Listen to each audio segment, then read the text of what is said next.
sir, can you remember me? I'm the one that picked the apple tree. Dear sir, can you remember me? I'm the one that picked the apple tree.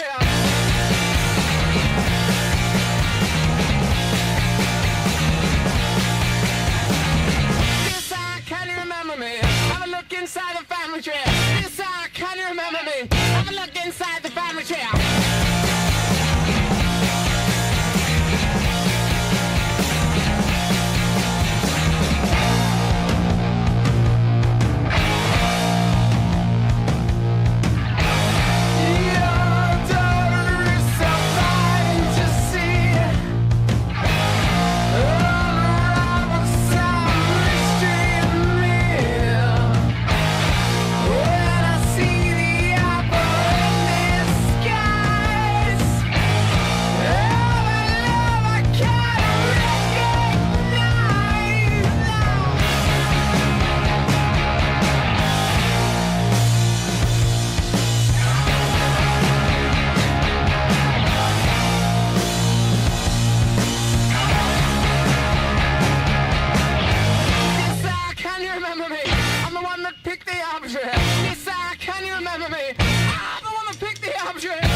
Yes, sir, can you remember me? I see the forest for the tree.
You look like a good choice.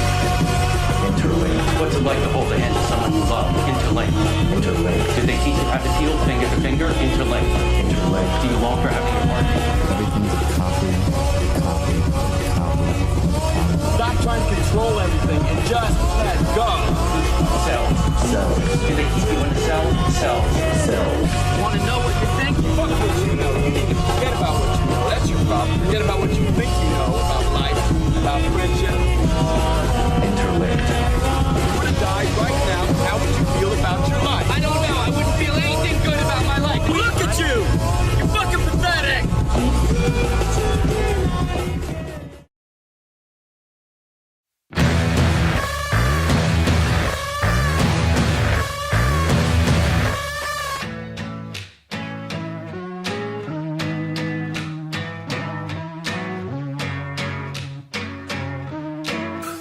Fucking house at the end of the road.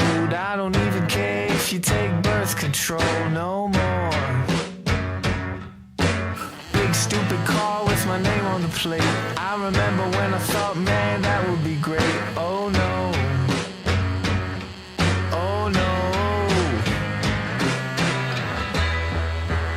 Look what we've done.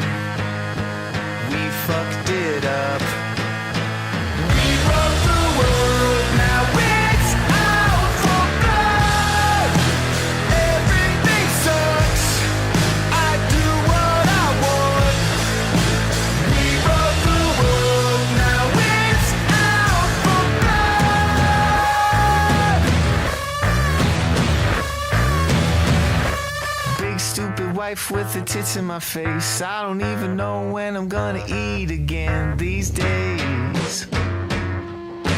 Tight leather skin, work done on my face. I remember when I thought, man, that would be great.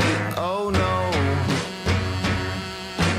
Big fucking cliff with my brains in the sky. No, you're never gonna win if you never try. Oh no.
Wow, nice. You're doing good. Wow. I have something important to announce. Wow.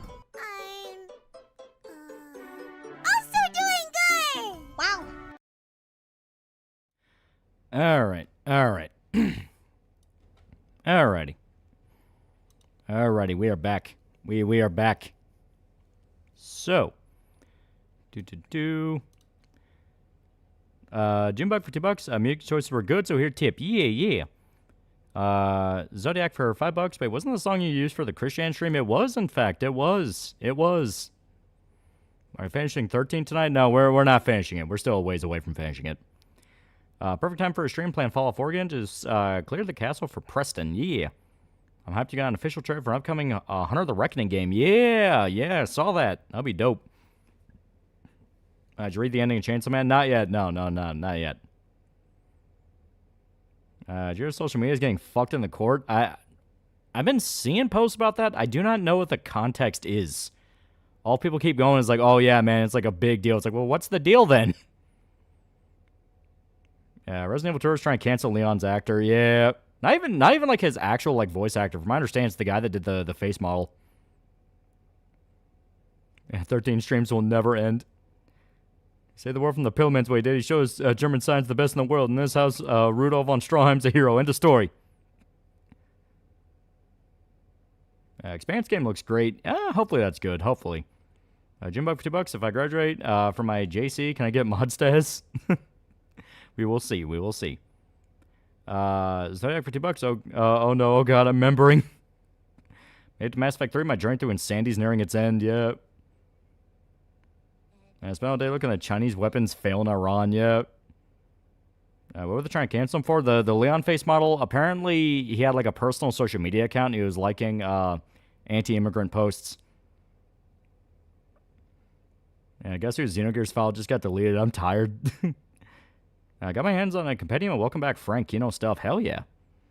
I'd see the Mario movie spoiled a big surprise with a post. Wasn't it that Fox McCloud's going to be in it? Yeah, I tried to cancel the mocap actor of Leon. Why? Because he looks like Leonardo DiCaprio. Who do you think is the bigger glue eater and Invincible? Alien or robot? I think Alan, because he didn't space you in to shut down.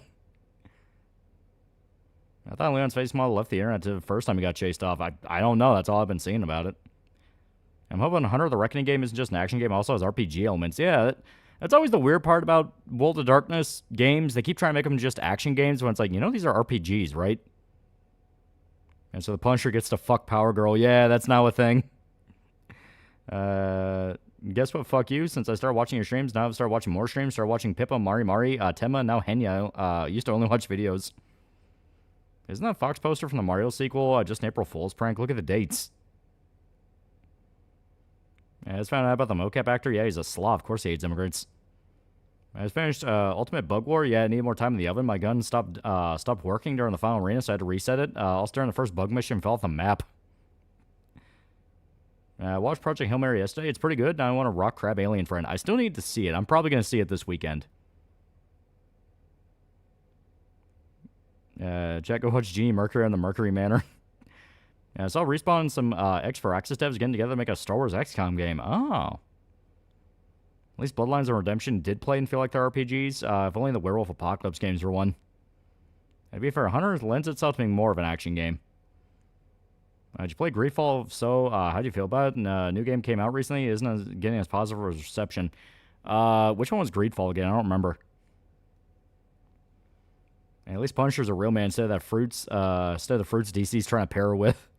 Well, no, like, okay, there's more funny context behind that. So, the thing the dude's referencing is the Superman Spider-Man crossover that's coming out. I was trying to find a place to buy it, but no place had it, so I don't know if it was actually...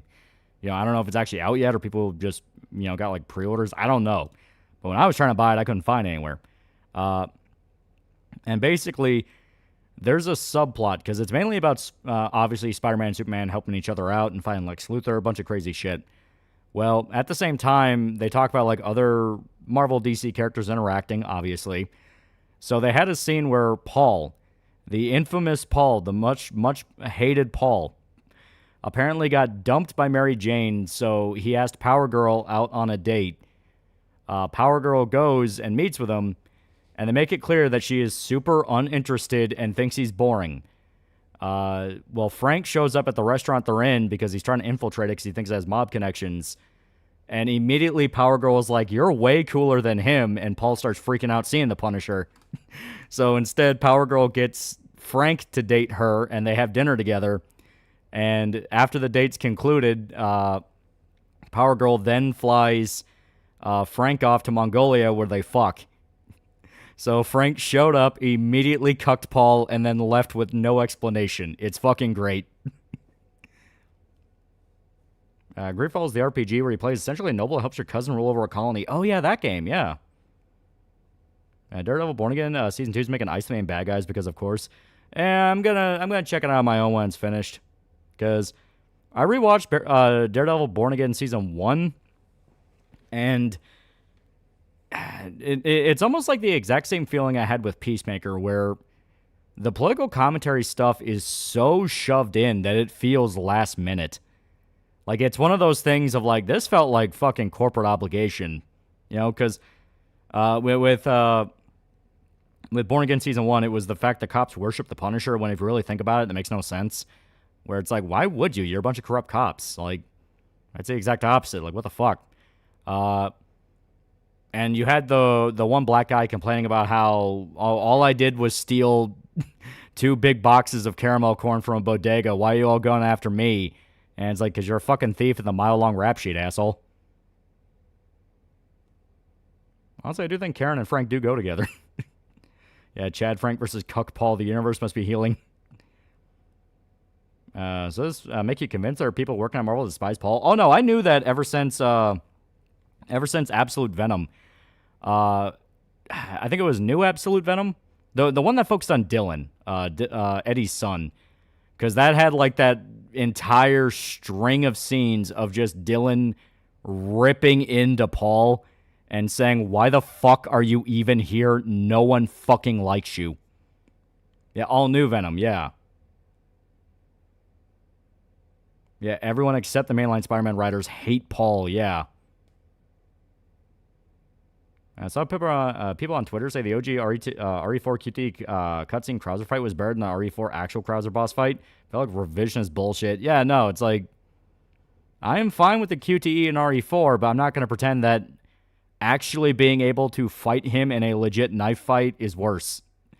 Because, like, that's one of the best boss fights in RE4 make, being able to actually do the knife fight with Krauser. How do I kick goth girls? Also love your Dead Man Shoes video. Just talk to people. Why Mongolia of all places? Because it's private, and they wanted privacy. Yeah, wanted an actual fight. Yeah. Yeah, sup. See it. I see a teaser for Stranger Than Heaven. The game takes place in 5 eras. Oh. I saw a trailer for the end of Oak Street. It's made by the same guy who made It Falls Under the Silver Lake, and it looks interesting. That does sound interesting. We should probably become a cuck-based supervillain, the Cuckmeister. And I'm glad I got to fight the bro that could have been. That's the nigga named Snape in the new Harry Potter series. All I can say is that, considering what he goes through, why would you make him the black dude? Yeah, right? Genghis Khan gave him his blessing. Berserk news still ain't shit. Yeah, Mongolic is Frank wanted that throat singing. I'm here that Code Veronica remake's being made by the 4 remake team. Gives me hope. Hopefully it is good. Yeah, valuable lesson I learned for Punishers, the ways you can use a fat man as a weapon. Yeah, Frank was lost playing on shooting up the place, then Power Girl showed up. Yeah, because he thought it was like a mob restaurant. So he ended up running into them, and it's pretty funny. Yeah, I beat the OG Krauser Kitty twice in a row with no mistakes. I only die after it, and I'm still glad they made a real fight. Mongolian step increases fertility. Power Girl wants her womb to get punished. Yeah, Black Snape's gonna make that scene where James hangs him from a tree awkward. Yeah, Paul's never going away because one of the Spidey editors just flat out said he's fine with fans being angry as long as it gets attention. It's bleak. And what he doesn't understand is it's doing the opposite. Like, fucking... Every time they do the rage bait audience shit, unless you know exactly what the fuck you're doing, people just don't buy it. Where they're like, well, then why would I read that or read something else? As shown over and over and over again to Marvel, it's like, stop rage baiting the audience and be sincere, you stupid fucks. Even other people in the office are telling you this is a bad idea. Why in the Crimson fuck do you make a Gollum movie and have Stephen Colbert write a Lord of the Rings movie for adapting a Silmarillion? Yeah, bold to assume Harry Potter series or even make it that far. It's going to get canned after Chamber of Secrets. Now I'm thinking of that Ranting for Vengeance thumbnail where he made George Floyd Snape. Yeah, I haven't read comics in general in years. Yeah. Like, I'm slowly starting to catch up on them in the sense of, like, I'm keeping up with Punisher because Punisher's cool. Other than that, I went through the John Byrne run of She-Hulk. That's fun. That's about it. I'd seen new Invincible season. Episode 4 is all original stuff, and it sucks. I watched first episode of Steel Ball Run. I know they want to take their time to do it right, but fuck that. I want more now, right? It's fucking sick. Wait, they're remaking the Harry Potter films, or is Marvel started making comics of it? No, they're doing a new live-action series of Harry Potter that they're saying is going to be closer to the books, but they're already showing off shit where it's like, that's not the books. That's on coleslaw. Poor people's salad. I do not like. New Harry Potter series, Harry's dad's the only white man in media that's bleached a black man's crush before he got to ask her out. Rewatched Dead Man Shoes for the first time in years after you said you were going to talk about it. The movie's amazing. I can't watch that movie ever again. Yeah. Heard about the situation in Delta Airlines? No, I have no idea.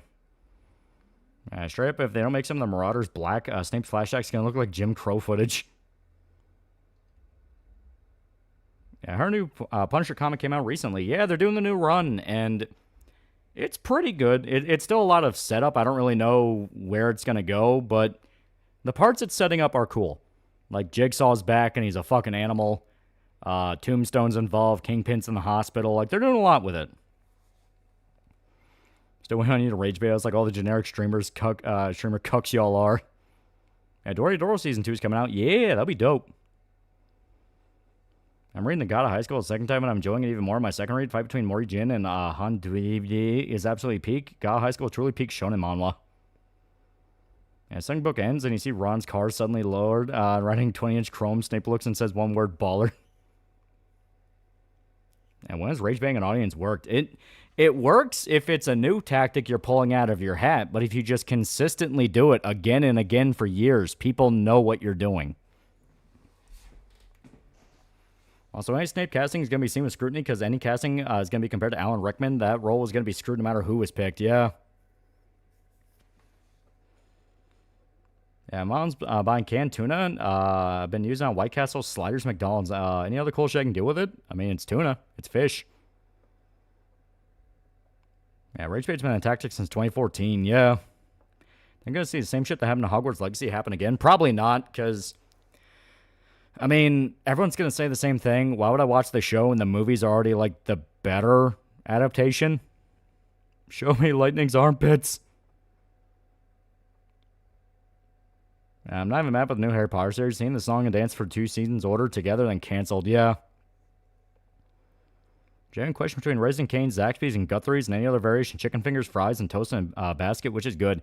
When I was coming back from Florida, we stopped off at a Milo's, and that was actually really good shit. That was really good.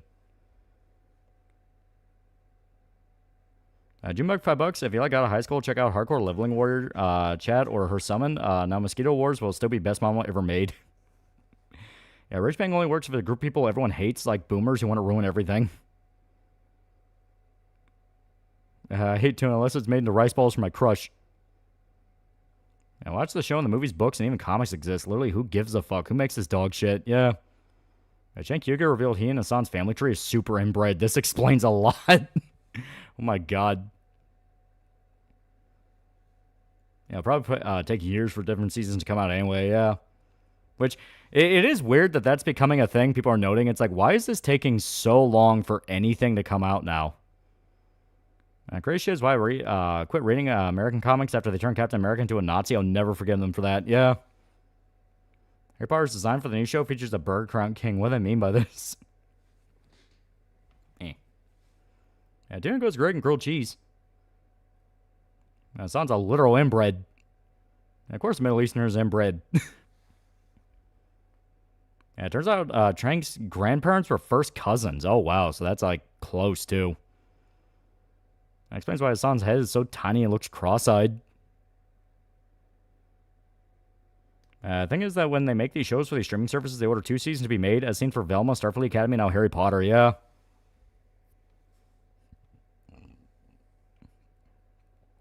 Captain America, Hulk, Thor, Fantastic Four, and Iron Man doing good stuff in the comics. Are they still? I've not kept up with any of them. I remember the show's tax write-off because the show doesn't look like $1 billion budget. That is true. To be fair, it's one of those things where the more expensive a show, the worse it's looking nowadays. Like, it's really easy to see what is made to die. And it's because every episode of TV needs to be an hour long, not counting the amount of CGI they need to put into it. Nah, I don't buy that because we were able to get 20, 30 odd, some odd episode seasons of shows that would come out weekly that were about an hour long. I mean, hell, look at Law and Order, you know? It's one of those things like, nah, I think something else is going on. Yeah, thankfully Buffy reboot got axed, yeah. And not even second cousin, not even stuck in the dryer step-siblings, but straight up Alabama family reunion cousins. Yeah, Stargate, yeah. Yeah, my prediction is Punisher's going to snipe Paul. Yeah, look at Game of Thrones, yeah. It looks like Reddit's going to die. CEOs are selling their stocks and bailing. Man, that hour for $2. FF13's been re-rated to 0D in Japan. Oh. COVID is both short-term blessing and curse since Hollywood pours the same amount of money as average blockbuster. Yeah, I mean, practical effects are still a thing, yeah. A lot of the least memorable moments, like Logan Paul aiming a gun at cops or Ice-T saying that means you're gay. Yeah, Sora AI shutting down, yeah. And I have noticed ever since AI shit's been announced to be actively dying, a lot of shit I've been using to watch stuff has been getting very flaky recently. Amazon Prime's been crashing like every other day. Hulu, it crashed multiple times a day. YouTube, we've been having issues with YouTube. Like, I'm telling you, I think when the AI bubble is finally admitted to be popping, we're gonna find a lot more companies pumped a lot more money and resources into it than they really should have.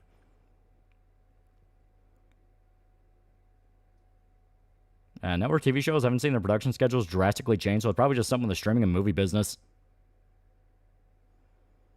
And the problem is they don't have a set script most of the time, and a couple of reshoots, higher demand for better VFX, and definite money laundering. No wonder it takes a while. Ain't Hulu literally shutting down this year? I don't know if it's fully shutting down, but I did hear it got gutted. Speaking of stores shutting down, we can all admit the very loud anti-AI people are the new vegans. Well, like I said over and over again, it's a tool. If you can't use your tool right, of course it's going to be shit. Of course you're going to look like an idiot. That's why you use the tool properly. I'm not gay. I have relationships with women and sex with men. It's merging with Disney Plus, yeah. I'm talking about Harry Potter Snape already. I like Papa's acting. I can't help but feel this is a move that will end badly for HBO because of black stereotyping. I don't care about race swap. Yeah, anti-AI people are insufferable. Come across as Luddites, yeah. Yeah, AI smart appliance displays being removed in my local store, yeah. Remember when Hulk fought Quasimodo? Hulu's streaming app is being shut down. It's going to be part of Disney's streaming service. So, are they gonna bundle Hulu accounts in with Disney Plus if they're just gonna make them one thing, or is it a thing where they're just gonna cancel it and you have to make the new one? I use high websites to watch my movies and shows. The only issue is reality TV shows like Survival and sports aren't included in those sites.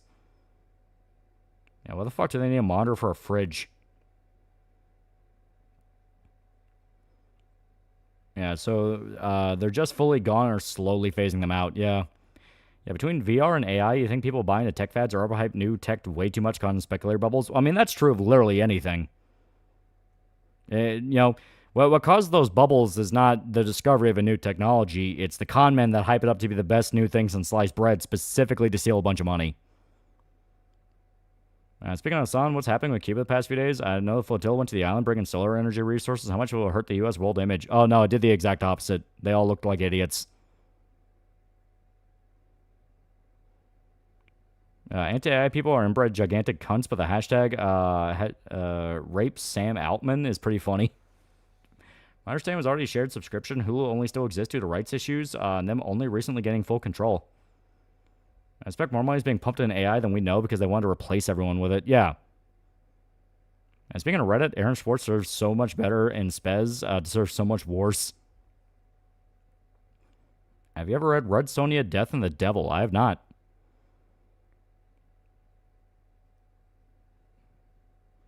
And we don't care about the tech. We care about how much money it will make. Yeah. Yeah, Hassan's Cuba A trip made him look worse. I hope Suno does okay. I like making myself music. Well, this is the period where you understand what company actually knew what they were doing and what was just there to ride a gimmick.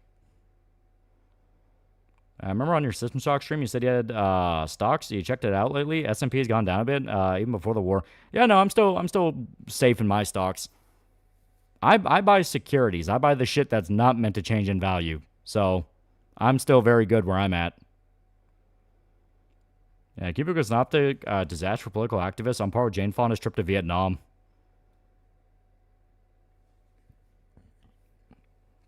Yeah, there's a video of Hassan making a kid dance for a cookie, yeah. This reminded me, do you know H. Bomber Guy finding a literal propaganda comic filleting the Luddites and finishes with him saying the Luddites were 100% right? He says, enjoying the fruits of modern technology. Like, I fully say this with confidence. AI is not going away. It's just going to get more refined as time goes on. It will get cheaper. It will get faster. That's just how technology is. When it comes out, it gets cheaper and it gets faster because people keep pecking away at the idea and fixing things and trying new versions of things. Like, it's how it is.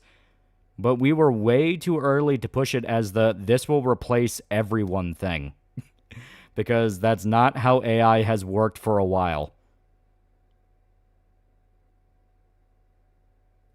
I'm at my old pet store I used to work at, and they're selling mantis egg sacs as pets. There's hundreds of baby mantises in the sack, and they eat each other. Celia was thinking $5. What's up with celebrities like Chappelle, Ronan, and Tyler the Creator hating their fans? I mean, that's been true of a while. Celebrities are either the nice people you ever met or they're fucking douchebags. No in between. AI is just too unstable. Yeah, fun fact, there are Red Sonja novels made in the 80s, and apparently they're actually good. Yeah, PC part prices need to go down soon. I can't wait for all the excess parts to show up on eBay.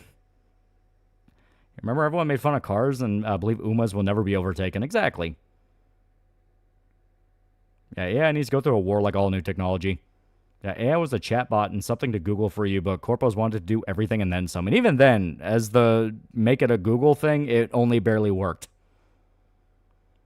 Yeah, Bering was the one that showed me the clips of Hassan treating a Cuban kid like a monkey. Bering still makes videos, yeah. Who's Michael Moore? You mentioned him last time. Michael Moore, back in the mid-2000s, was a guy who made a shit ton of left-leaning documentaries, as was the style of the time. He has now aged horribly, both physically and culturally, and everyone considers him a fat sellout socialist. There's something about critics like H. Bomber Guy and Lankara who heavily criticize media only to make something on the same quality. Yeah, right? I'd see Hassan glaze some trainee actor and then look super uncomfortable in interacting with them in public. Yeah. Hey, he's the fat guy in Team America, yeah. Yeah, Michael Moore was the Bush-era version of Hassan. He really was. Yeah, Grok's way better than ChatGPT with looking stuff up. Never failed me yet to look up stuff for classes. I would heavily recommend you independently verify that, because I have seen Grok get shit wrong over and over and over again. Not saying you can't use it for a baseline, but like anything with AI, for the love of God, look over it yourself. Yeah, Wagner Mora is a great example. He was amazing as Capital Nascimento, but he's a piece of shit commie sympathizer. I've gotten to the point where I have to explain Michael Moore. Playing Ghostwire Tokyo, try to find that stream you did with Shoto where you played through it, but I think it was WGen, when you didn't put the game in the YouTube titles.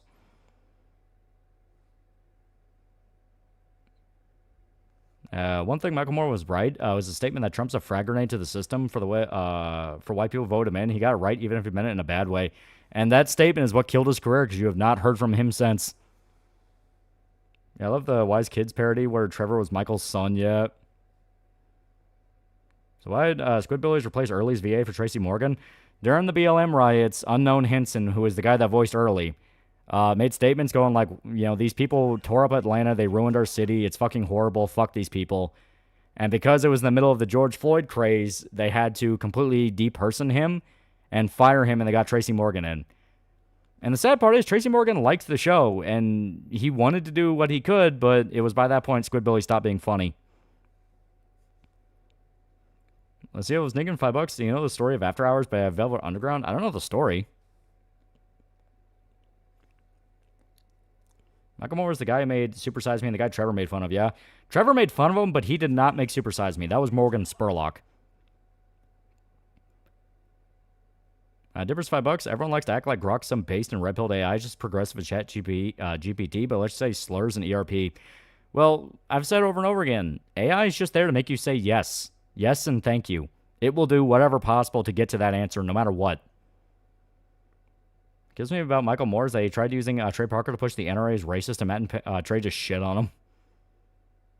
I know Henson explicitly called Dolly Parton a dumb bitch or some shit. Like, I get being miffed at BLM, but never take a shot at Dolly. No, considering it was BLM and what we know about BLM and what they were doing, it's like, no. If that was one of those, like, no, Unknown did nothing fucking wrong, and everyone's only going to admit it when they're allowed to admit it. I'm glad Tracy Morgan got a paycheck because he had medical bills. That is true. That's a sad part. It's like, it's not even about wanting to fuck over Tracy Morgan. He's a good actor, and his story's fucking nightmarish, but, you know.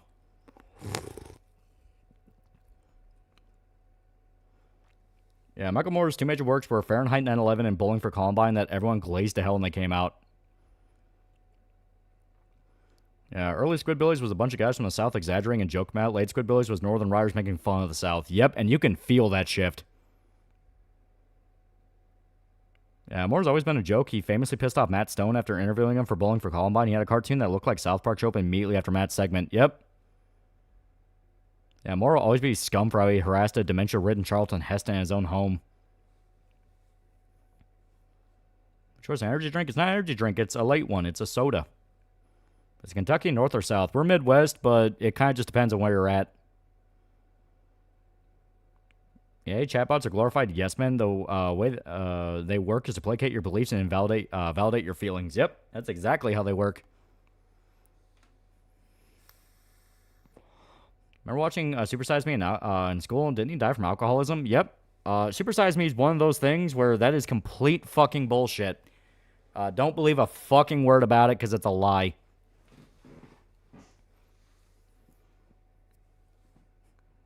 Why are the worst kind of people fat? Have you looked into Iran lately and how the population started to revolt again? Yeah, it's been a thing. You're kind of a bit late on that because it's escalated there. Yeah, later Squidbillies was written by people who legitimately think everyone below the Mason-Dixie line are backwards and stupid. Yeah. I see Marvel kill Ultimate Spider-Man again? Yeah.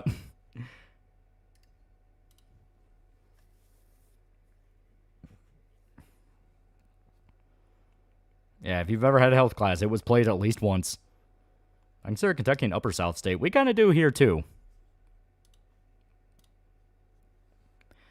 Also, thanks to Michael Moore, we got Tariq Nasheed in his documentaries. Trace Morgan got in trouble years ago for comments on what he would do if his son turned out to be gay. Yeah. Yeah, Trevor Moore completely shot on Spurlock with a whiskey sketch. Pretty much all the health problems Morgan went through in that movie was due to alcoholism. Yeah. He tried to play it off as like, well, I've been vegan for so long, so switching to this diet out of nowhere has really messed me up. No, he was an alcoholic and was actively drinking. Show my mom Berserk 97 and we got to the death of Adonis. Absolutely rocked her. Yeah. Yeah, AI knows nothing. It's advanced autocomplete and is only as good as the datasets it's trained on and the restrictions put in place by the people who made it on top of hallucinations. Yeah. Grok helped me find a game I was looking for because I forgot the name for 10 years, and I will now defend it. It was Demon Hunter Legend on the iPhone. I was got folded by a fucking Big Mac, baby. Let's see what I was thinking. $5. Like Black Panther was a good movie, but since George Floyd happened, absolutely no one could criticize the movie or else. Yeah. George Floyd was kind of the beginnings of when people really started to take note of black fragility being a very real thing. Especially the aftermath of BLM and everything that happened with the founders, where it's like all of you people stole money. Not a single one of you fucking people that took donations ever actually gave money to anyone. This was a massive fucking money laundering scheme. You invest in any oil companies? I'm in Chevron because they have the majority of their fields in the U.S. and others. My parents are. I know my dad bought a bunch of oil stock. Are you playing 13 modded? Not really. We have the 4 GB patch, but other than that, it's basically vanilla. Considering how even then people were calling out Super Size Me for lying, call me crazy, but unless we find evidence otherwise, I legitimately think every fast food chain funded it.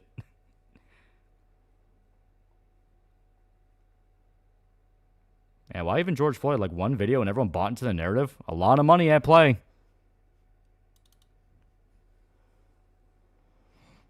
Apparently the brunette from Tattoo, who Lady from DMC is based off of, has said in an interview that she wouldn't want her son to be gay, shocker, lesbian, act for a group as an act. Any updates for Cyberpop issue 2? Oh, possibly. Possibly. Oh, wait, let me actually make sure I hear. Oh, wait, no, yeah, I do. Okay, I do have it. Possibly. I just gotta make sure. Yeah, there it is. Possibly. Yeah, $60 million laundered. Yeah. People did replication studies and supersized me and didn't get the same results. On top of that, turned out Spurlock was an alcoholic. Yep. Tom Naughton, director of Fathead, still mocking Supersize Me. Also, never forget about BLM Antifa shooting a kid in Chaz and trying to cover up the evidence. Yep.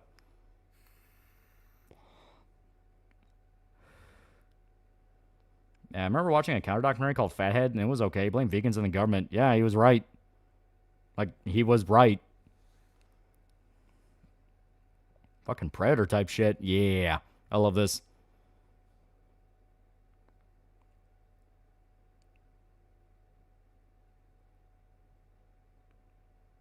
Yeah, it was also that white people have been ingrained with the feeling of being racist if you aren't doing something to help. Well, I guarantee a lot of the big figures and companies that are giving money to BLM, they expected their cut. I've said over and over again, there's ideals and there's principles and then there's corporate reality. Corporate reality is a guy in a suit is not going to give you money without saying, I get 5% of this back or you're fucked. Sugar $5. I exclusively use Sora to get videos of Wilford Brimley eating random shit, oil drums of Frank Red's Hot or eating demon cores like apples.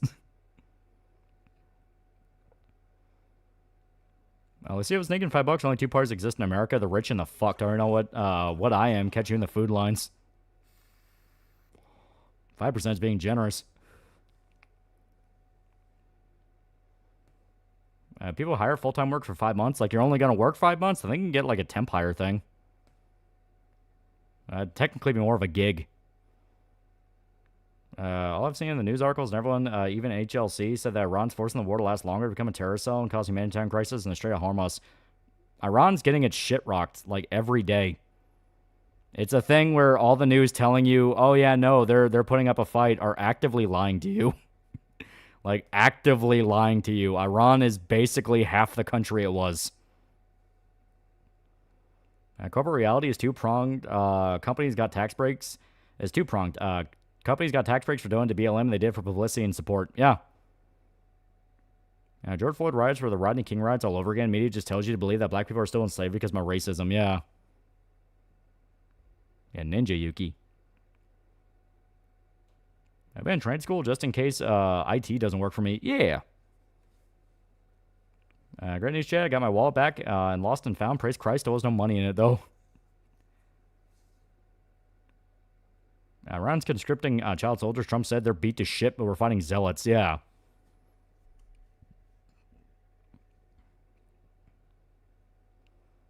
And what other deceptive docu has been exposed as fake since the 2000s? I used to like Michael Moore shit just because I thought it was funny, but when he made in the 2010s, made the Germans look evil.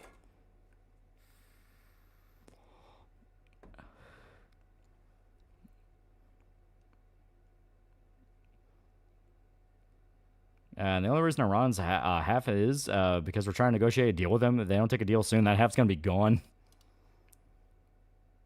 Alrighty. I'll go ahead and swap us on over.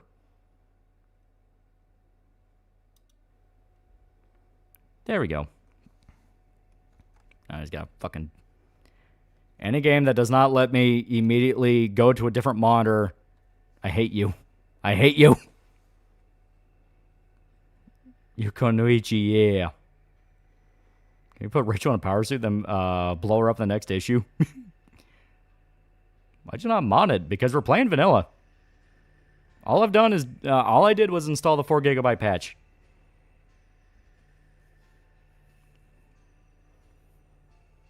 No, guys, you don't get it. Every time Trump kills an Iranian leader, they become stronger. They're going to become gods unless we surrender to China. So is this game bad or is it overhated? Both. It has moments where it's like, oh, wow, that's really stupid. But then right after that moment, you're like, okay, that's kind of cool. 4 GB patch? What does that do? Basically, it lets the game run more than 2 GB worth of RAM. So you don't deal with as many crashes or slowdowns.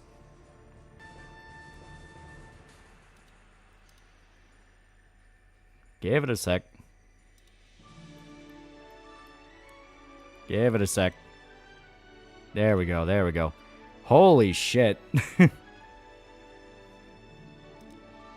Yeah, holy shit, dude. Like, the amount of technical issues I have seen with YouTube. Like, I genuinely have to ask, how much internet infrastructure has been trusted to AI? Because obviously, when a company admits it's doing something, they're already 10 steps into doing it. They're just telling you they're doing it now.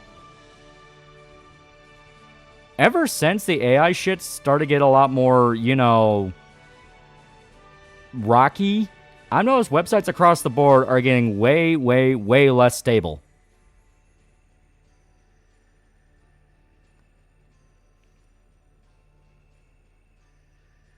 Raises from 2 GB, so don't get as many crashes. YouTube crashes. At this point, I don't want to know, yeah. If it's not AI, then it's Indians. Yeah, that has been confirmed. Most internet traffic is bots. Algorithm Convenient Truth says Baz Michael Moore's. That is true. If you want a really funny movie, watch that. Basically, just watch it as like one of those fake comedy documentaries that they put out for satire. Like the one that IFC made where it was about if the Confederacy won the Civil War. An Inconvenient Truth is basically on the same level as that now. Can you at least do the Lightning Bunny Girl mod in exchange? In exchange, you can add the Tall Fang mod. So like Spinal Tap, yeah. An Inconvenient Truth at this point is on the same level as Spinal Tap.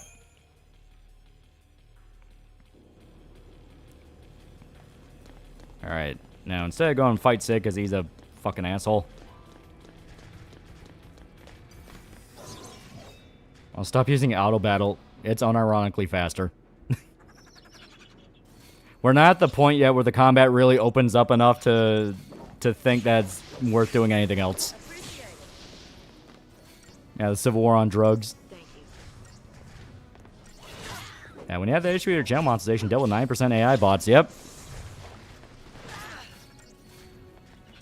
Yeah, do not watch anything Michael Moore related, not even. Ironically, it ain't worth it. Just pretend they were fever dreams. So I'm talking about An Inconvenient Truth. That was Al Gore. Yeah, Mount Kilimanjaro's ice will melt within 10 years. Mount Kilimanjaro's more ice than before. Yeah, I wouldn't be surprised if most websites are using the same backend, so if they're messed with AI, most websites get messed with.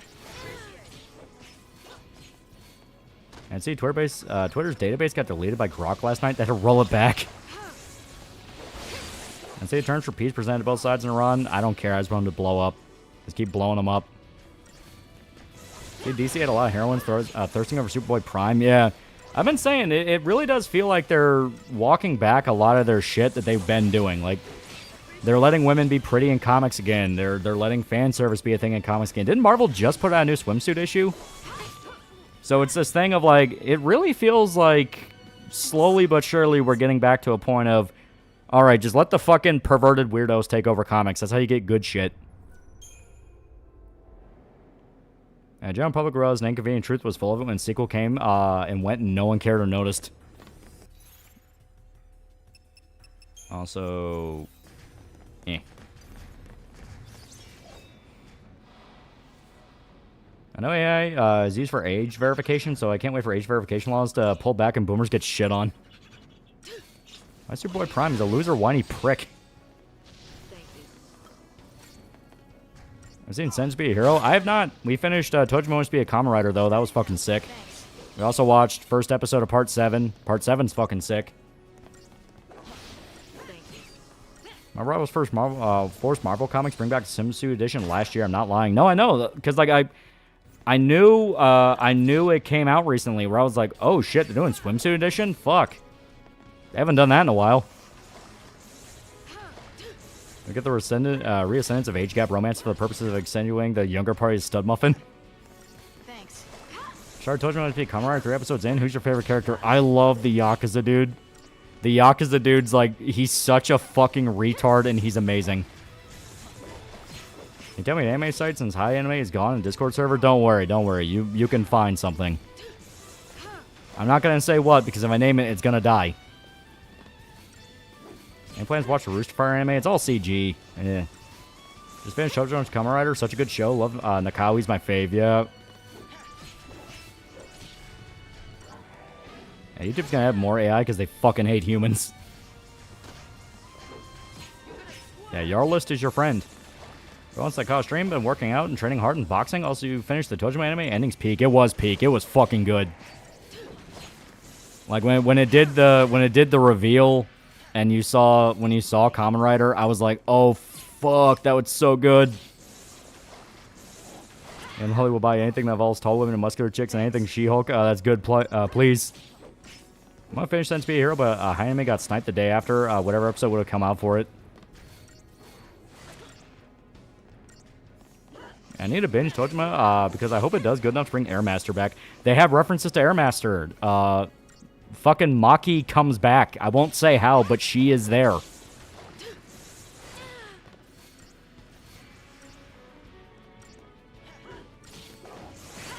Come on.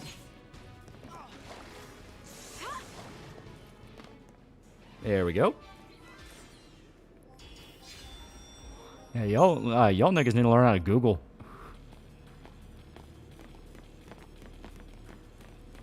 Think we'll ever get an anime adaptation? I Am a Hero? I hope so. We had a live action movie, and the live action movie's fun, even if we cut out a lot.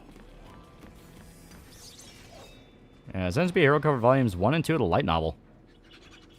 And doing Resident Evil Marathon and playing the games in release order. I'm having a lot of fun, but dread when I get past 4. Yeah, Rivals now is a skin, a disco leotard, lots of exposed skin segments for Magic. Imagine how Rivals will handle She-Hulk. You ever get around to watching To Be Hero X? I have not. I was hyped up on pre-workout, and I blast the intro to your Fantasia arc video with overhead presses. Hell yeah. Google will hide things from me? It really doesn't. And if you're running into that issue, use DuckDuckGo.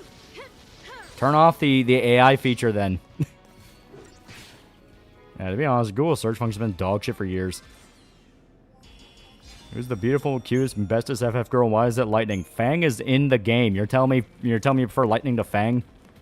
I don't even hate Lightning, and I know Fang's better. I use Brave. Brave also helps. I looked at one of Michael Moore's documentaries briefly, and he's crazy, especially in a simple chore. Yeah, I love that skit. It's so good. I like both. Or Take Me Out by Ferdinand at the gym today was peak. It is a good song. Okay, yeah, he's right there. We'll wait a little bit. We'll grind a little bit more. The index should be somewhat usable, then the war started. Aren't people adding slash nigger to get around the Google AI function? Yeah. See more phase merch recently? I can't wait till Cyberpop box comes in the mail. Yeah. Porque no las dos. Let us know his biologically Lightning's sibling and some weird shit happened between him and Hope's mom and Sarah.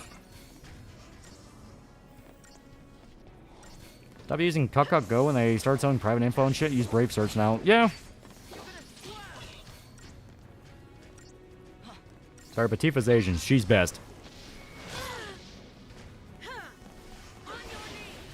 Tifa's Italian. Top chud-coded characters. And Final Fantasy? Definitely Zach.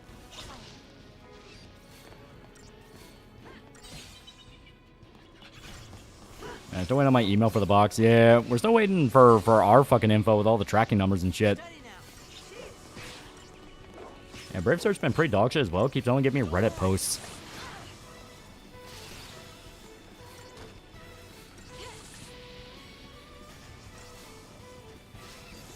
Ugh.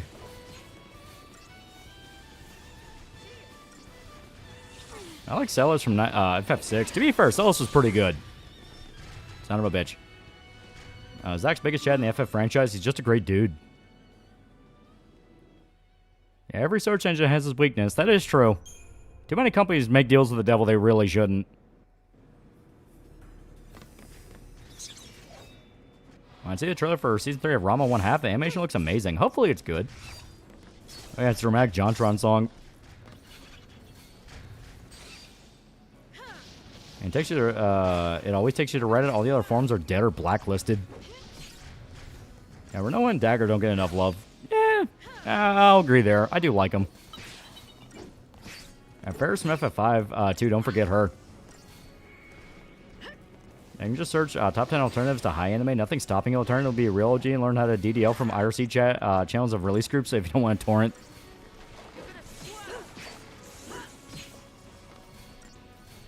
And can you search an argument and then search a counter argument to the same argument to maximize verifiability? Well, Hope actually killed Snow and kicked him off that street cliff and said, "Long live the king." Intro of Final Fantasy Georgia server, is that a bad way to get in? And it's not like the best way, but I don't think it'll ruin anything. The only one that calls her Garnet is can't get into calling her Dagger. And Jarbo spurred that about Critical Drinker interviewing the author of Project Hail Mary. Well, apparently, from what I was hearing about people, and by that I mean people were telling me in the Discord about it. Apparently, he's friends with the guy that wrote that, which that's kind of interesting.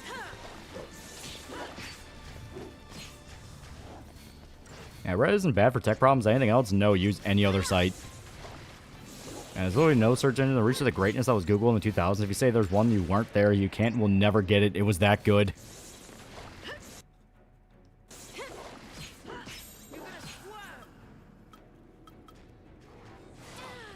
Yeah, okay. As the hall that never ends just goes on and on. The author, Andy Weir, likes One Piece. He's a good guy. I mean, I've never heard anything about the guy where I would hate him. The most I hear is that if you actually read his books, he has a lot more Reddit humor than what shows up in the movies. And I mean, that's fine.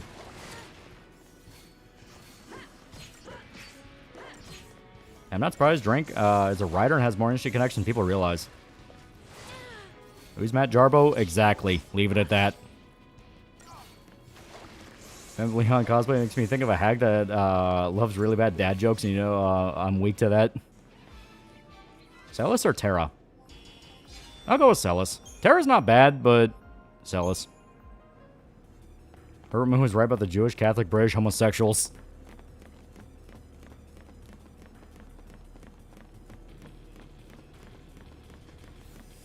I found a song called Trailer Park Alien. I found it funny. Yeah, wait a minute, Matt. No, yeah, you're gonna carry that boulder. Stay focused. The boulder saint, yeah.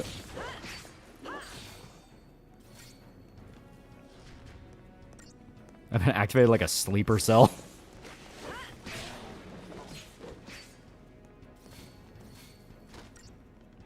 Yeah, it wasn't on my phone. I was in the middle of driving, picking up boulders. My wife's boyfriend's kid, yeah.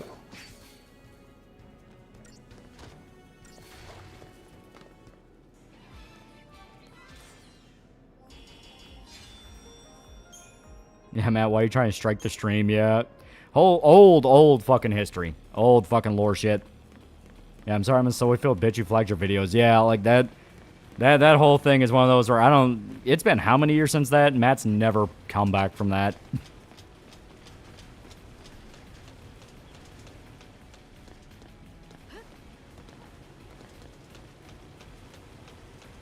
I've seen the anime Sense Be a Hero. I have not. I think Matt Jarbo cried at the end of RE5. I can't believe that kill stream moment's like 10 years ago now. Where's time go? Yeah, right? That stream is a time capsule. It really is. That's one of those where it's like, dear God. So much shit nowadays where it's like, man, different days. And still doing better than Ralph. And Keemstar said he could try again in 10 years if he stopped. Yeah. You remember when Matt Star was being born, he said he'd rather have been watching the new Star Wars movie? Yeah.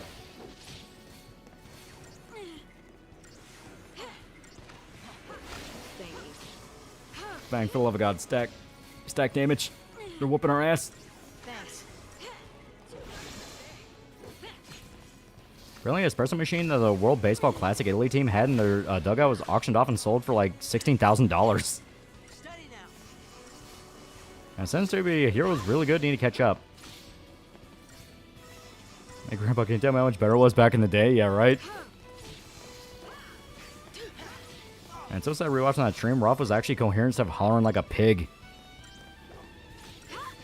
And now he hides in Mexico to avoid paying child support. The Quarry King. Do you like Nico as pro tag more than Michael, Trevor, and Franklin? Oh yeah, definitely. The pro tags in 5 were just there. They existed. Ralph aged like 30 years, then 5 years. Fucking alcoholism and rage does that to you. More comment stocks. Not sure if you wanted the risks of shorting, but I think in the summer, power usage increasing. AI data centers won't be able to pay their power, leading to drop. Yep. Thankfully, I'm not investing in any of that. My family pulled the fuck out. They were all like, yep, we made a little bit of money off it. We're pulling out. We already know where this is going to go.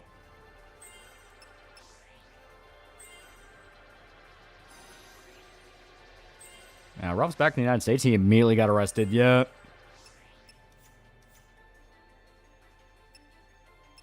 Build up Saboteur a little bit. I'll take best Rockstar Pro Tag is Jimmy from Bully. To be fair, he was fun. Tommy, CJ, and Nico are the true trifectas of Rockstar. Okay.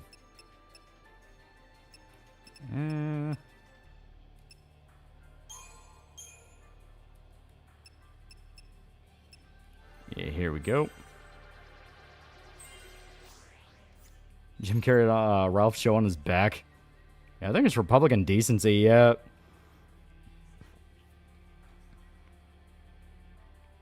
Yeah, so Microsoft wants to make AI run nuclear plants. Yeah, they have no idea what the fuck they're doing. Like how Nico felt like a straight man, yeah. Matt also will never come back, but maybe the professional DoorDash is better than a tenth of the shit Ralph has been through since the Boulder stream. Yeah. Apparently, quartering has been Ricada-maxing an alcoholic now. There's evidence he has an open marriage. Always fucking happens. That's why I keep saying, if, you know, I don't give two fifths of a fuck if someone's religious, but if you are religious, don't be a fucking Bible thumper.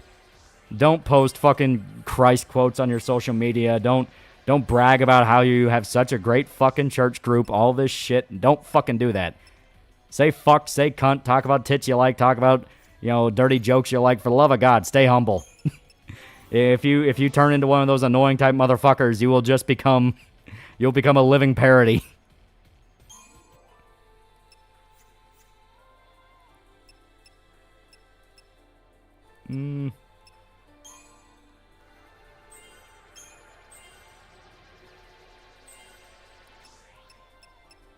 It was theorized Quarter Pounder was a cuck for a while, yeah, even back when people liked him.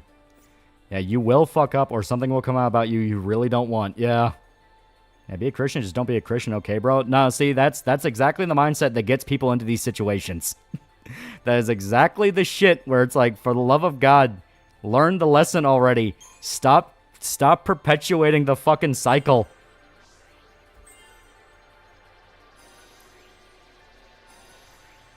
Ethan Ralph got a black porn star to pay him to come over and fuck her.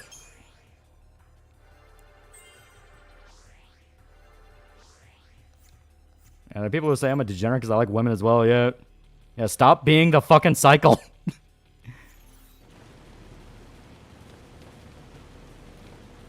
That explains why he's always flirting with Melanie Mac. Yeah. Difference between being a Christian and being a Bible thumping douchebag. Exactly. Not really religious, but Bible thump. Gonna be against someone head whenever they decide to be really fucking dumb for no reason. I grew up around people went to church as a kid. Those same people stuffed ants on my uniform shirt at school. And most people claim to be Christian or like liberals who pretend to be Muslim. You're just degenerate LARPing.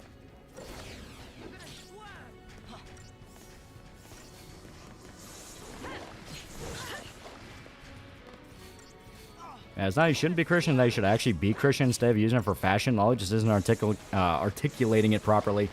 It's more so much of what I'm talking about is people blatantly are not what they say they are. People are fucking two-faced, you know? They're two-faced, they're lying. They don't have a real belief system, but they need to look like they have one. So, if you're gonna at least pretend to be this thing, don't be a fucking parody. If you become a parody, you become a target, and that just invites bad energy. Personal philosophy is, unless I'm assuming what you believe, you shouldn't be assuming what I believe. I know my faith and spirituality. I'm not perfect, but I do honestly try to be better. I mean, that's nice and all, but like I said... And people love LARPing, yeah. Yeah, remember Sargon's plan to save the West by having Trump tweet about Gamergate? Yeah. Yeah, don't make an ass out of yourself. Exactly. Too many people fail that lesson, and then guess what happens? They end up ruining their life and becoming a laughingstock.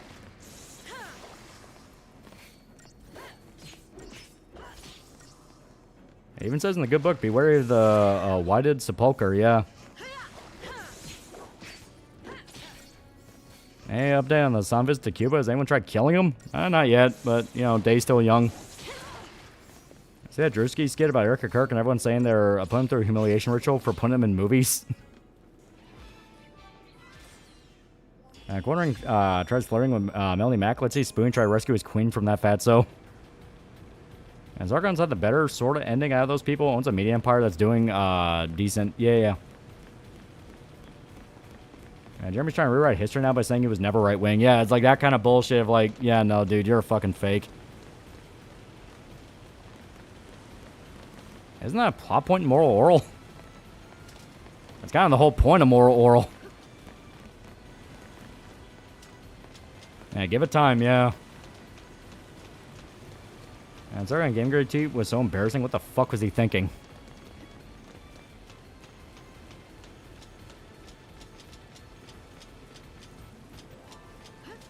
Don't make an ass of yourself. Rather make an ass of others with an ass's jawbone.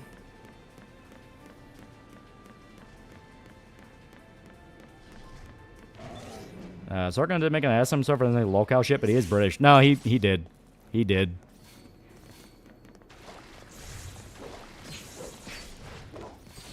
More positive news. Goes decision of Sony v. Cox reverses a $1 billion copyright verdict holding ISPs liable for copyright infringement. Oh.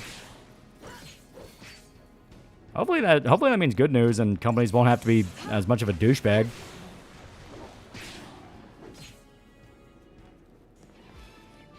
Now, wasn't there an episode of South Park where they talked about being a fake Christian? Yeah. I say it all the time, where it's like there are people that just flat out lie about who they are and they're not who they are. And then people go, well, I mean, isn't that being judgmental? It's like, yeah, fucking judge people. He's British. He's automatically an ass. Yeah, Sargon underestimated how vicious the political game really is. Yeah, that's really the big thing with Sargon. He underestimated how fucking vicious politics were.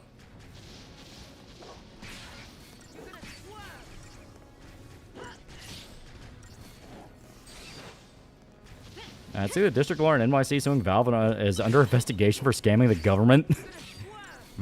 Gabe always wins. Gabe always wins.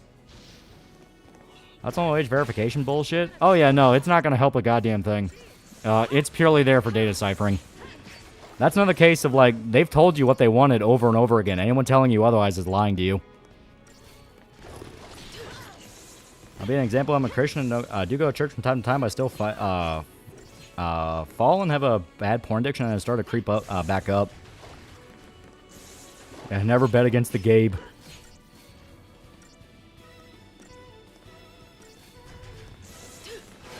Yeah, he was constantly shooting himself. Dude was dropping slurs and talking about how there are no good politicians while telling people to vote for him. Come from a place of genuine curiosity. If you can't trust the hard Bible thumpers, then what would you define as being an actual Christian? Someone that knows to leave you the fuck alone when they know it's not their business. Like, if they know a guy is beating a kid, he's gonna step in and go, why the fuck are you beating your kid? If he doesn't like the fact your kid listened to Slayer and calls CPS on you for that, fuck that guy and he's a liar. It's very, very easy to see the difference between someone who is a genuinely good person who happens to believe something and someone who's being performative for the sake of their own agenda. It's extremely easy to believe that. Everyone just has blind spots because it's a group they like. Thanks. Yeah, Ethan Ralph's scheduled to get married again in a couple of weeks. Where's the rage pit get the Riz?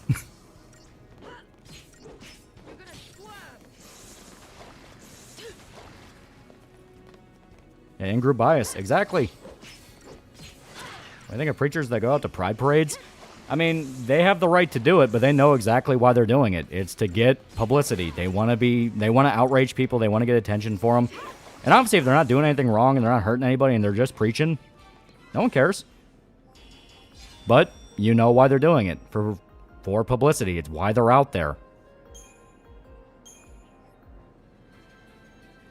What was wrong with Sargon recently? I know he just now realized Dev likes streams instead of the creepy Poe jokes. Dev made his streams, then he deleted it. Sargon lately hasn't really done anything that's, like, heinous. He's mainly just been running his media empire, and he's doing pretty well with it. From my understanding, he makes a pretty good living. Like, Avocado just got arrested for shooting a dead alligator. I quoted, "The Lord didn't save me because I'm perfect. He saved me because I'm evil and retarded." In a men's group, Pastor thought it was funny because it's true. Main problem with Christians, I am one, is the look at me, I'm holier than you mentality they have. Actual Christians don't have that and continue to humble themselves. Well, what's the difference between the guy that walks the walk and the guy that talks the talk in every group? Like, the guy that wants to be holier than thou, he's going to be that guy no matter what group he's in. Big Mike C, $5. Luke 18, 9 to 14 goes over this. Parable of the Pharisee and the tax collector. Listen, God prefers humility over performative religiosity. Yeah. What do you think about LGBT-friendly welcome churches? That's another case of that really depends. There are some where it's like, hey, Bill's here, Bill's gay, we don't give a fuck. You know, hey, Bill. Then there are the ones who go out of their way to make it the point. Where they have, like, rainbow flags all over the fucking place. They have the lesbian deacon who's constantly talking about how they're a lesbian and they need to fight for gay rights. Like, you can see the difference. Like, what I'm talking about is not even like a complicated thing you need to figure out. It's very obvious every time.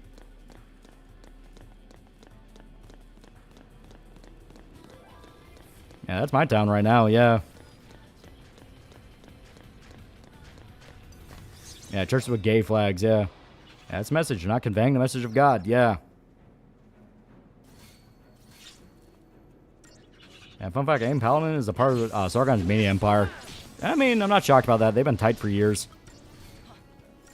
Yeah, only Sargon-related cringe lately has been his reporters doing a typical Eurofag thing and blaming America for all the things Europeans voted for, which isn't Sargon's fault. Yeah. Yeah, differences between churches who celebrate Pride Month because it's accepted now versus churches who are only gay, yeah. Like I said, you can always see it in those situations. It's blatant. People just pretend it's different because, for some reason, we're expected to pretend it.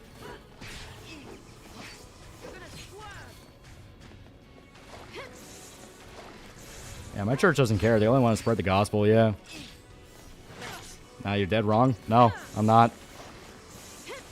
Like, it's this thing of, like, I've seen it over and over and over again. I can't be convinced otherwise.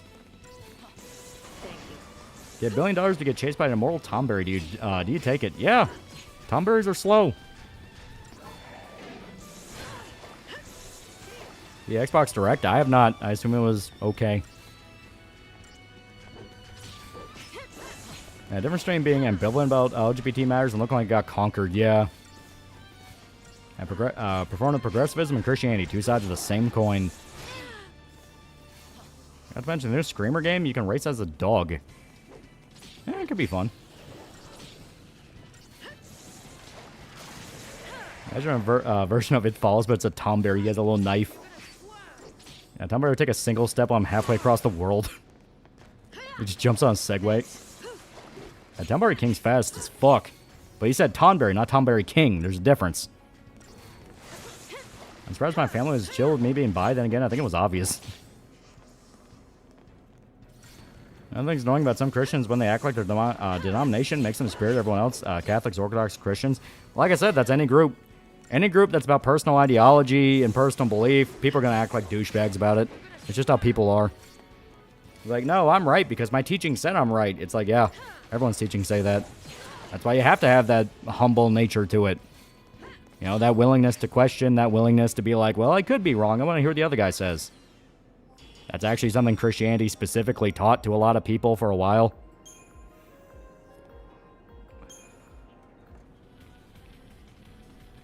Final Fantasy does shit to us. It makes us angry and want to complain about stuff. Anyway, what's your opinion on teachers?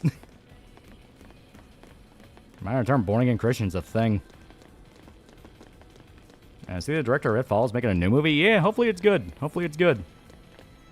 Tom Bombadilberry. Doesn't the Bible encourage people to be humble? Yeah. It says exactly that. It's be humble and be willing to admit you're wrong if you are wrong.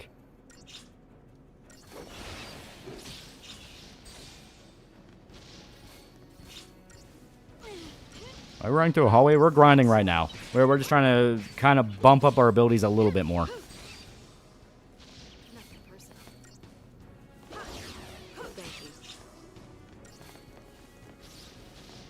I think Catholics and Orthodox like that right now it's due to all the Tricath LARPers who follow these denominations because of the aesthetics and because they're Euro-based. And what's funny is a lot of them are fucking Indian or African. That's why I keep saying, like, I just flat out don't believe a lot of people online.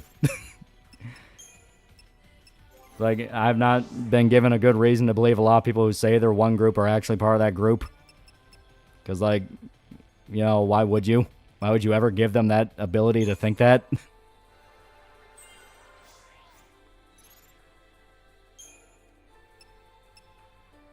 Designer of China's J-20 fighter was found dead after Z purged him. If I recall, those jets were in Iran.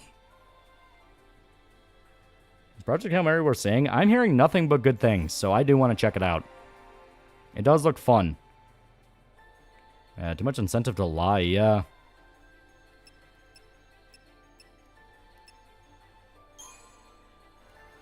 Here we go.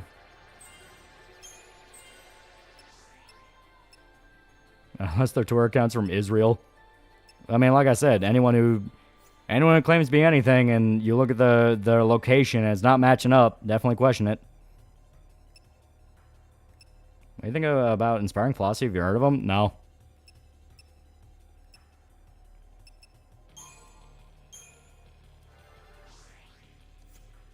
Probably J20 sucks balls, so the CCP probably just killed the designer. That grinding is only necessary in Grand Pulse. Well, we're dealing with a boss who's kind of a little bit of a damage sponge, which is a common thing in 13, so we're just bumping up a little bit more. A new movie from the director follows about a street that's randomly transported to the dinosaur times. That sounds fucking weird, but I'm down with that. I'm trying to see Hail Mary with a coworker, yeah.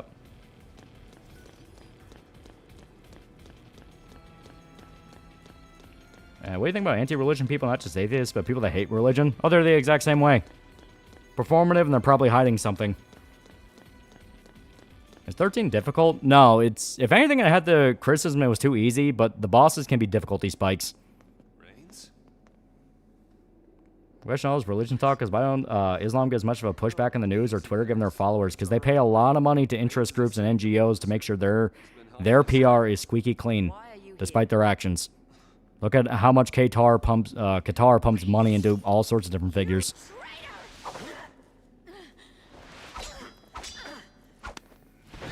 Yeah, try and take the girlfriend if she can get off work this weekend.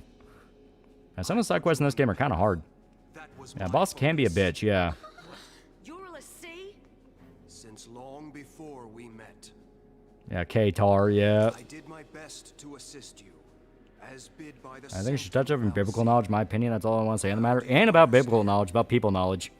The Bible ain't got nothing to do with it. It's how people act. And people are gay, retarded, and they lie.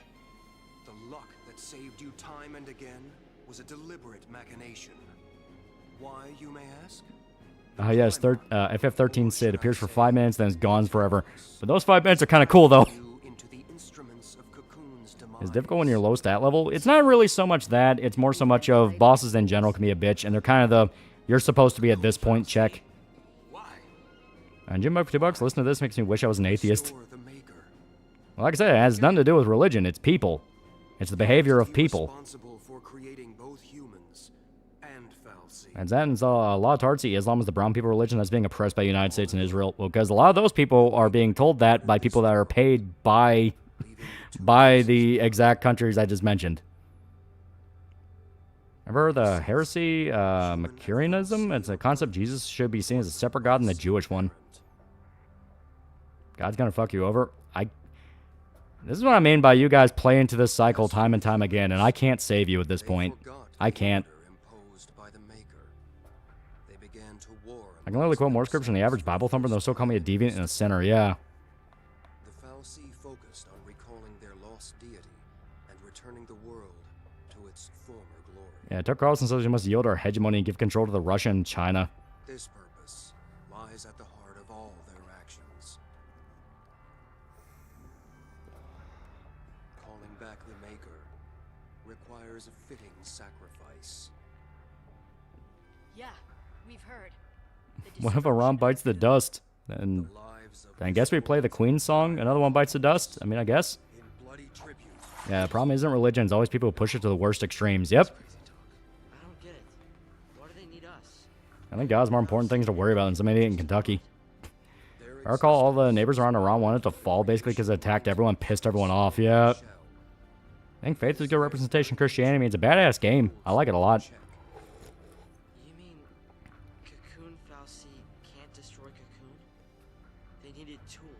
Why can't we talk about religion more concept, more adults should have a level head about? Because no one has a level head.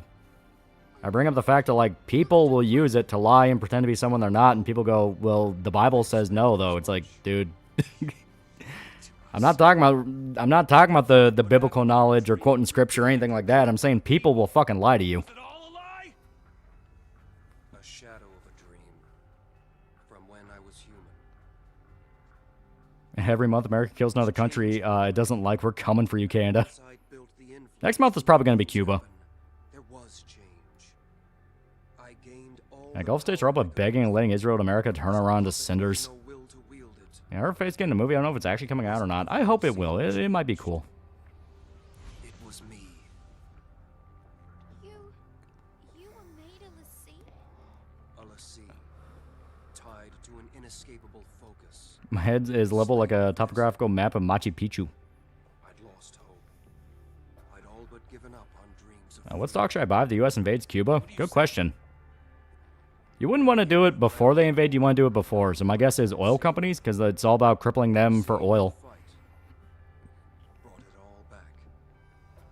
Brought back Now, Iran has no allies right now. All of its neighbors hate it because he kept attacking them despite them being neutral and wanting peace. will challenge my fate. Yeah, Cuban cigars. Yeah, true. Try to buy a cigar company.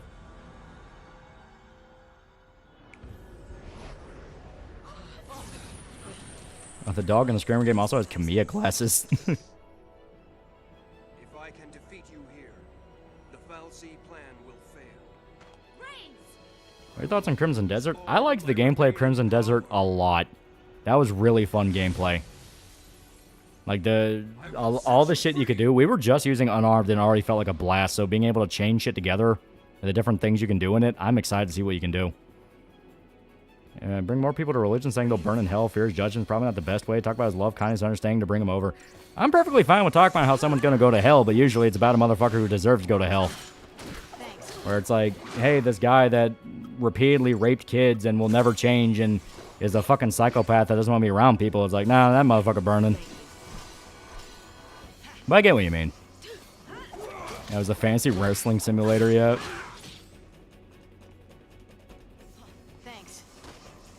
And better wrestling game than the latest WWE one. I was watching Max and he was chanting RKOs and instant suplexes. Yeah, that I perfectly get. Yeah.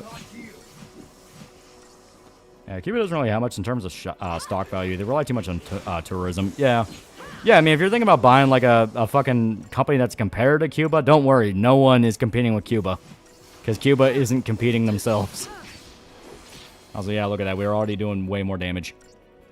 For $2, stop it, make me misanthrope apathy as fuck. Thanks. I need to repent if you want your soul to be saved, brother. Go to fucking church. It ain't about saving my soul. I'm telling you how people are. Like, this is not me saying religion is stupid. I'm saying people will use it because they think you're stupid. You need to be able to catch that. Good news for once, we'll be launching the first moon mission in 50 years on April 1st. Second to next week. Launch time is at 6:20 p.m. Ooh. That unironically sounds really cool. being able to have another moon mission, it's like, okay, now I'm hyped.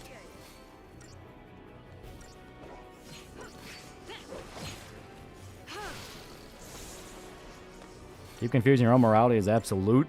I'm not sure what you mean by that. April Fool's rocket blows up. Yeah, Tembo is an interesting case. Less about him and his crimes, more about the reaction people had to them from his persona. Yeah. Actual way to save your soul is to motorboat amazing titties. Lost Moms paying $5. Strangers in Heaven gotcha finding the Snoop Dogg clan, and Hades 2 is finally coming to all consoles. April 14th. Excited. Get Hades 2 heatness. Yeah. They're saying is I should convert to Voodoo. You know what? Fuck it. Yeah, sure.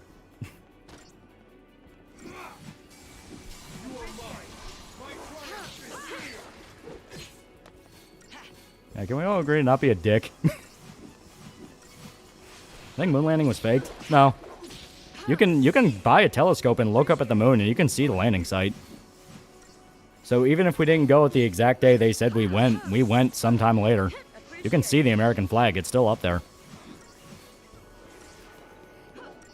Doombuck, $5 chat. Tall isn't saying God's bad. He's saying humans are bad, and I agree. We are demons. Demons that wish to control others. We're all cursed by our nature. Favorite episode of The Sopranos? I always say when Big Pussy dies. That's one of my favorites. Because like that death scene's fucking hardcore. You know, statistically, there is a non-zero chance that the Godsmack song Voodoo converts someone to voodooism. Ah, shit, didn't save my... Okay, it's gonna suck. Different $5. Religious conversation charges because Lolly made fun of Quarter Pounder being a fake Christian and getting his comeuppance. Yeah, right? This is what I mean by you niggas will just constantly play into the cycle over and over again, and I can't save you. It's like, no, you'll keep falling for it forever. I think we might get another Cyberpunk DLC. No, they confirmed that Phantom Liberty was the last big expansion. The American flag's been bleached from the UV rays. Now it looks like the French went there. We're going around the moon and pave the way for landing mission in 27 or 28. Hell yeah. Yeah, moon landing was fake. Soviets would have called us out on it. They ran a small story in the newspapers focused on things that made them look good. I heard the original tape was taped over. I have a theory Stanley Kubrick was real, but it was not that moon landing was fake. And when Big Pussy died, most of them didn't want to do it because they had to. Pussy both accepts it and eventually starts to panic near the end. Yeah.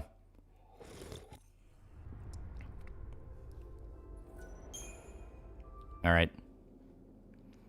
So the big thing that screws us over here is the exact class that we needed was not in our lineup, which is we need people that can actually, you know, sabotage. So yeah, Ravager, Commando, Medic. Yeah, we'll change this. Synergist, Saboteur, Medic. There we go.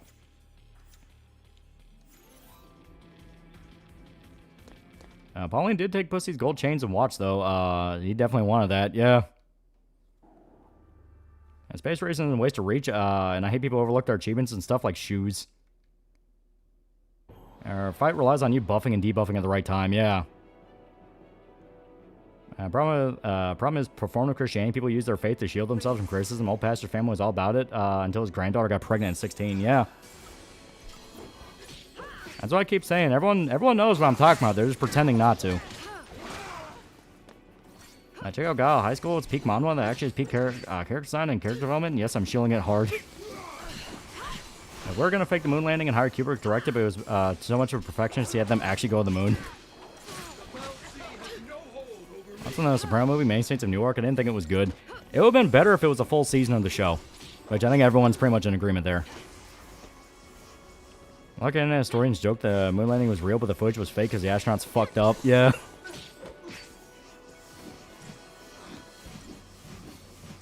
Which Sopranos character did you hate the most? Ah, God. Like, genuinely, they suck as a character, or you were supposed to hate them. Because supposed to hate them, Tony's mom. Tony's mom was a monster. Yeah, Jesus never told you to get scammed in his name, yeah. Yeah, Junior. To be fair, Junior was a fucking prick. Oh, sucks as a character hate. Oh, It's kind of hard to say. A lot of the characters are great, so... I'll definitely say Tony's daughter. Early show, she just screamed, wanted to rebel against her dad. There's public recordings from NASA, the moon astronauts complaining about things like the orange juice making them fart too much in the spacecraft. Yeah, Olivia was a big prick, yeah. And Tony's mom caused a lot of damage, some vicariously through Tony.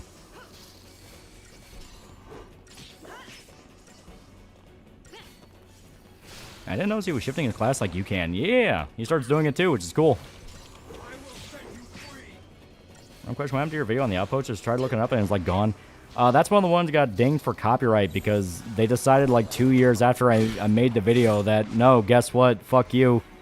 This company that claims to own the rights to the movie says that you can't use any footage of it. It's like, really? I don't think anyone tops Richie April.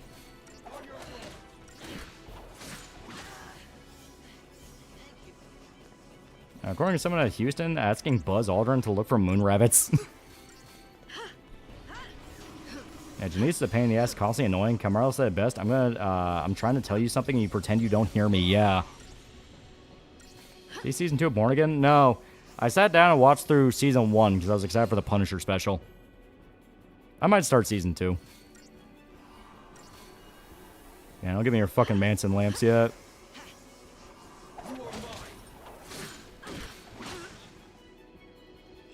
YouTube's copyright system, it's most functional yet. Yeah, late season Meadow got better once she accepted the Mafia life. Yeah. That's why I said early season Meadow. Early season Meadow, she was whiny teenage girl. I like watching any old Mafia mobster movies. I recognize them from Sopranos yet. Is Fang frozen? No, she's just waiting for her turn. This does a weird thing with ATB. Is Born Again worth watching? Not heard too many good things about it. Season 1 is fun, but it is flawed. It is flawed.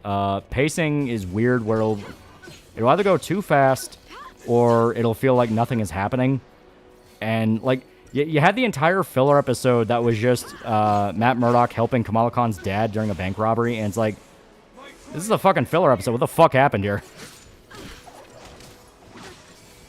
Now, wasn't the joke about the moon landing footage being fake? Was fake because it came out after the fact the commissioned Stanley Kubrick to direct it and he took too long? Yeah, Janice made Tony miserable, but you gotta admit when she killed Richie, Tony ran over there with a gun. He came through, yeah.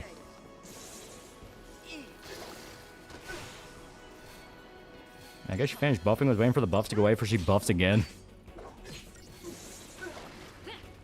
You think Screamer's a racing game you try? I don't know anything about Screamer.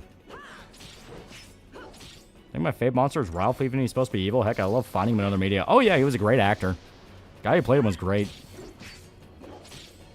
If I had Netflix Daredevil, stay away from Born Again. I wouldn't say stay away, but definitely temper expectations. It was the exact thing I was worried about.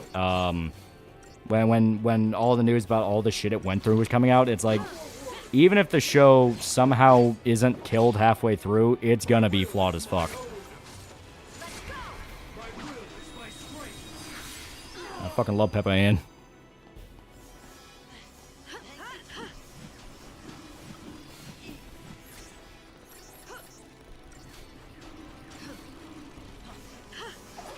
Now, what do you think happened to the characters after the end of Apocalypse Now? I'm talking about Willard went home, opened a car dealership.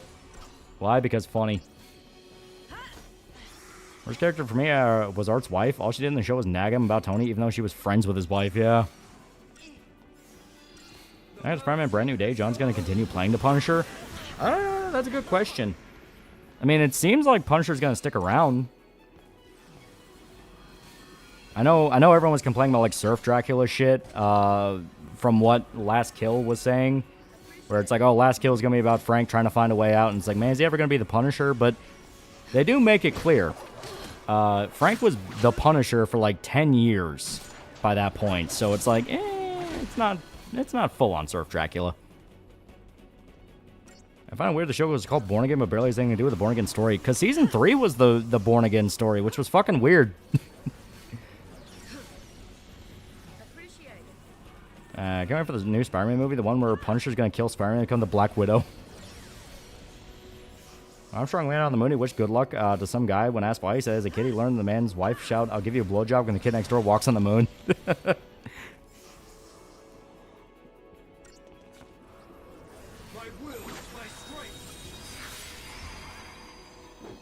Yeah, supernatural shit's canon. Sopranos like how the spirits taunt Polly. Yeah. Never saw Daredevil Season 3. Is ain't good. It's okay. I think I mentioned Digital Circus. I'm going to finish it when the last episode comes out. Yeah, that's something I was talking to Work Bro about. It's like, yeah, I would like to start it, but since it's almost over, I may as well just wait for all the episodes. I read Man Without Fear, and it was actually peak. I know there are a lot of, like, really good Daredevil stories.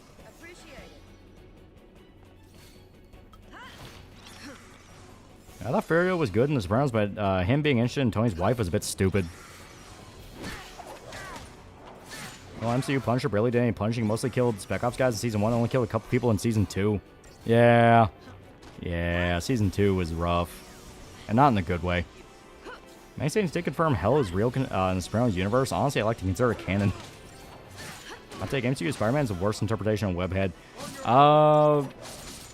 It's pretty high up there. Like, unless Brand New Day is able to completely knock it out of the park, which I just don't think it'll be able to do, I will agree there.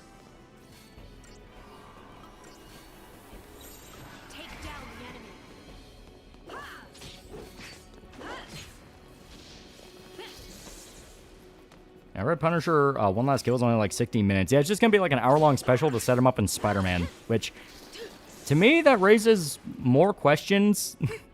And we're already reaching that point with the MCU where you can start asking these kind of questions where it's like, so Born Again is about how Fisk slowly takes control of New York and turns it into his personal kingdom to the point that he has his own private police which do everything he says, and basically follow his every word, and he's this fucking tyrant. Like, I mean,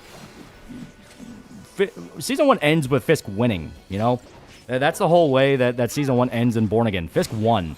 But they're also setting up the fact that, like, Spider-Man is there. I'm pretty sure they still make reference to She-Hulk, so that still happened. The larger MCU is a thing, so it's like, do they just not care that this guy who's like a really violent criminal kingpin is in control of the city and is doing shit that's like fucking the city up? Yeah, remember Echo? I remember, yeah.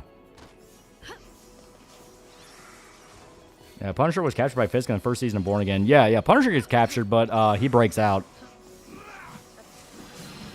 Be fair, Spider-Man's in the 90s? No. MCU's in the modern day. It's the same universe.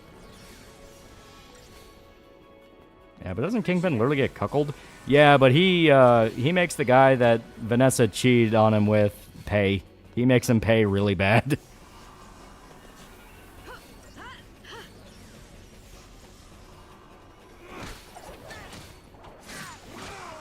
I remember the writers of Born Again admitted next season will all be about Trump and ICE. They said that with like Born Again Season 1, and even then I was like, I don't really see it. Like, you have one or two lines that kind of lean on it, but it's one of those of like, I don't see it. Thunderbolts not care about the criminal kingpin running their town? Yeah.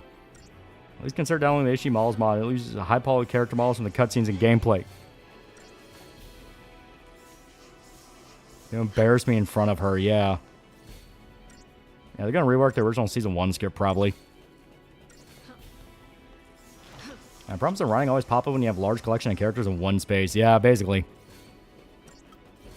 And Kingpin's mayor is supposed to be a Trump allegory, but to be honest, it's not really as egregious. Yeah, it's like, if anything, he had some of the best scenes. Like, him being mayor was, like, some of my favorite parts, because they showed, oh shit, if Kingpin just wasn't Kingpin, he could be a good mayor.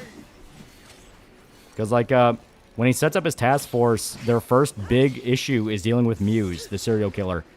So there's, like, the race against time where Matt has to get to where Muse is at the same time the task force guys are going there.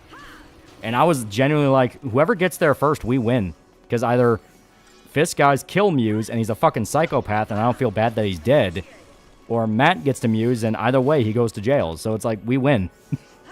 You know, and that, to me, is an interesting direction to take with Kingpin, where, like, he's genuinely helping the city, but he's doing it in the Fisk way of, you know it's a deal with the devil, but he makes it sound so tempting. This is what happens when pretty much all your heroes are solely in New York, yeah. And why do writers say stuff about Trump allegories and say and such that they run the risk of ruining their shows and get low ratings? Yeah, right? Has there ever been a story where Matt Murdock was Fisk's lawyer? Not that I know. I don't know a lot about Daredevil stuff, I fully admit. It's very much a devil you know situation, yeah. Yeah, Kingpin gives his guys dental. Yeah, virtue signaling performative nonsense. Yeah, it's very easy to tune out. Where it's like, yeah, sure, Fisk is Trump, whatever. Thanks. And did you hear the lawyers suing Valve for winning their case as being investigated for fraud? And they stop using only Kingpin, Daredevil as other villains. They do, and they do address them, but Vincent D'Onofrio is too good as Kingpin to let slide. I agree that he doesn't need to show up as much as he does in other stuff, though. Because didn't he show up in, like... God, he showed up in, like, a few of the fucking MCU shows. Fun Marvel fact, Daredevil was Venom's lawyer. You got A. Brock acquitted of murder, yeah. Because they think they'll get brownie points from the anti-Trump crowd, but never seem to learn how many neutral pro-Trump people they are. Yeah.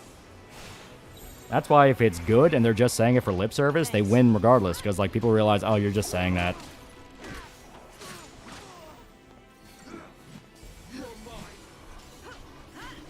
Last chapter of Chainsaw Man? I've done Berserk base merch. Example, shirts, rings, accessories with brand sacrifice on it. They're really cool. I wish we had more than just that, though. Oh, son of a bitch. Remember Red Hood? I remember. Oh, Hope's dead.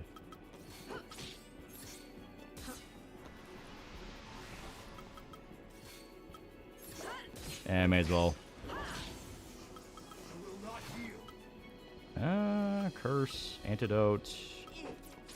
Yeah, fuck it.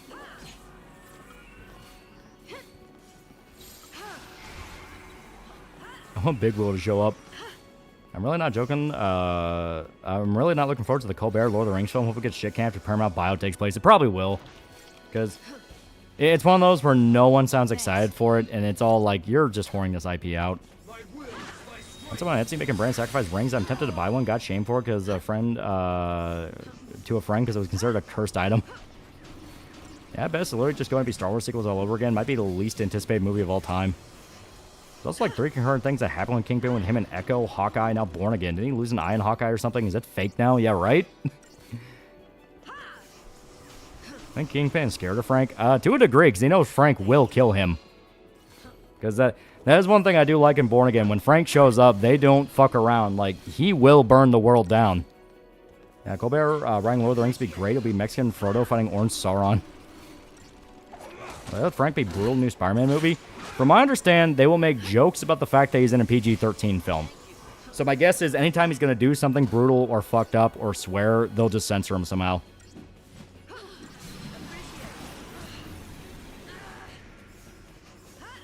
Did you hear about Bald Eagle stopped activists from taking down the American flag?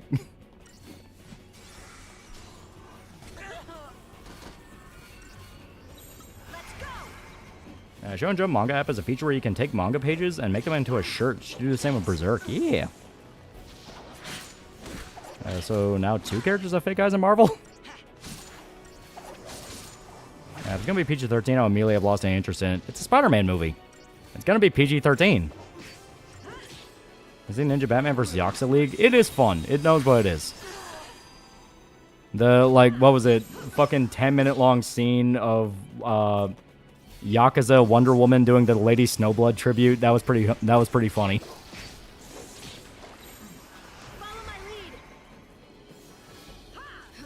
Yeah, trailer for Brand New Day has damn it. Trailer for Spider-Man has Punisher almost say fuck only for Spider-Man to web his mouth shut. Yeah. People are expecting Spider-Man to be R-rated.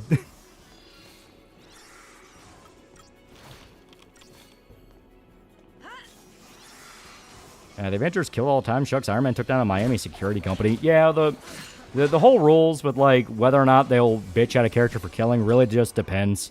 Like, it really just depends. PG-13 Punisher is not my vibe. Yeah, he's gonna be in Spider-Man. It has to come with the territory. They do that normally in the comics anyway.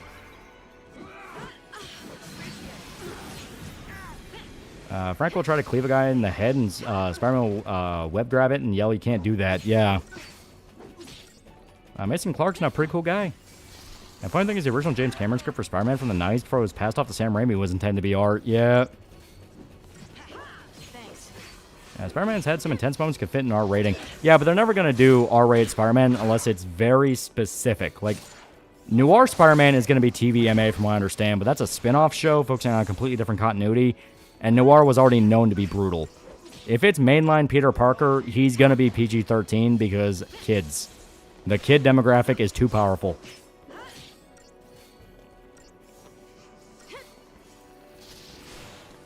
Yeah, Venom should have been R-rated. Yeah, Venom should have gotten an R rating. And I'm still convinced the reason why the first Venom movie feels as choppy as it does because it was R-rated.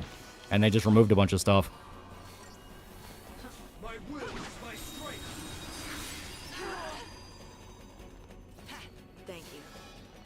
Yeah, Disney buying Marvel is the biggest mistake ever made. Marvel was already filled with crazy commie lefties, then Disney nerded the stuff, and then Joss Whedon and James Gunn. Don't kids still sneak into R-rated films? Yeah, but like actually getting a family to show up at a theater to watch it, very different story. Craven was R-rated, which is weird.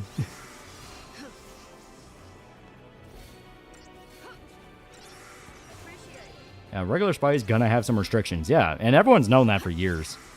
Thanks. Punisher, no, you can't slice someone's head off with him. Why the fuck am I here then? I'll be in my trailer.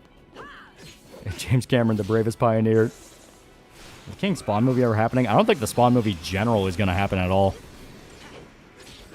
Oh, Spider Noir is good. I'm kind of hyped Nick Cage is reprising that role in live action. Same. He loves comic book shit, so hopefully he'll have a lot of fun with it. I think Tom Hardy has said there was over 30 minutes of movie taken out to make it PG-13. You can really feel it when you watch it. Yeah, Marvel's ruling on Spider-Man in film is pretty explicitly lock him down to PG-13 at worst unless he's influenced by the symbiote. Yeah. Because like I said, they know he's a kid-focused character. Focus him to kids. There's too much money at play not to.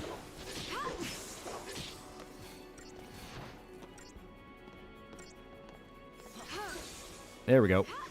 And yeah, this should kill, because Fang will dump Big Dammy. Anybody see the movie Upgrade? It feels like what an R-rated Venom movie could have been, but with a bad ending.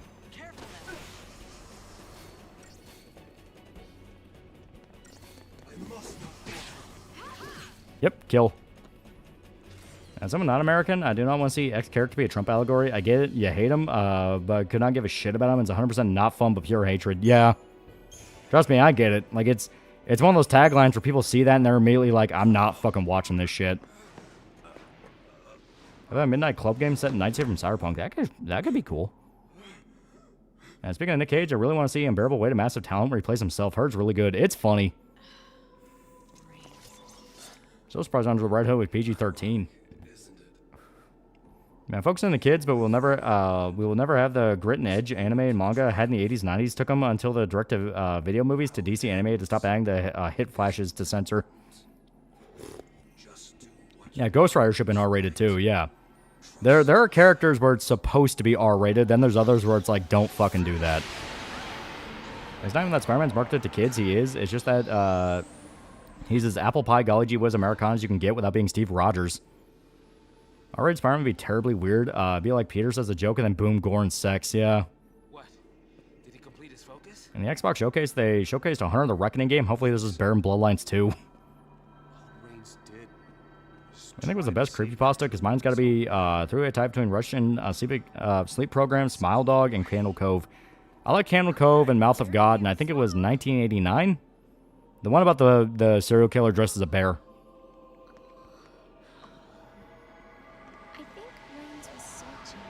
And it says in the contract, Peter can only say fuck if he's wearing the black suit or has just been divorced and learned Aunt May died and gets kicked in the nuts all at the same time. Yeah, that was 1999, yeah. If you want to know how Screamer plays, her plays like a mix of Ridge Racer and Blur. That sounds interesting. Cameron went an R-rated Spider-Man, but Battle Angel goes PG-13. James, please, makes sense. Of Yakuza Flash introduction, I'm the fast man alive. I'm the fleet of foot berry, yeah. Best creepypasta was Haunted Trombone. Oh, he's just dead. Yeah, Sid dies. Those PG-13 edits when Eddie told Venom to not kill some cops and they non-lethally smashed their spines on girders, yeah.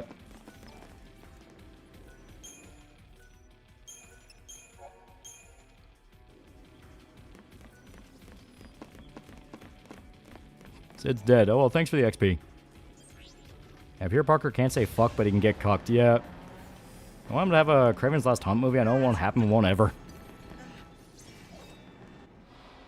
I will still say that despite all the bad rap creepypasta get, I'll still defend the ones that are hidden gems. Oh, yeah. It was just kind of the nature of any... How it still is the nature of just any kind of horror-focused thing. It'll have some really good gems. It'll get flooded by kids and people who want to make a quick buck off it, and then they completely tank it to the dirt. What about an Agent Venom movie? That would be sick, but we're not getting it. And back to Brown was fucking cool. Polly was played by an actual mobster, like he was rumored to kill people monster. Adds authenticity, yeah. How about the Mets? Let's go Mets. Why are you fighting D&D dice? They're fiends. Basically monsters. The guy who played Gambit and Deadpool Wolverine was cast to play the Max in live-action adaptation, but that's never going to happen. Yeah. Never going to see an Agent Venom on the silver screen. Eddie Brock is thankfully too popular. TheAlmightyLoli isn't actually a lolly, let's sigh. Imagine we're going to a Japanese Spider-Man movie and get to witness the emissary from hell. Now, version of Flash Thompson they put in the MCU will never be Agent Venom. Gotta make a whole new character, give Frank Castle the symbiote to get anything close, yeah. Which, I mean, that would be dope, but yeah, we're not getting that. The Agent Venom won't happen because you didn't watch Venom 3 100 times. It's all your fault. I don't think anyone watched Venom 3 100 times. I really think they saw it twice.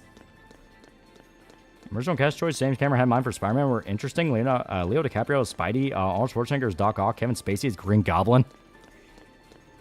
You all cannot take that Indian dude seriously as Flash in the MCU. Well, because they never let you. He was 100% a fucking joke character, and it's one of those of like, I get they wanted to do the subversion of, oh, this typical bully character is barely seen as cool by his other classmates, but Flash legit could fuck Peter up. I remember of Venom 2 and 3 is that there was a gay nightclub scene. I didn't see the film, but that's what I was told. That's the Spider-Man story is one day Tony Sirocco rock up with fucking Johnny the Guts pepperoni, hand me 50, and tells me that the moon is Italian coolest shit ever. Like Ken Ashcorby, he had Lolly prefer tall girls in his Yuri life, minus the Futanari. And plans on watching the Roosh Fire anime. I don't like how CG it is. It's one of those I saw that and I was like, nah.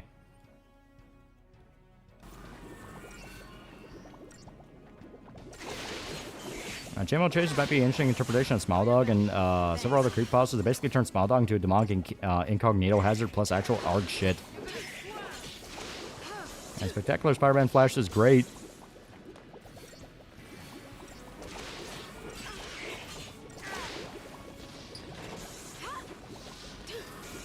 Yeah, it could fuck up Peter before his powers at least. Oh, yeah. I mean, obviously, after Peter got his powers, different story, but, you know.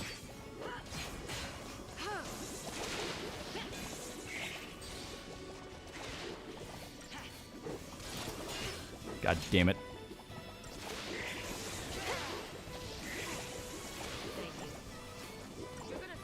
Well, creepypasta you're thinking of is 1999. Yeah. I saw Venom 3 twice. You're the one guy that did.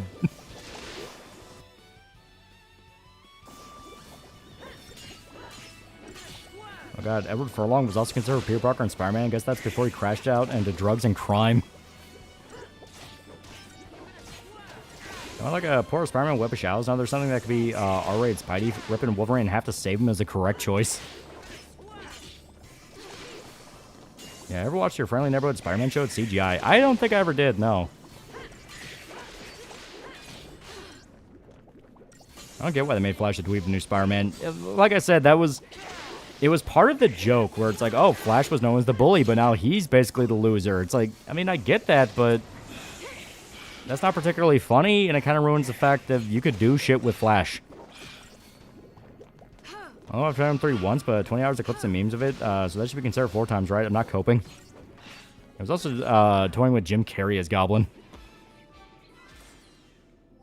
Didn't Bendis write the story for Web of Shadows? I don't even fucking remember.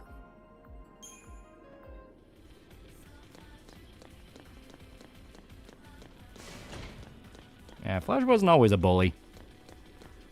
Not always, and he does eventually get cool, but him being a bully and a dick to Peter is kind of crucial to when they become friends. You know, it's that sense of progression. OG Flash, the type of guy you would think would show Peter in locker. MCU Flash would lightly make fun of Peter, and someone else would tell him to shut up. No one likes him, he starts crying. To be fair, that literally happens in the movies. And regarding Flash, I understand that the joke is present, but the joke itself is not funny, and kneecaps one of the better potential spin-off characters. Yeah, Flash was a douche, but serving the military changed him, yeah. Apparently, original deal, by the way, Sony and Disney made them make his supporting cast be like 25% different from normal adaptation in case they ever want to do them properly in a movie. Ah, that explains a lot. They made 3 Venom movies and not once learned their lesson making a PG-13. They only really started leaning into the R-rated shit with fucking Kraven. And it's like, why would you wait till fucking Kraven?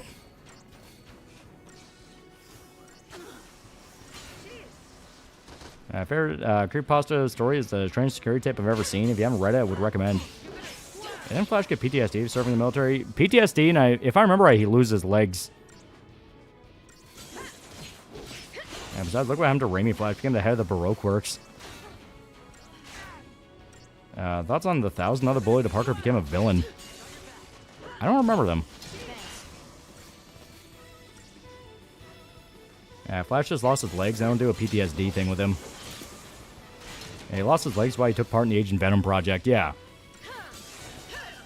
Yeah, he lost his legs in Iraq.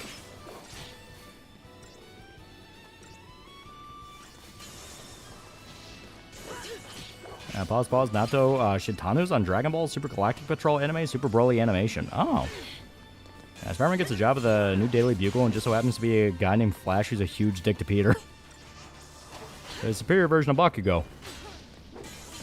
It wasn't supposed to be a Sinister Six movie, that's why they got Morbius and Kraven, yeah. Was wondering, because I've been wrapped up in everything else, but how much of Fallout from Hogwarts Legacy? No, stupid behind, but just thought, what? I'm not sure he meant by that. I find funny that Flash in the Ultimate Universe remained a massive bully and douche, was racist towards mutants. And Flash is also Spider-Man's #1 fan, yeah. That was one of the hive mind of spiders that the bully became after eating the spider that gave Peter his powers. Fuck, I completely forgot about him. I have to ask Shota. He would know. He would know more about him. I only watched Morbius because Matt Smith was in it. To be fair, Matt Smith is a good actor. Yeah, one of Peter's other bully straight up eats the spider that bit him and becomes like 1,000 spiders. Yeah, the whole Morbius situation is really funny. Jared Leto's box office poison. Yeah, Agent Venom was comic historian's favorite comic book character because he was in Iraq too. Rip Benny. Yeah. And I will say, Agent Venom has like one of the sickest fucking designs. It is so good. I do like that Flash looks up to Spider-Man in Spectacular. Sticks up for him when he's framed as a villain. Yeah, apparently Sony's planning on rebooting their Spider-Man-less villain movie universe. Yeah, Ultimate Peter fucked a mutant. He dated Shadowcat, unless you mean the most recent Ultimate Peter.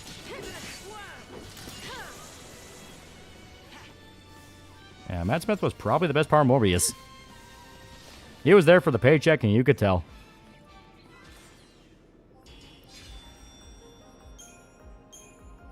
I will say, late 2000s, early 2010s creepypastas had a vibe to them. Kind of cryptid meets urban fantasy. I don't know how to describe it. Yeah, it does kind of suck, because Jared Leto will set Tron back another 10 years. Yeah, 1,000 Spider Bully story is good. It was written by Garth Ennis as an example of why he's a good writer. Might need to check that out, then.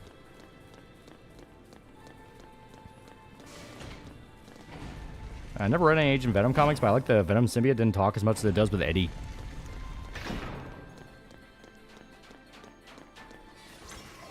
Yeah, Spider-Man was so a mutant racist while fucking a mutant. Yeah, that's the best part of it.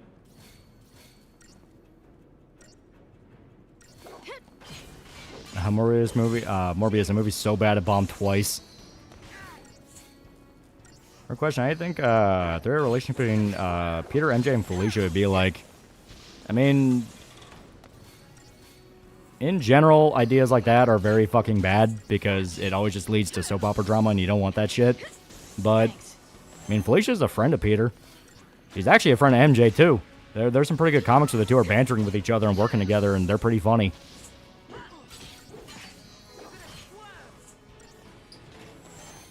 Both well known for them, but who do you think is better monologues, Alan Moore or Frank Miller? I'll go with Frank Miller. Frank Miller monologues can get fucking good. Half the reason you're reading Sin City is because the monologues in that kick ass. Nebraska races the race of his girlfriend. Yeah, Morbius thing is so funny. Like the internet single-handedly tricked Sony to wasting millions for nobody to watch the second release. I was thinking the last Spider-Verse movie will live up to the hype or stick the landing. I think it'll be aggressively okay. Ah, shit. I say, you know what, love triangle drama, but Spider-Man 3 is iconic thanks to Harry being an absolute dick to Peter in his relationship. To be fair, Harry isn't really being a dick because of the MJ thing. It's more of, you know, he killed his dad. Yeah, Godzilla NES is ironically good for a creepypasta. And Morbius meme died when they leaned into it. They thought they could capitalize on the morbing meme, and they did not.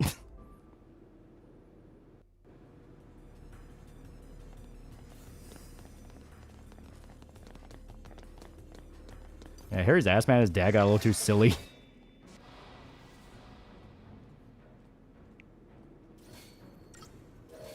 Alright, kill that thing first. It's annoying.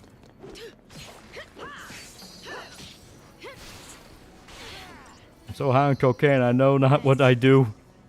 I was writing a new Spider-Man film. I would have Peter move on from MJ and find a girl he meets in the world randomly. She introduced herself as Gwen.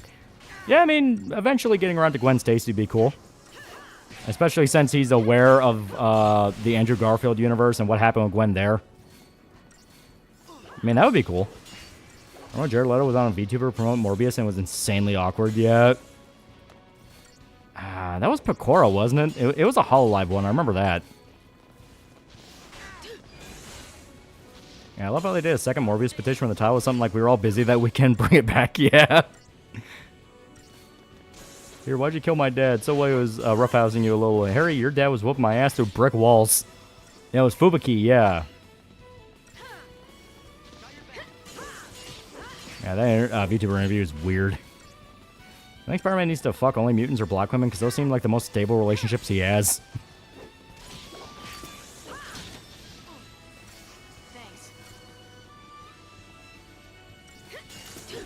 Should Emma Stone return as Spider-Gwen? Emma Stone's a good actress. I mean, maybe. If she's up for it. I can't really think of anyone else as Gwen. And Tobey Maguire's Spider-Man, man, it's a shame your Gwen died. You should have seen mine. She had some big fat badonkers. And people that talk about Raimi MJ being awful always leave out that her being Harry's sloppy seconds comes from OG Ultimate Comics. At least they developed her properly there, yeah. And on top of that, a big aspect to MJ in the Spider-Man movies was that she didn't know Peter was Spider-Man for a bit. So her going like, why are you blowing me off, is because she genuinely thought Peter just abandoned her. Fashion horn dog stuff aside, did Peter actually have any relationship problems with Silk? I mean, compared to his normal stuff, do you really have any problems there? I don't know shit about Silk. I was more surprised Marvel let one of their writers indulge in his midget fetish superior Spider-Man. MJ in the movies was pretty ratchet, though. That chapter, leaving at the altar, is fucked.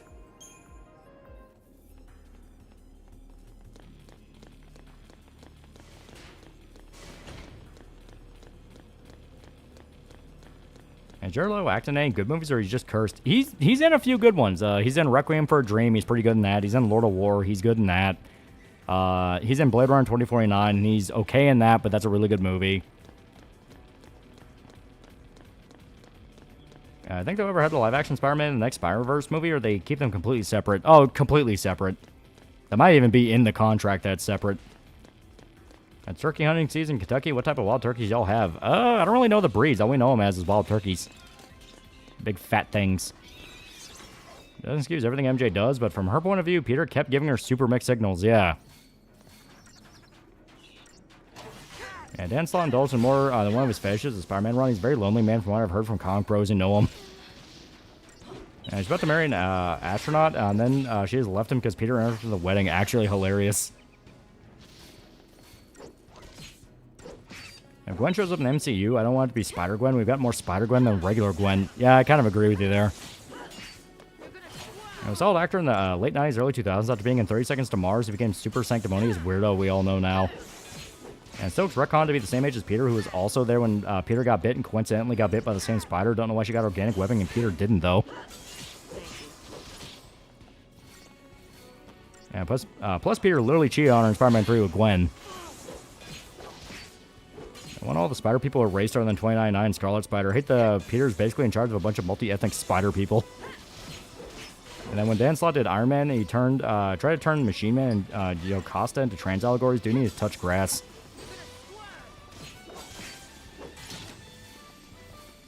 I also love the fact DC writers don't like Paul either.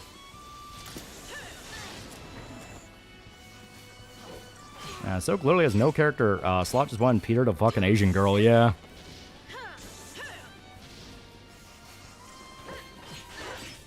Yeah, all I remember about Silk was that she was apparently important for one of the Spider-Verse comics. I think it's because she was bitten by the same spider one of the Peter Griffins were. That bit Peter, yeah. If I'll take Peter should just hook up with Gwen, and Gwen should make a comeback. I thought Gwen was better. I'd see Kentucky's considering making machine guns illegal by having the state sell machines to citizens. Brandon Hurray made a video about it. Yeah! It seems Roblox making more stupid decisions. They've been removing heads now and anything customization. I really don't know anything going on with Roblox. Anytime I hear news about it, it's bad news. I'm shocked that game's even still alive. When you think about it, Peter get the biggest fuck you to J. Jonah Jameson forever by literally stealing his son's bitch and running off with her at the altar. And funny enough, I literally didn't know Jared Leto was the 30 Seconds to Mars dudes until Morbius. I was like, wait, why are they playing the kill on this?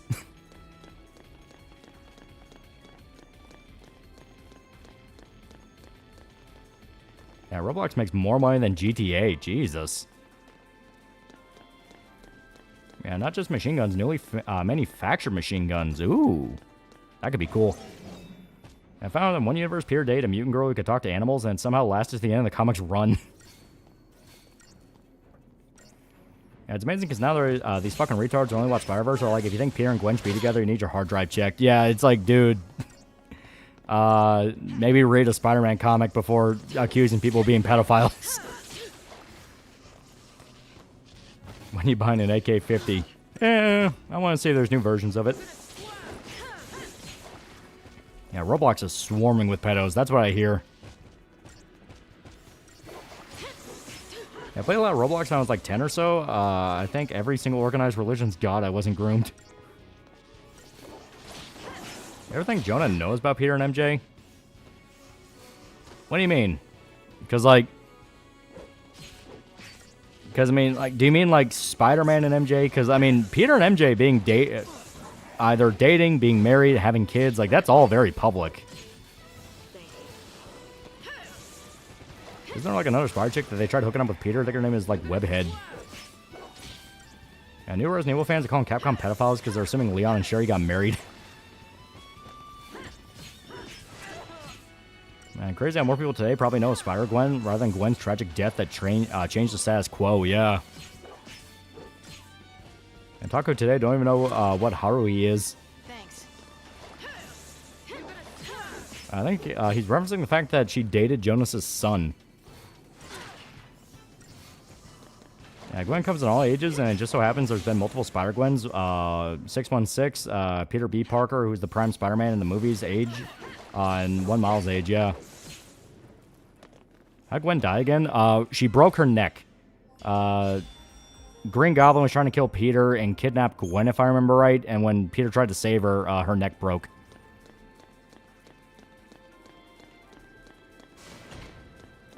Leon Sherry not married. I'll accept it as a meme, but canon, no. Yeah, it's definitely not, because the director's even outright said you haven't seen her yet.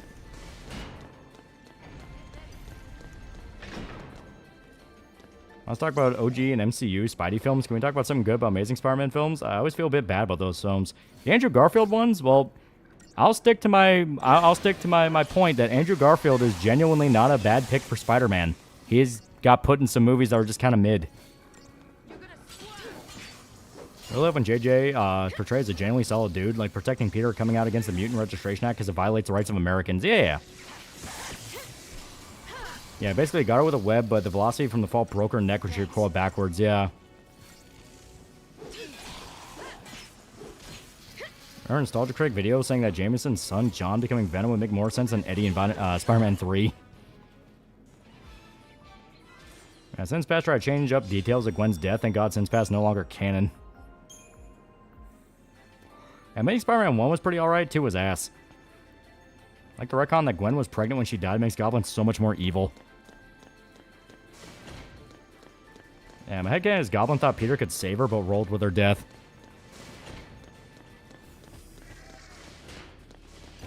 Yeah, if anyone's in fault, it's the director of Amazing Spider-Man. Like, if Amazing Spider-Man returns, they need to get new directors and writers. Well, it's the big problem with a lot of Spider-Man stuff, and I think this is gonna apply to Brand New Day as well, is they keep shoving in fucking everyone.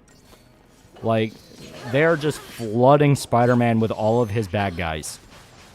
You know, that was the complaint with fucking, with Spider-Man 3 with the Raimi era, that there were too many villains because they wanted all these different people to show up.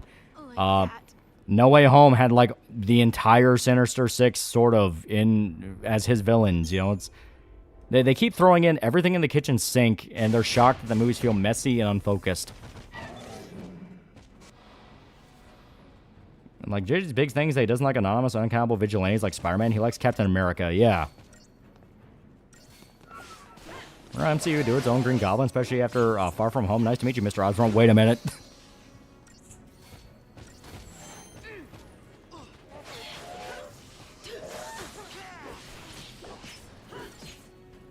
Come on.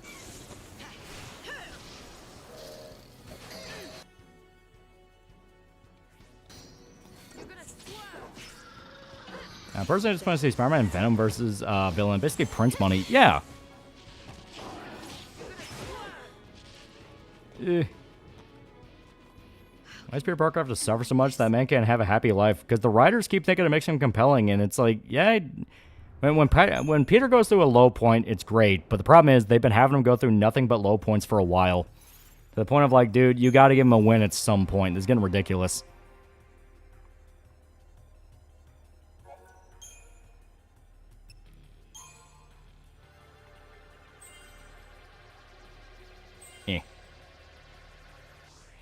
I just hope they don't ruin the Doctor Doom movie.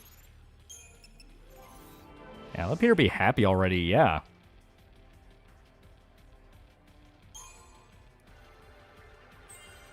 I think the thing about MCU Spidey that annoys me the most is that they went and patched Spider-Man PS4 to have him look like Tom Holland. The face does not fit. I really like Spider-Man PS4 Peter.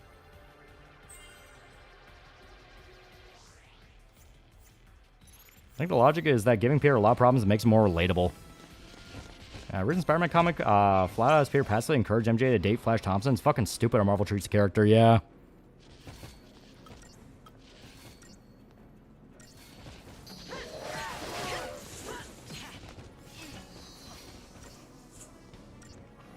Yeah, Spider-Man isn't relatable anymore in the main line. He's just miserable, yeah.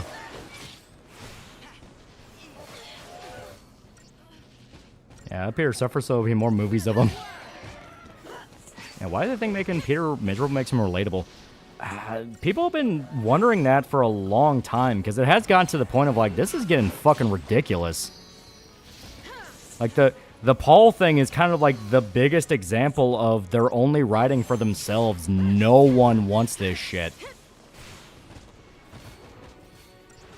Yeah, Guts has Peter suffering, then found hope and things turn around. Spider-Man writers forget that second part.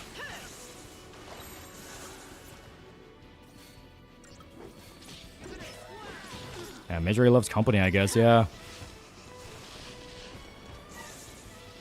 First reaction to, oh yes, Paul, of course, MJ would go with Paul. I remember the first comic book Paul was in. Who the fuck is Paul?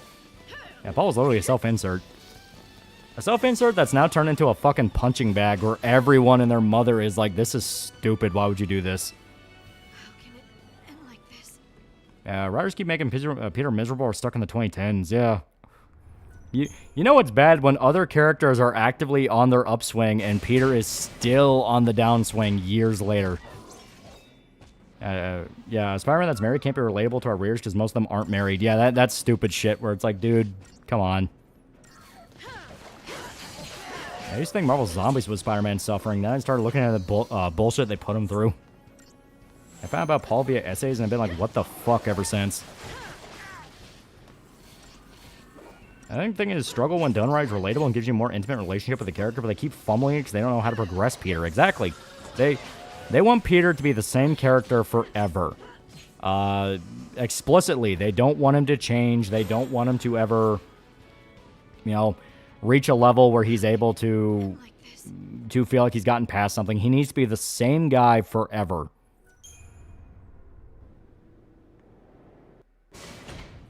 I say most of us aren't married, but then you have Fantastic Four, Reed and Sue.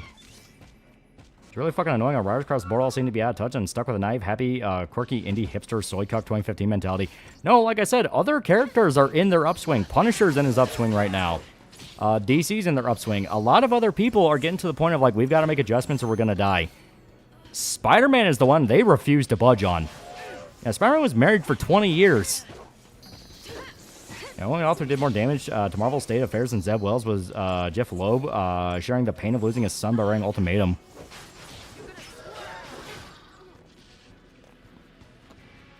Yeah, Joe Quesada will pay for his crimes. Like that. All right, and obviously these guys want to be assholes, so we have got to be a bit more careful here. With global pressure and lack of resources, how much time does Cuba and Iran have? I don't know. When's the next Spider-Man issue come out? In a way, even Punisher has a better life than Peter, because at least he's content doing what he's doing.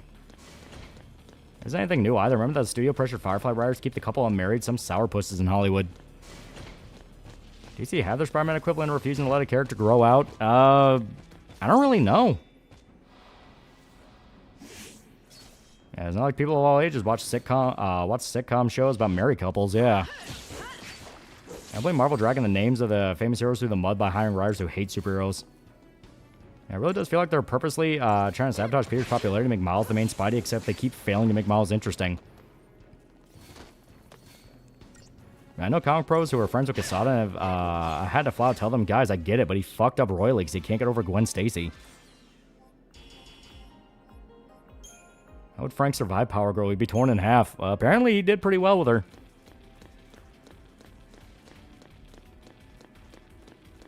Like, everyone should calm down, because it is Spider-Man. It's been like this for a long time. There's a lot of really long arcs that are pointless and stupid. Scarlet Spider's existence, yeah. It'll end eventually. And like I said, we're in that point where everyone's just kind of like... Even people in the industry are going, this is a fucking stupid idea. Why are you persisting on this? Because, yeah, I mean... Whenever a character gets bad enough, they just reboot them and then go back to what made them fun.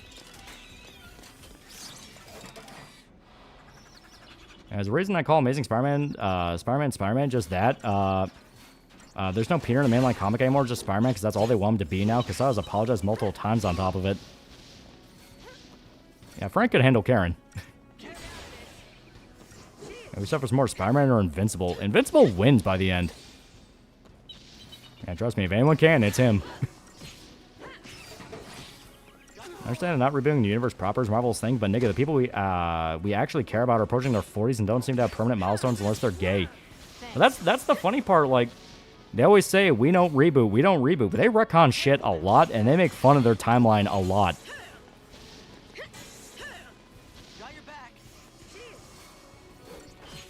Yeah, Superboy Prime's going through a redemption arc to reach Superman comics. DC kind of tried to do something new with its stuff, yeah. Hell, Absolute Universe for DC's going really well. Is the thing Punisher managed to take out the whole Marvel heroes in another timeline? I think he can handle Power Girl. They say the X-Men on the upswing, or are they still iffy? I have not read anything X-Men-wise, so I don't know what they're doing. From what I understand, they're slowly starting to be heroes again. But that's just what I've been hearing. I don't know if that's true. And just reboot the fucking universe already. A rank system does get more XP the more stars you have. It doesn't do anything. Yeah, you get more points, but eh. The one thing I don't know if they'll retcon or not is the alternate universe arc in Invincible. Yeah, X-Men stopped being heroes? Yeah, at a point they were like flat out terrorists. Yeah, sadly you can't. 616 is Prime Universe. Oh no, they can reboot it. If it gets bad enough, they'll reboot it. R9 got a new update. Anyone knows what they're changing? I do not know. Favorite X-Men movie? Logan. Hey, Marvel, haven't been full of greedy lesbian mercenaries while hell has way more things in it. I think it's time we let him become a young adult. Then we have some happy times. No, we must be miserable all the time. But the others, if we do this, we lose audience. What audience? X-Men's also a strange case to talk about since they almost feel relegated to their side of Marvel at times. Yeah, Logan and X2, yeah.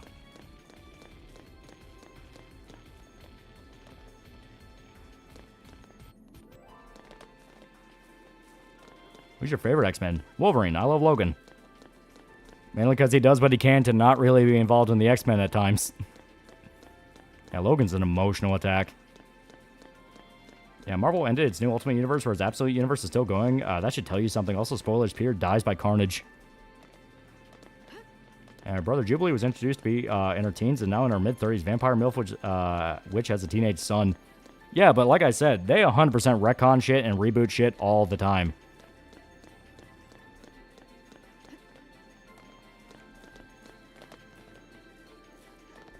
Yeah, X2 is just a really fun film. I love the fights in that scene with Logan handling Ice Man his beer to chill it. It always makes me laugh.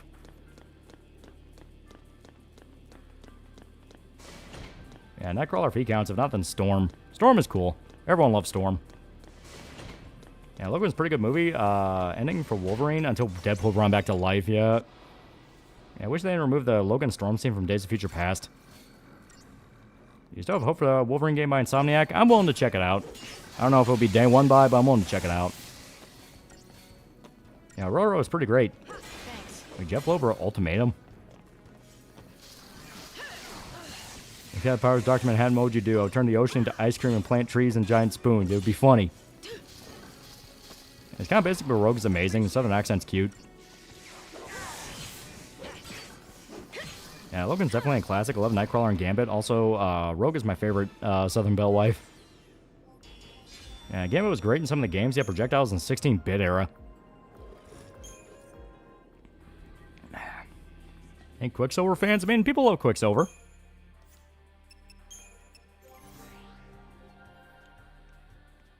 Oh, yeah, there's Ultimate Wolverine series currently.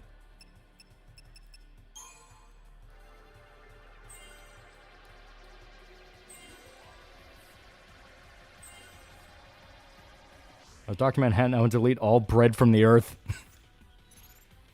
I like movie Quicksilver, yeah. I like Scarlet Witch.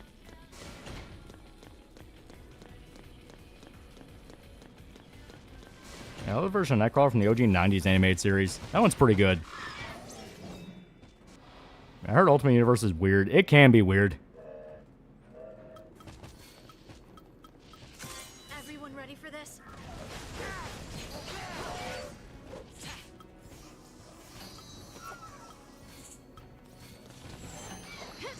Yeah, it's weird. DC's rebooted several times. Marvel just went through relaunches, yeah.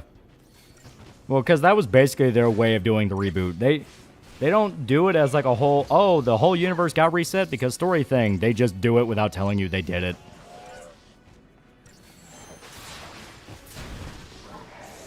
Oh, God.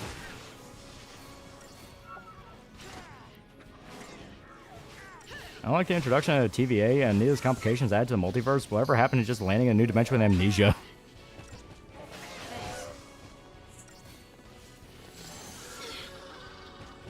For the love of God. Damn it. MCU probably won't have Nightcrawler since he's Catholic. And they have Matt Murdock and he's Catholic. Wasn't that Secret Wars basically a reboot? Yeah, it basically is. And Wolverine, Colossus, Gambit, Kitty Pryde, Beast, Storm, Rogue, Magic, Emma Frost, and a few others. And Nightcrawler showing up in Doomsday, yeah. Emmy's getting strong endgame. No, just these guys are dicks. They have the exact rhythm that will throw you off, and that you have enemies that can debuff alongside enemies that can buff, and they love to take pot shots at you. Plus, Hope is fucking useless as a white mage. But everyone else deals damage. Just like that. Yeah, see what I mean? Can I hang out here today? Today's been feeling like it's not my day. And Secret Wars both was and wasn't a reboot. More specifically, the reset the status quo to a relatively familiar setting with some changes justified being first issue. Yeah. Yeah, this is nowhere near endgame. Still basically tutorial. Yeah, Hawkeye got really suicidal because his family died. Wolverine basically fucked everyone. Magneto was evil and should die. Captain America's racist. Oh yeah, cannibalism was a thing for one crossover.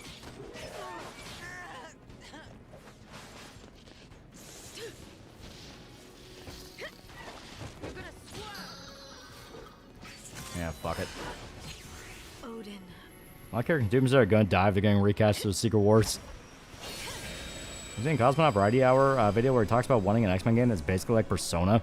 I have not, and that already sounds like, huh. What do you think of Billionaire Peter Parker comic run back when they tried to make him Tony Stark? That was dumb. Like, their idea of, well, Peter can't be a loser is, all right, we'll make him into Tony Stark. It's like, no, that's too far in the other direction. You don't have to do that. Like, you can tell they don't understand what just living a pretty quaint life really looks like.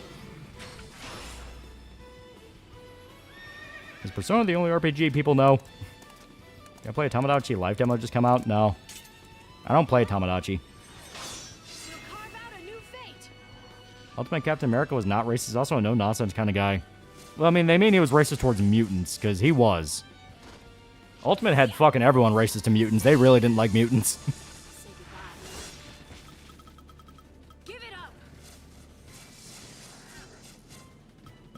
Just let Peter be a journalist. Superman's been a journalist for years. Let Peter be one. Wrath of Odin.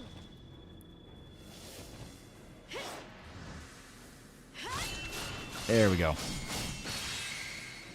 Won't full-on kill, but should fuck up. Yeah, there we go.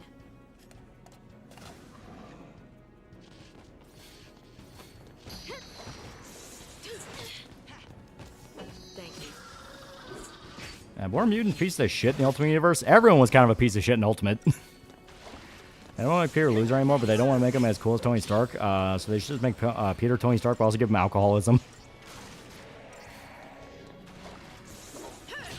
I was hyped for Midnight Suns when I only knew it as an XCOM devs. It turned out alright, but strip XCOM-like with X-Men could have potential. That'd be dope. And see, they're making City Hunter 2 live action? Yeah, that'll be fun. Everyone but Peter was an asshole. And even then, Peter had moments. Ultimate Cap was racist towards them, but he did later try to help. Yeah. Ultimate Peter Parker, Blade, and Moon Knight weren't pieces of crap. Yeah. Every time a demon-looking character is Christian and Marvel get a nickel, I would have 2 nickels. It's not weird, but weird it happened twice. Nightcrawler and Daredevil.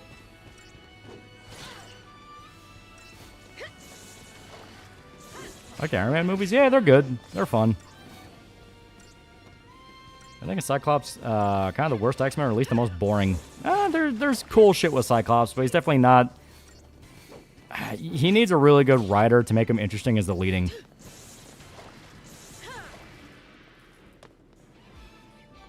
Depending on the idea, Marvel and DC should stop trying to adapt to the modern day and just make them either period pieces or an ambiguous time. I definitely think there are some characters where they just really don't feel like they fit in the modern era. You know? And it can be for different reasons. You know, Captain America, he works no matter what time period you put him in, because he's basically kind of a Flash Gordon situation. You know, he's meant to be a fish out of water, where it's like he was frozen in World War II, and now he woke up in the modern day. It's like, what the fuck? You know? So him, he can put in the modern day. Punisher is one where it's weird to think like he's not in Vietnam anymore, because like Vietnam was such a defining war for Frank. There we go. We're going to reach a point where, like, Magneto just physically is not going to be able to be a Holocaust survivor, which, granted, that was just added in the movie, but that's such a big part of his character now. Hunter the Reckoning is getting a sequel by the RoboCop devs. Oh, I didn't know it was the RoboCop devs that did it. A few Christian characters in Marvel. Captain America, Spider-Man, Falcon or Baptist. Venom's Catholic. Luke Cage is Christian. Yeah.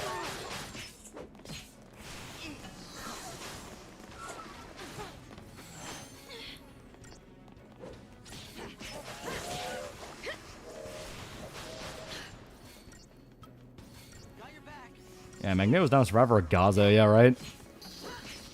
Give him enough time, they'll do it. Yeah, Frank will have just fought in the war, yeah. The war TM.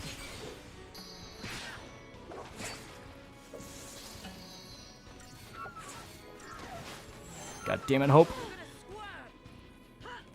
Yeah, didn't Charles torture Magneto with memories of the Holocaust in the animation? Yeah, because the whole point is like, motherfucker, you're doing the same shit.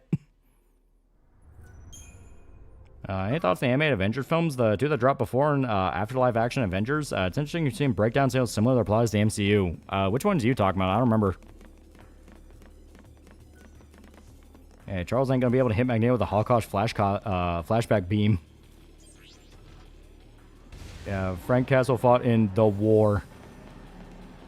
Magneto being a Holocaust survivor was greatly hinted at in the older X-Men cartoons. That was before the movies, yeah.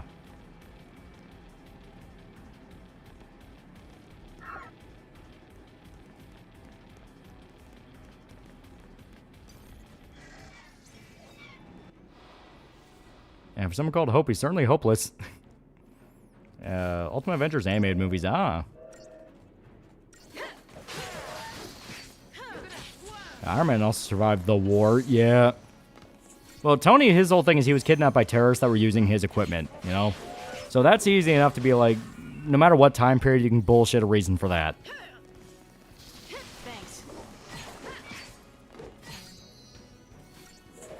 There are 2 animated Avengers movies. One was called The Ultimate Avengers. It's basically the Ultimates with Avenger-like costumes. The second one was about their kids. Keanu's band's going to perform my old job. I'm going to buy tickets. Oh, that actually is pretty cool. All right, now because Hope is fucking useless.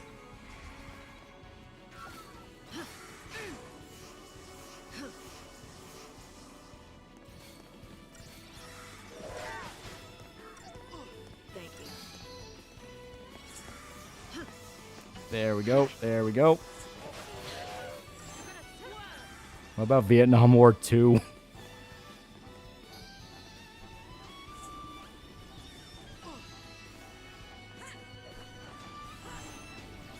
Come on. Ah, God, that's why I hate these enemies. Anything that loves drowning people in status effects sucks.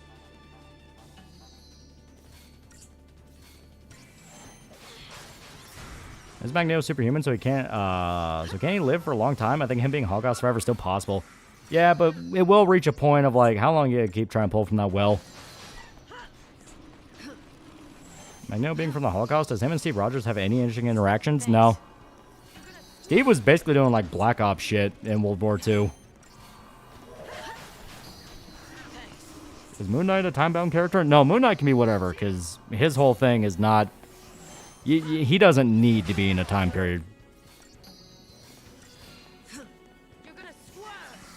Magneto and Red Skull interaction is still one of my favorites. Oh yeah, everyone loves it.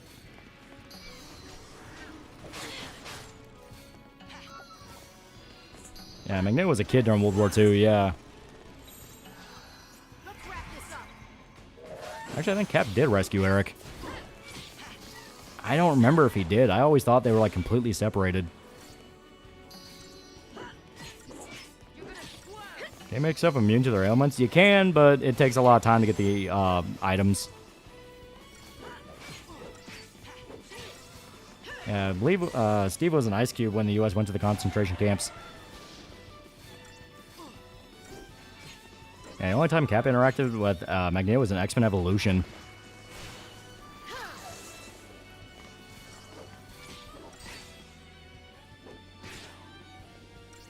So what characters think cannot work outside their primary time period? That is a good question.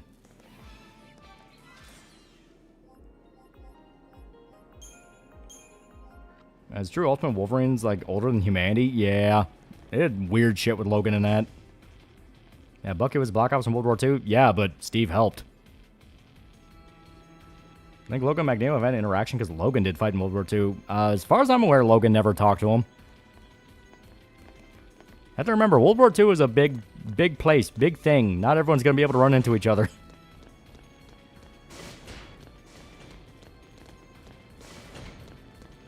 I wouldn't be surprised if Magneto possibly heard of stories of Steve's heroics through the German soldiers in the camp he was at. Yeah, it's like that, I can believe. And to make Magneto either be in cryostasis for a bit as well, or have him evolve his magnetic ability to slow his aging. Yeah. Ghost Rider hits Magneto with a penance stare and just shows Hitler's speeches.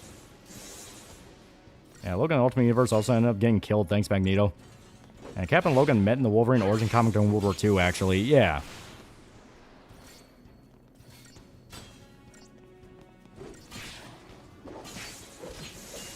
Anyone remember Marvel's The Condor took a skateboard kid, made him into a C-tier superhero? I don't think most people remember it. God, I think I've only ever heard The Condor in like a joke context. I don't think I've ever heard anyone take it seriously. Yeah, Wolverine's part of the Howling Commandos, yeah.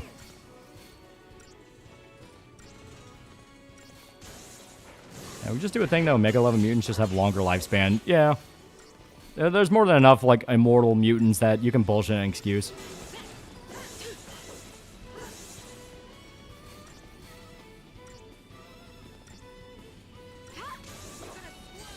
What do you prefer? Do you prefer the idea of Wolverine and Captain America met in World War II or no? I mean, I'm okay with it just because of the fact that Logan's whole thing was that he was working pretty intimately with the government, so him running into Cap, I am actually able to believe that pretty easily.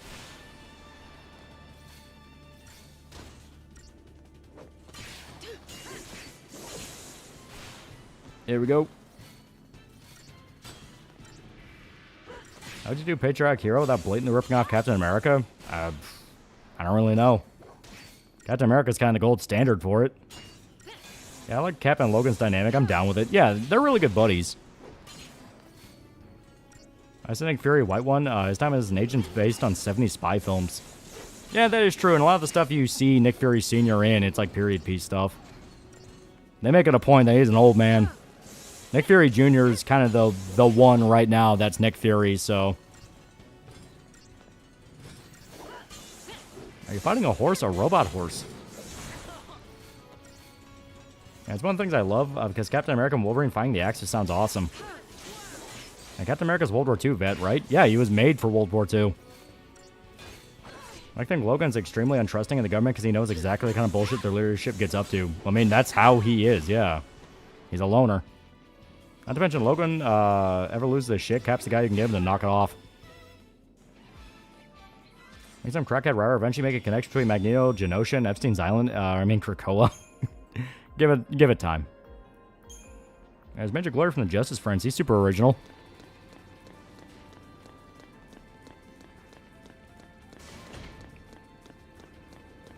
I wonder if Logan and Punisher met during Nam.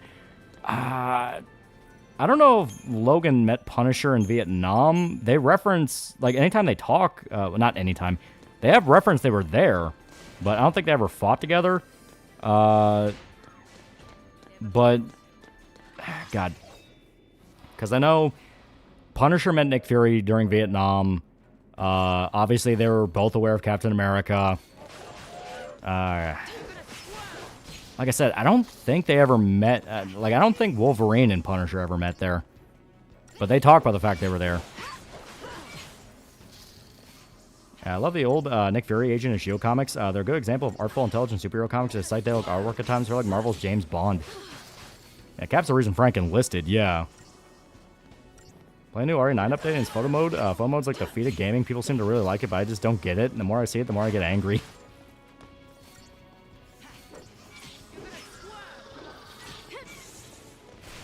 Official Resident Evil Twitter hopped on the Chainsaw Man slander train. Gotta admit, it gave me a hearty chuckle.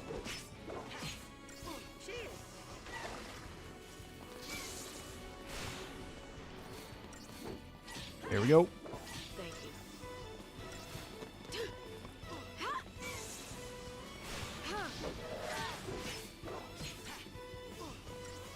I really want to see Rogers and Fred Castle to have at least one interaction MCU for Chris Evans takes his money and rides off into the sunset again. Yeah, right?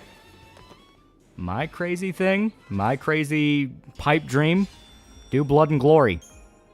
You know, don't have like fanboy Castle yet. Have him be like, oh man, fuck Captain America. He wasn't there for us. Have that.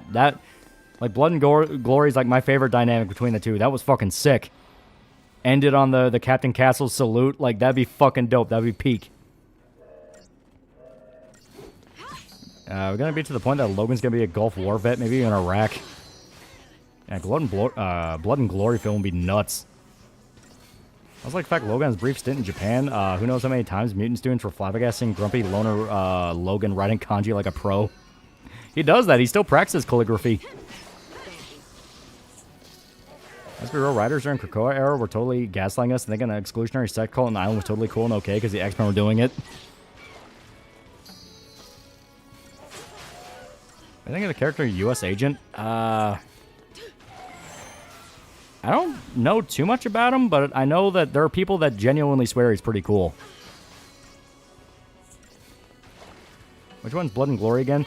That's the Captain America Punisher crossover. They have to take down a cartel together. It is fun.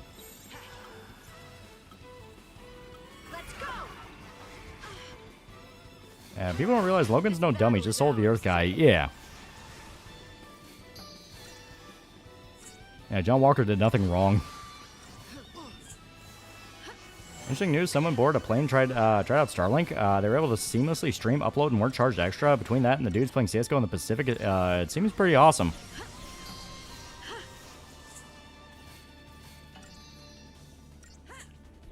I'm gonna forget Logan has a massive fascination with Japan.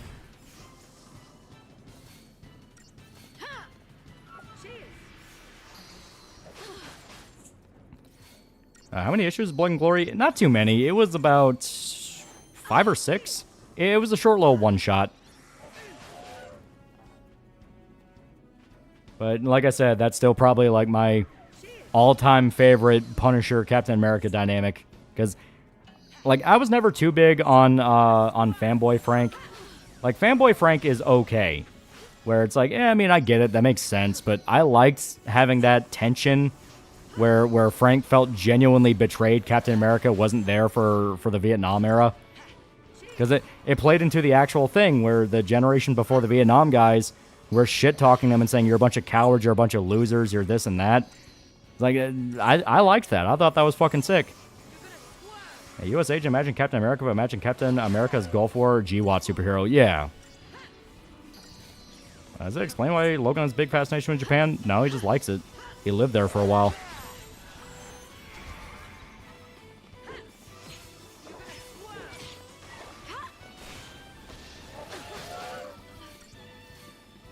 And he fell in love with what, like 3 Japanese women? Yeah.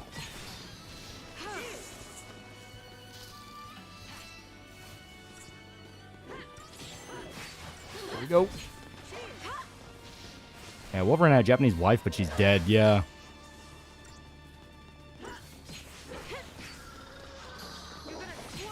Yeah, at least 2 of those Japanese women try to kill him.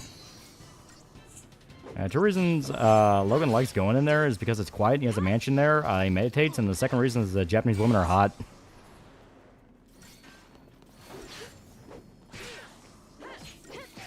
And didn't Wolverine have a son with a Japanese chick that became a villain, or is that Elseworld continuity? I don't know if Dakin was... Was Dakin half Japanese? I don't remember a lot about Dakin.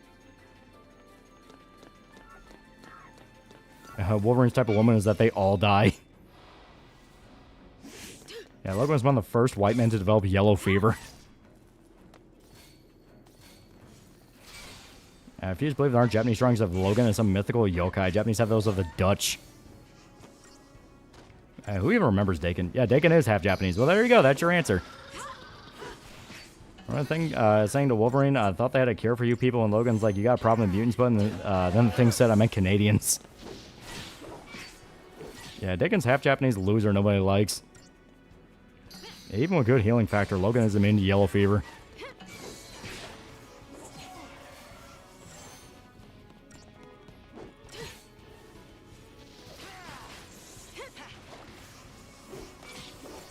Yeah, X-23 better than Dakin. Yeah, pretty much everyone's in agreement there.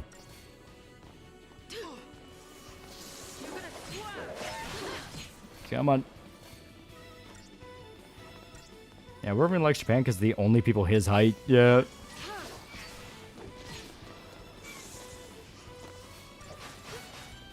Fuck, come on. Thanks. Yeah, Logan goes for Asian women first, but is known to end up with Latinas. Then it's either Storm or Jean.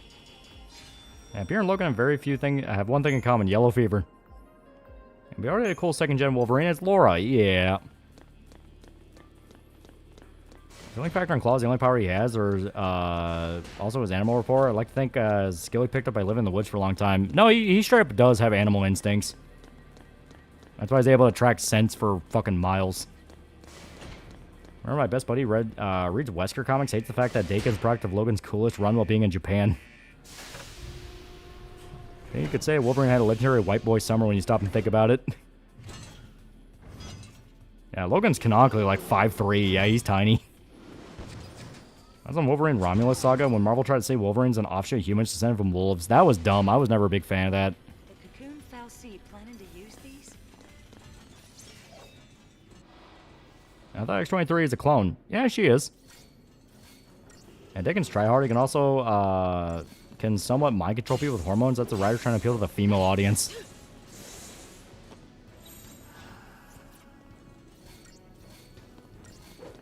I think adamantium bone stunted his growth.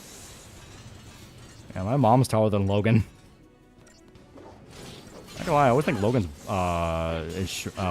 think Wolverine is shorter. Well, he is. Like, he's tiny. He's not a very big guy at all. But it's kind of a big joke with him. It's like he's the rough and tumble thug, and yet you actually look at him, he's a fucking midget.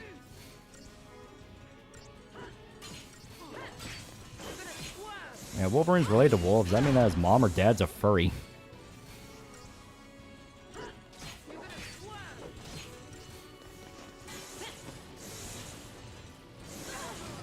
Yeah, I want to know one thing that hasn't happened in comics that would be awesome. Wolverine has never fought Carnage one-on-one. That would be dope.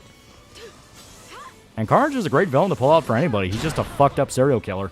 He can work with whatever tone you want. Yeah, Deadpool and Wolverine reference the short king energy of comic accurate Logan in the beginning. Yeah. The tiny Logan. Yeah, there's a reason why Hulk calls Logan Little Man, yeah.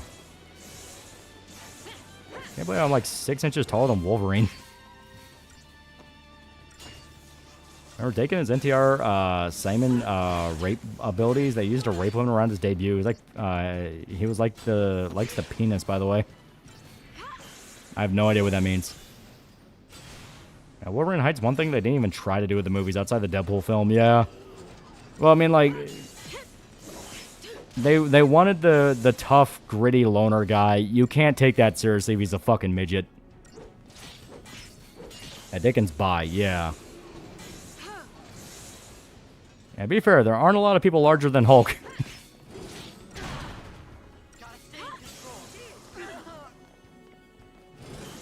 Yeah, for example, Ethan Ralph was like 5'1".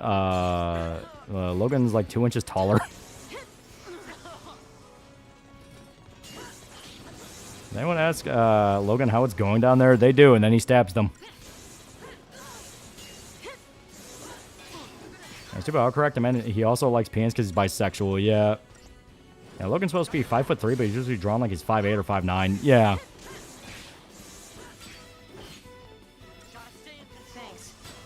Yeah, there's a reason why Logan's called the Wolverine and not the Bear or the Wolf. Yeah.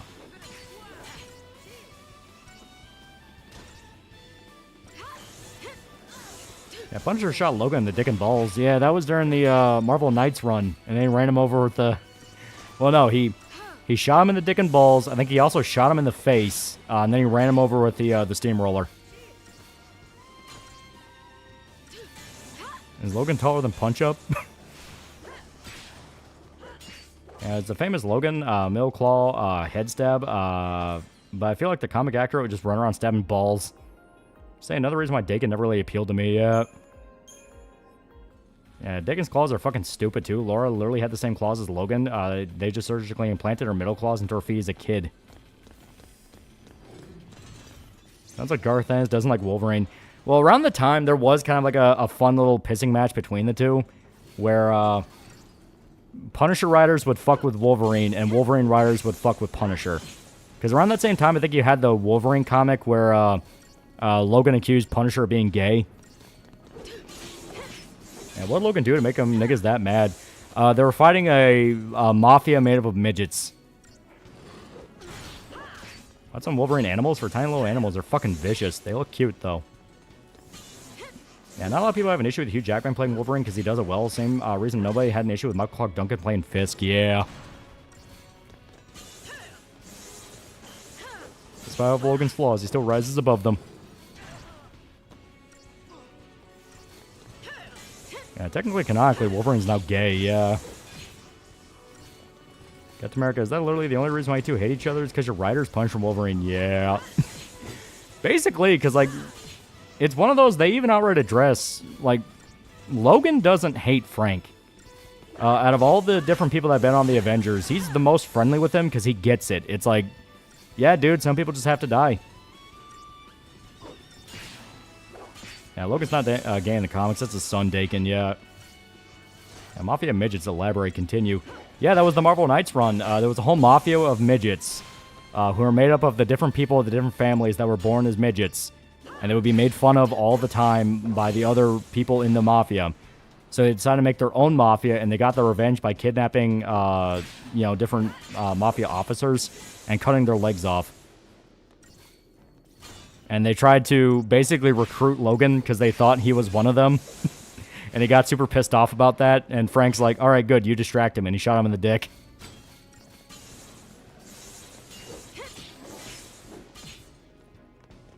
I heard about the Mafia made of midgets. Apparently they all done small time and they're bad with money because they leave you shortchanged. Maintain that Mark Clark Duncan would have been perfect to play Judge Holden. All they've had to do is paint him albino. Yeah, and he's meant to look weird.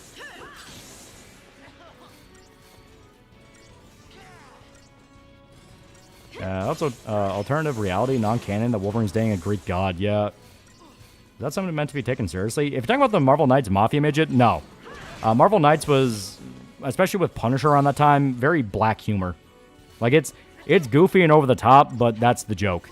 The fact that when you really think about the context, it's like, dear God, that's fucked up.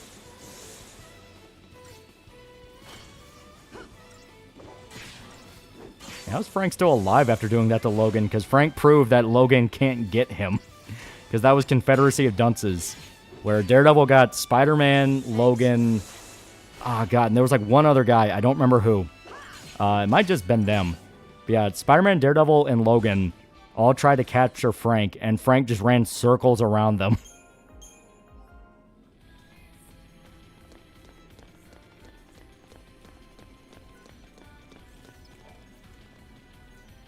I'm pretty sure it's Luke Cage. I don't think it's Luke Cage. I think they reference him, but he doesn't show up. Did Logan's dick grow back? Oh, yeah, Frank was well aware Logan could heal. That's why he didn't feel bad doing it. It's like, dude, you'll be fine. Mess around with Linux on Catchy OS. It's pretty cool. It can be frustrating. Some things I want to try, like Sear, XNG, and Windbow, just don't work at all. And I think it's because Docker fucking sucks and is a buggy piece of shit.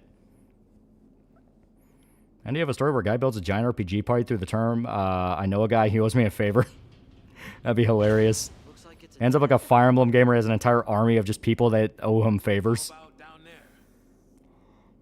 If the stories are right, And a reminder, Lomac is 5'7", Samus Aran's still taller. And some cartel boss hired a mutant or superhuman to kill Frank. They try, and it never works. Yeah, Frank doesn't like killing heroes, but he'll take them out of the fight if he had to. Oh yeah, and he doesn't kill them.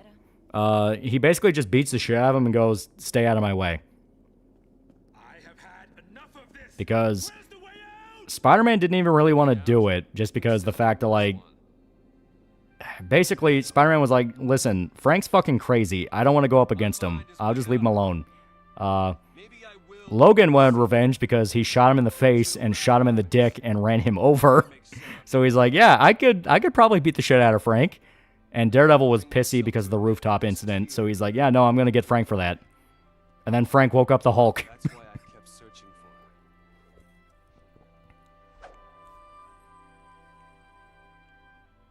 for Why Frank often being an officer than enlisted grunt?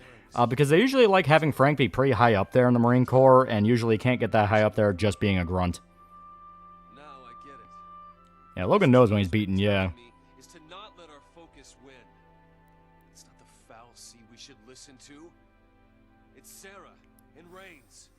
Do you know why? Yeah, you can't shoot another man in the penis. If Frank gets immortality, the first thing that'll happen to him is that Wolverine slices his dick off. Frank can survive it. Wolverine's dog needs a new chew toy. Whatever it takes. I mean, Frank saves Peter's life in Civil War. Yeah, that's why I said he doesn't like hurt them. He just makes it clear, like, you're not getting me. Because that's one thing I liked about Marvel Knights Frank in particular, the fact that they raised the point of how could this guy survive in a world where all these different vigilantes exist and all these heroes exist, and they make it a point that Frank's just smarter. Like, he can just outsmart them. Chocobo agrees. You know you're on the right path. I love the way you said that, and then Frank woke up the Hulk, because that's what happened. He found Bruce Banner after he was kidnapped by a bunch of gangs that wanted to, basically wanted to, like, sell him off and weaponize him. So Frank took him to his safe house, made him eat C4 hidden in porridge. And then when Daredevil, Spider-Man, and Wolverine tried to beat him up, he woke up the Hulk, pissed him off, and then had Hulk beat the shit out of them, and then blew up the C4 that was in Hulk's stomach. It was fucking great. I loved it. And he's a devil dog. Yep. Has Frank ever accidentally killed an innocent? Oh yeah, it's happened. There's a new Marvel Knights series that just came out last year where Frank fights a cartel that has like a brainwashing zombie drug. And the cartel manages to brainwash him, and they use him to kill an informant's family. And he tries to shoot himself after that.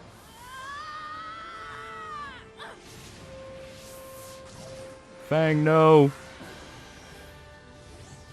Yeah, Punisher Warzone, he kills an undercover Fed, yeah. Yeah, that was the point of Punisher War Journal. He killed a cop, yeah. Will we ever see the Russian again? I hope so. I want the Russian and Barracuda. They're so much fun. what's he doing here? Yeah, Frank left a note for the Hulk that said, "You're the Hulk you like to smash." Yeah, I fucking loved it. Come to take care of a broken Lassie? That thing's here to help us? Yeah, help. That's what Eidolons do. They help us. Eidolons are our salvation. 616 Peter gets ass beat by Frank. 1610 Peter beats up Frank and usually and sends him to jail. 1610 Peter superior. Haven't made up your mind yet. And people still say Frank just wants an excuse to kill people. Why are you protecting me? What are Yeah, she you gets doing? Bahamut? Yeah, it's pretty sick. One of our own. We can do without their brand of mercy. And we don't need a Fal'Cie's orders either. I'm fighting this focus to the end. We all are. Is Fang having a woman moment? Sorta, kinda. Fight with us. It's more like she hasn't had her, you know, summon animation yet, so now here you go. Here's her summon. Oh, fuck. Now we have Vanille. Baraku was supposed to make an official appearance in 616 Marvel in a May series, but it was canceled. We can't have nothing.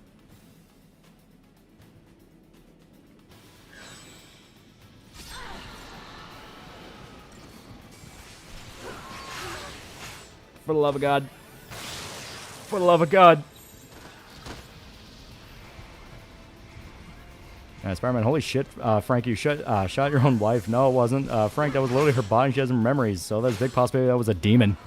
The thing is, that actually happened before. The fucking, God, it was the Hood? Yeah, I think it was the Hood. The dude that could, like, just straight up resurrect people from the dead. He did that to Frank's family as a bargaining chip, where it's like, hey, if you kill me, you won't have your family again. And Frank just set them all on fire with a flamethrower because it's like, that's not them. You know, that's you making a copy of them. Probably a dumb question anyway, to reliably read Punisher Max. Oh yeah, it's all over like different comic pirate sites. You can also just straight up buy the omnibuses. Whenever Punisher kills an innocent, the universe rewrites the past to make them guilty. And yeah, we got our ass whooped because we were forced into a fight with Vanille, who we have not been upgrading because we haven't been using Vanille.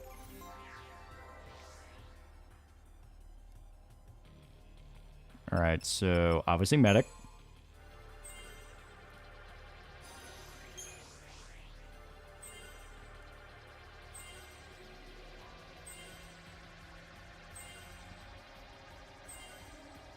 There we go. Hey, got your shit rocked, yeah.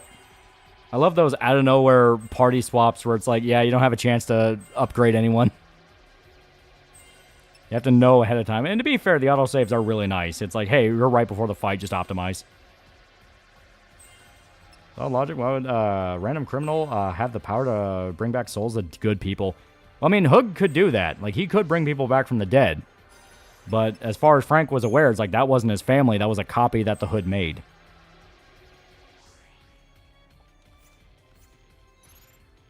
I love having a fight with party members I haven't used in 10 hours. Who's your favorite Ghost Rider? Mine's Robbie Reyes. I love Johnny. Johnny's the one and only to me. What's this? If you had a superpower that retroactively makes anyone you kill a pedophile. I think Punisher would kill Dexter Morgan. It would depend. Like, if he thought Dexter was just another vigilante, he'd be like, I'll keep an eye on him. But if he found out Dexter was doing it just because he was a fucked up serial killer, yeah, he'd kill him. I read the Fight Club sequel comics. I didn't even know that was a thing.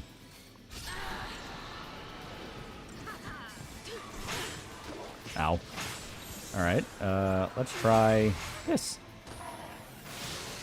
Anybody wrote a Punisher story where he was operating in New York when the city was really, really bad? I mean, yeah, there's different events. You had Spider Island. Wasn't there also Symbiote Island where everyone had a form of the Venom symbiotes?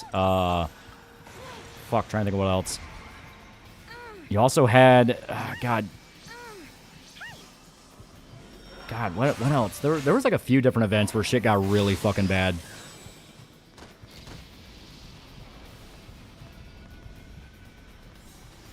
Something being illogical doesn't make it true. Frank doesn't see any logic to believe the Hood.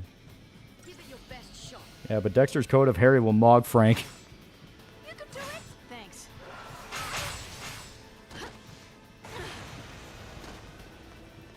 And Punisher went to Metropolis. How would Superman react to him? He would think he's just a fucked up serial killer. Because, like, Metropolis is one of those cities where there really isn't a lot of small-time crime happening there. Because Superman's really good at his job. So Punisher being there, he'd be, A, bored, and Superman would be like, why the fuck are you here? Just go to Gotham.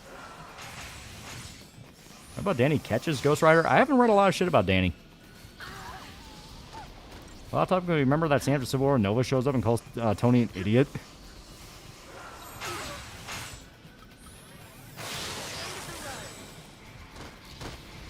Ow. Bring it on.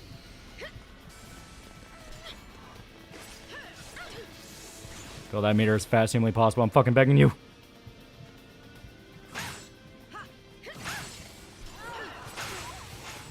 Ow. That was Batman Punisher team up comic in the 90s. Yeah, that's where he almost shot Joker. And Joker shit himself because he realized Frank was gonna do it.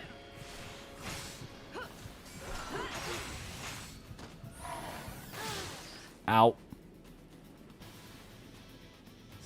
At Danny's moments, especially as Death Rider. Technically, you have the Red Hood and Ragman. That's pretty much Jewish Punisher. So Gotham has plenty of Punisher-like vigilantes. I think Frank would like Superman. He would like him, yeah, but Superman wouldn't really like him. What's this? I think even Punisher be confused why he's in Metropolis. Probably got lost on his way to Gotham.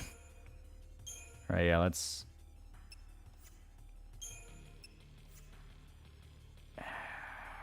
Yeah, we may as well. Yeah, fuck it. Alright. Swap you out with Vanille, so we can just immediately, from the get-go, swap out our paradigms. Because I believe we don't need 2 Ravagers here. There we go. There we go. This works.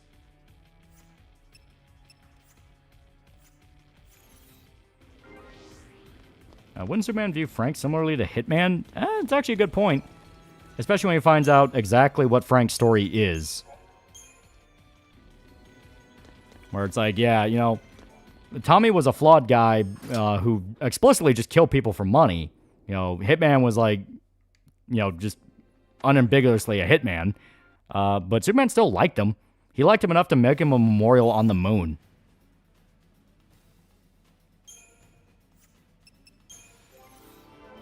Yeah, Frank almost killed several Gotham villains, but Batman stops him every time. And I think the comic ends with Frank saying, I hate Gotham.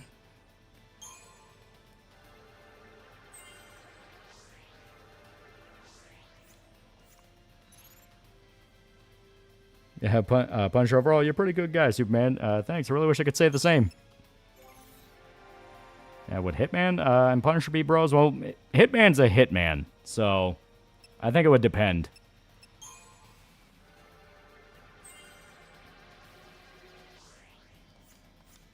Clark would understand, but be disappointed. Yeah. I heard there's going to be a Punisher Viva Pinata crossover.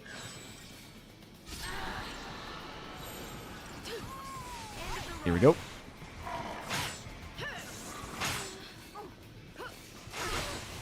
Ow.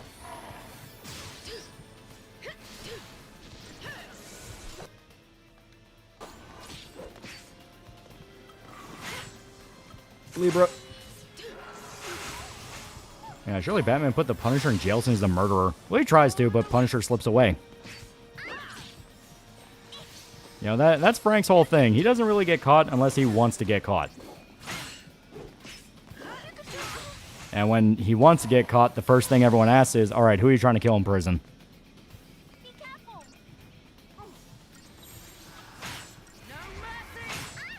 Baby Pinata still a thing?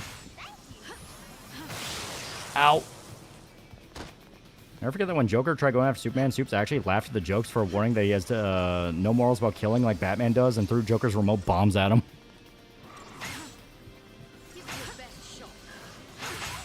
And playing RE9 Sandy, I thought Grace segments were easy because the infinite Requiem ammo. Then the girls started tanking my shots, now I have to actually play the game. This sucks.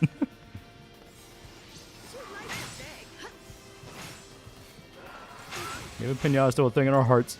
Yeah, the Cell's a really good Punisher run of example of that. Oh, yeah. Where he went to prison explicitly to kill those dudes. He didn't give a fuck about anything else.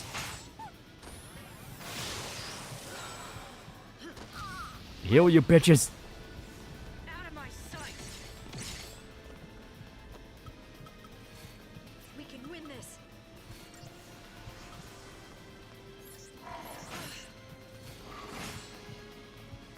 Ever seen the Peppermint movies? Practically Punisher, but a woman. I've been meaning to. I actually hear that's pretty fun. Yeah, Anna's writing the best, yeah. I just be in prison and you see Frank Castle in the showers, yeah, right?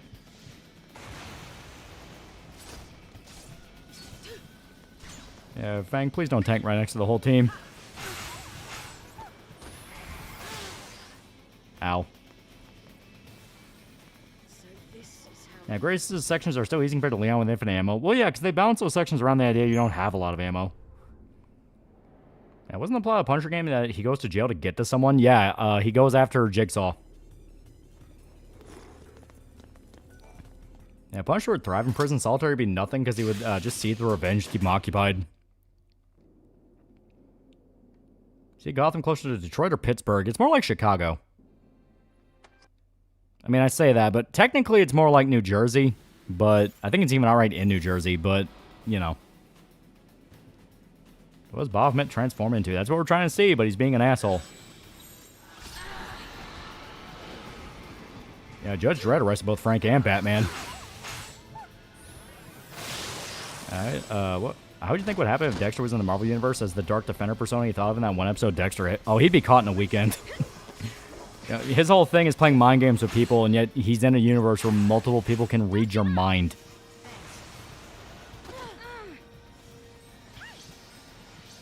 Which Marvel crime boss be the best to work for? Kingpin. As long as you do what he says, he'll treat you right. If anything, if you impress him, he'll genuinely treat you like a friend. Does that make Bloodhaven Detroit? Yeah, Spider-Man will catch Dexter in about a week. Daredevil, a weekend. Yeah, there's a lot of them. And Hitman really likes Superman. He literally calls him the embodiment of the American dream. Isn't Superman versus the Elite about why he doesn't just kill his villains either? Yeah. Also, you have fucking Ghost Rider. Yeah. Yeah, getting mugged. Yeah, Bahamut's a dick. But it's Bahamut. He's supposed to be. I love him. And it's probably a thing where Screaming has to upgrade our equipment too. So, upgrade... First, let's see what we have, equipment-wise.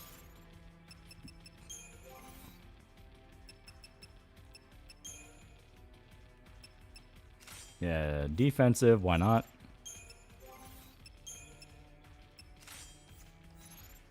Yeah, that's how low... that's how bad it is with Vanilla. She only still has, like, the one inventory.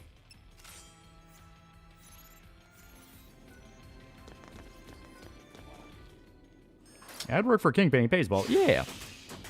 I was pretty shocked when I learned Metropolis was supposed to be New York and was just across the bay from Gotham. I always got the impression it was like an hour drive from Smallville.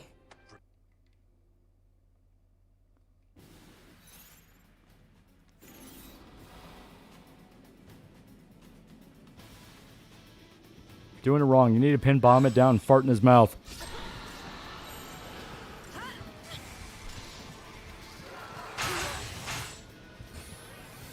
Yeah, I love that. He can just attack you in the middle of the animation. It's like, dear God, man.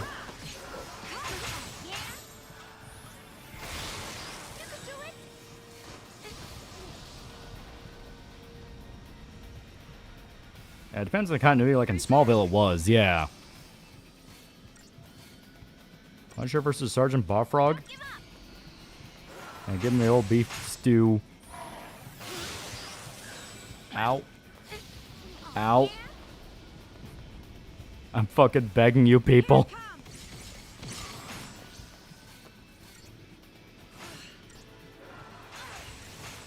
Gonna watch the new Daredevil season knowing they're gonna be extremely preachy with the whole Mayor Kingpin thing. Well, like I said, you know, I watched season 1 of Born Again, and there wasn't really anything that preachy in that. So I imagine it's gonna be very similar to season 1, that they'll make all these statements and talk about like, well, actually, we based the villains this season off insert current headline, but you actually watch it and it's like, no, it's really not. Bring it on. Yeah, Bloodhaven would be like Chicago, yeah. So the new Invincible episode, try that. Not all demons are bad bullshit, it's just man in general. I haven't seen it, so I don't know.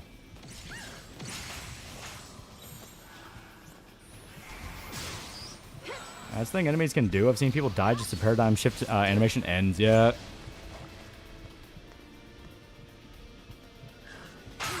Ow.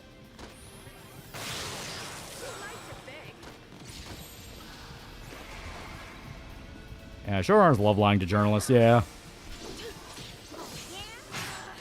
Yeah, bank episode is where I drew the line. In Born Again Season 1, yeah, well, I mean, that one just literally felt like, hey, guys, remember Kamala Khan exists? Here's her dad. And it's like, I mean, her dad's all right. Seems like kind of an okay guy. I don't know if I'd ride or die for this nigga, but, I mean, he exists. He's there.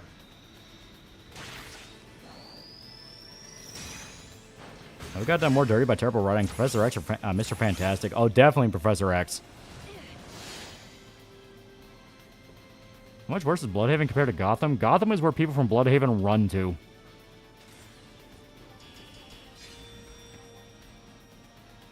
I wonder how long journalism was super considered a legitimate career.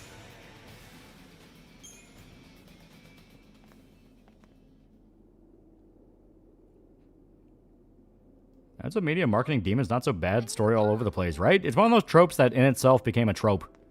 Like, at first it was the subversion, like, oh, maybe demons are actually misunderstood and heaven's actually bad, and now it's just become like a cliche to the point that not doing it's probably more edgy. Okay, listen. Keep our eyes on the goal and Yeah, Bloodhaven's the Baltimore of DC. All right. So I see it like anytime a demon does become good, they're kicked out of hell, but not into heaven, just straight up on Earth. So I guess being a Lassie doesn't have to mean you can't do what's right, does it?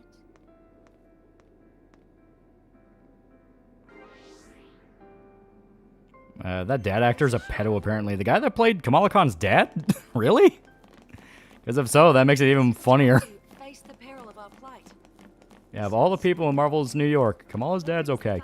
He seems like an alright guy. I mean, I'd see him be like, hey, man, how's the kids? Did your daughter still not save you from a bank robbery?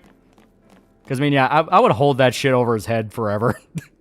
Where it's like, remember when you got into a bank robbery and Daredevil had to save you and not Kamala? Do you ever mention that to her? Look at that! It's like, you know, Daredevil was there. You weren't. Airship? And it's from Grand Pulse. How's upstate New York and Marvel? And yeah, no one cares about upstate New York. Well, wasn't the the X-Men Academy's up in upstate New York? To Grand Pulse.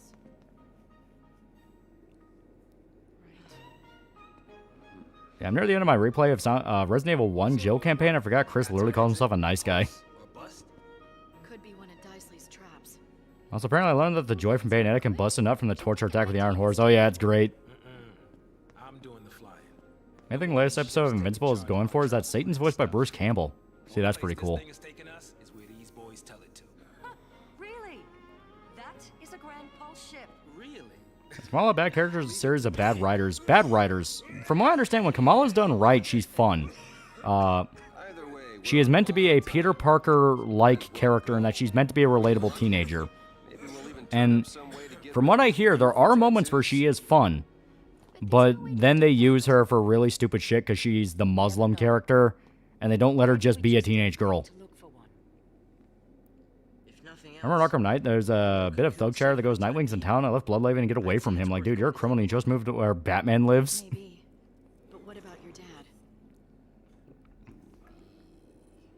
And Kamala's dad isn't honor killing her for not covering her hair, so I guess he's alright, unless the arranged marriage comes up. do what I had to. He said only I would know what that was. The world's full of lies. Now, you know what character I want to see in live action? Bushwhacker. Who would play him? All we can do Good question. is believe in ourselves. It's easy to sit back and let people trick you.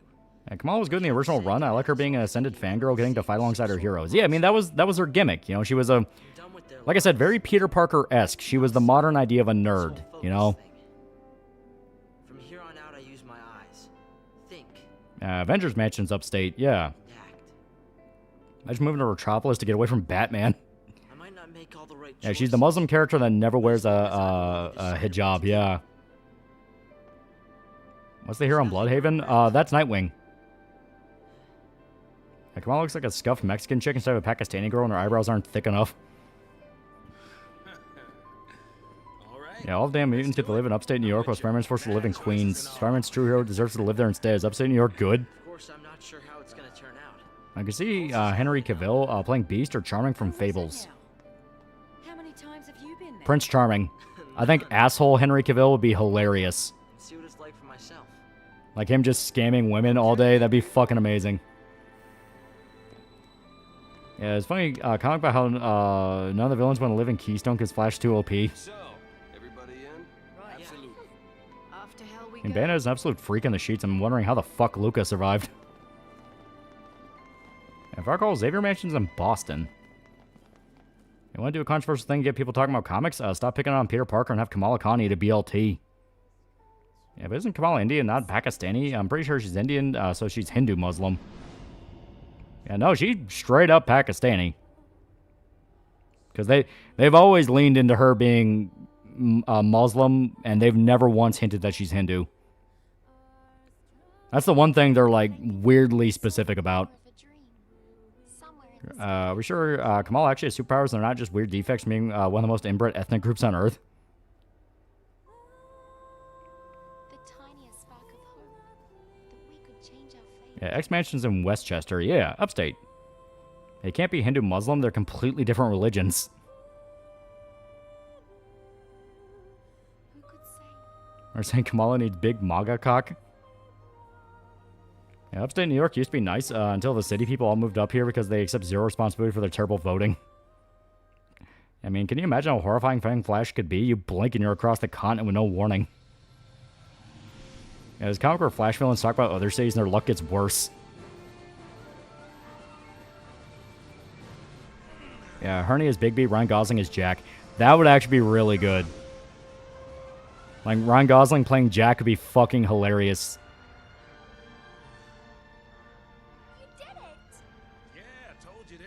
And she's Pakistani Muslim. Panel of her starring Longley at gas station hot dogs. Yeah, Hindu Muslim's like Sikh or something. No. Hindu and Muslim are very, very different. Very different. That's the reason India and Pakistan hate each other. Happens all the time. He thinks we're lunch. Yeah, like a seafood buffet. Seafood. Yeah, there are Muslim Indians. Hinduism is the Indian religion. And the actor for Kamala Khan's dad was accused of sexually harassing a minor, but it doesn't seem like it ever went beyond accusation. Ah, okay. So we'll keep it in the pocket until we learn more. But it is in the pocket. Yeah, regular show's coming back. Yeah, hopefully it's good. Also, a lot of Flash villains are more gentlemen thieves rather than modern supervillains. Yeah. Where I live, I'm starting to see a lot more people move up from southern New England because of their shitty voting. Maine and New Hampshire are not southern New England. Still say find Batman scarier because given the right area, Batman will have you think he's legit cryptid. Yeah, regular show's back. Yeah, they're bringing it back for, I think, 12 new episodes. Also, this cutscene is pretty cool. I like it. You finally leave the ship and get to see the world. The difference between Hindu and Muslim, I don't know anything about one, and I don't know anything about the other. Yeah, India is unironically very diverse in regional language and races. Hindi would be dominant spoken language of India. I think a rural superhero could work. That's where you get Johnny. Johnny Blaze's whole thing is that he was a fucking white trash redneck.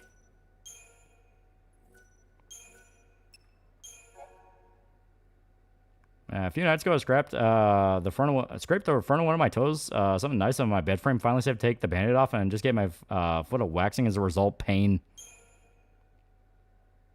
Here we have Tom Holland as Boy Blue and Andrew Garfield as Flycatcher. Eh, I could see it. So is the game halfway or almost over? I don't know. Arkham Knight, you can find graffiti of Batman, but all black eyes and bleeding. How thugs see him.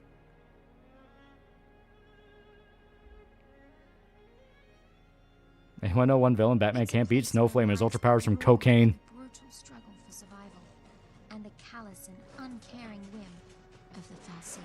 And we are at Grand Pulse. Yeah. He supposedly sent her pictures of his dick, but you think that'd be easy to prove. This was back in 2022. Like I said, we'll keep the accusations in the pocket, and we'll remember them if he ever gets in trouble for something else. I think a lot of crooks in Gotham City genuinely find the thought of getting the shit beaten out of them by Man-Bat and thrown in jail of Arkham Asylum scarier than just getting killed. Yeah, the world's finally open now. Reigns knew the truth. Yeah, Muslims monotheistic religion, Hinduism is polytheistic. Purpose lying at the heart of all the Falsi's actions. Quiz and despair. Yeah, we lost the chocobo. Their lost deity Imagine we actually got a live-action Snowflame movie. to its former glory. Is the actor of Kamala's dad actually Pakistani? That I have no idea about. More than sacrifices. Yeah, Brie Larson's Goldilocks be perfect. That would be funny. How could anyone believe Kamal is a Hindu? We never see her throwing cow dung at people.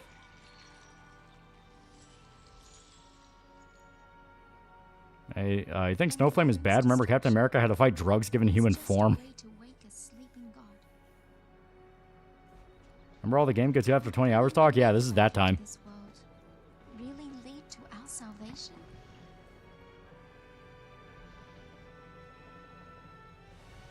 Yeah, it's Disney. They don't fucking care. Guys, releasing the Bully album live. Oh. Yeah, Anya Taylor-Joy's Bloody Mary. That'd be cool. But who would be Snow White? And whatever happened to Giant Blaze? He only appeared once in Robbie Ghost Rider. After that, he disappeared. The Maker created Falsey, and they, in their desperation to be reunited, The hallways are no more. created Lassie. And Lassie? Jammu and Kashmir would be the most Muslim region of India, which is more than 2/3 of the population. Sikhs be dominant in Punjab. And there's even Christians in the eastern portion.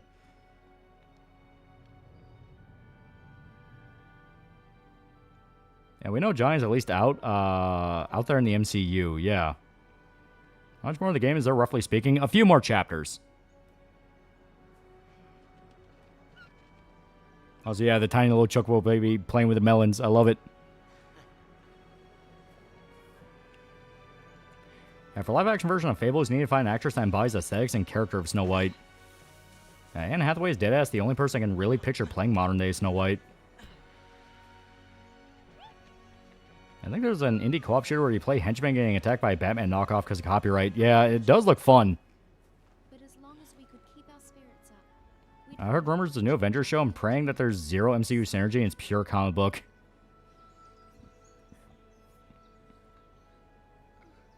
Yeah, a few more chapters. This part of the game is extremely open compared to the rest. Yeah. It was Ghost Rider rode an elephant. That was sick. Christians India will embody Arunachal Pradesh, Nagaland, Meghalaya, and Mizoram, all concentrated within eastern India. Oh. I did not know that. It's the best part of the game, but it doesn't last very long.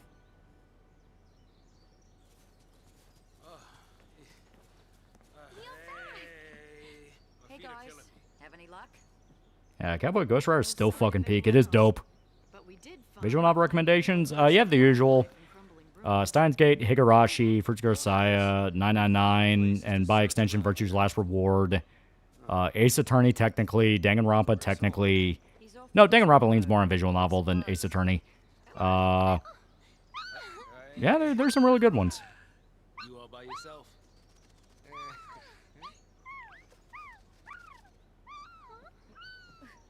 I'll never see the 2008 Guardians of the Galaxy again.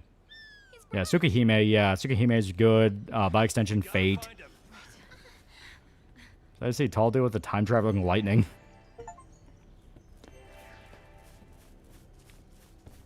But yeah, see, it's now an actual like yeah, we can just go places now. What about Beast played by Matt Hardy? That could be fun. Yeah, it's more like 30 or 40 hours before you get to this point. If it's your first blind playthrough, yeah. Yeah, and this part of the game only goes for like 20 hours. Yeah, I find cool the idea of a Ghost Rider's existence in caveman times. Well, he's spiritual. He can exist anytime he fucking wants. And Christianity's apparently getting really popular in South Korea. That's not shocking, because, like, if you talk to any Korean Americans, they're probably a part of some Korean American church. They fucking love that shit. There's like 15 of them where I live. We don't even have that many Koreans. And now 13's a real game. We even get side quests. Alright, now we have Snow and Zaz.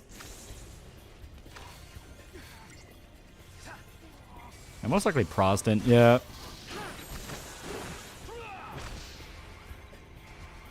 And some baby chocobo renders creep me out. Their eyes are too human. Massive Korean church a couple minutes away from the Dodger Stadium, yeah.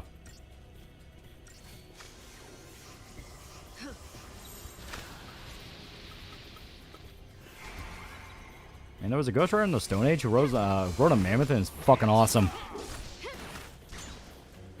Yeah, South Korea is like one of the highest percentages of Christian populations in Asia.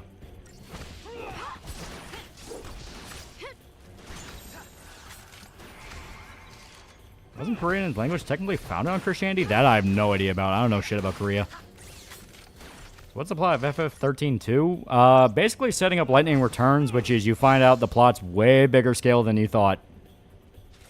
And Lightning's sister is involved. Just like guys thought you said Christian was getting popular in South Korea. And here we're gonna change up our party just because you're out of your fucking mind.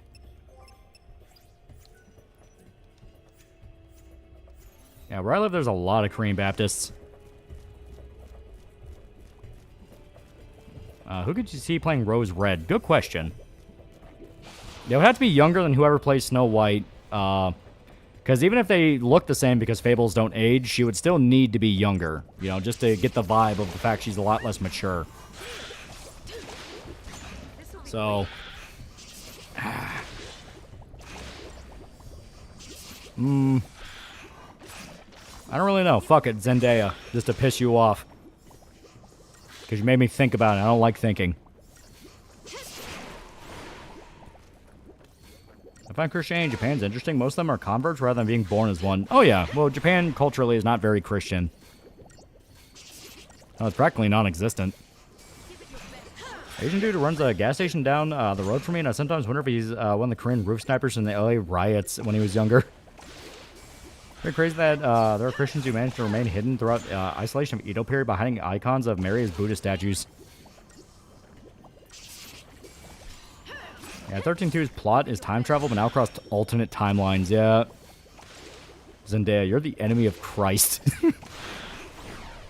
Now, considering what South Korea went through with that lesbian cult and that backlash making them hate women, they need a religion that preaches forgiveness. Yeah, less than 1% of Japanese are Christian. Knowing that North Koreans' defect, they hope to get founded by Christian missionaries because they guarantee they'll at least be sent far away from North Korea. Hangul was made so that they just didn't have to learn the complicated-ass Chinese vocabulary. I think Japanese myself, older Japanese aren't biggest fans of Christianity, primarily because all the stuff that went down when Christianity first came to the country. That is true. I can obviously see there being a little bit of a sore spot there. I've seen Silence. I've also seen Shogun. Both are really good.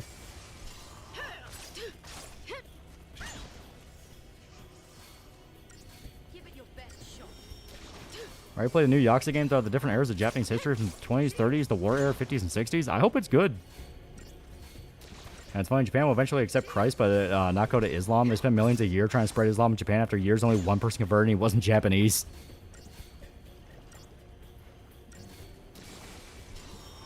It's weird because I also really like Christian Elementary.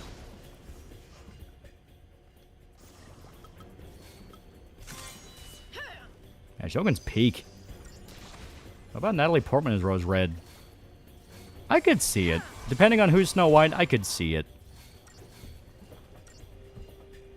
Now, Hangul I find very fascinating because how simple, technical, and relatively modern it is as a language. Christian imagery, yeah. Well, a lot of that's due to how other people... You know, you had, like, really famous franchises in Japan that were influenced by creators that became born again, because that's how you had, like, Ultraman, Shin Megami Tensei to a degree, you know, stuff like that.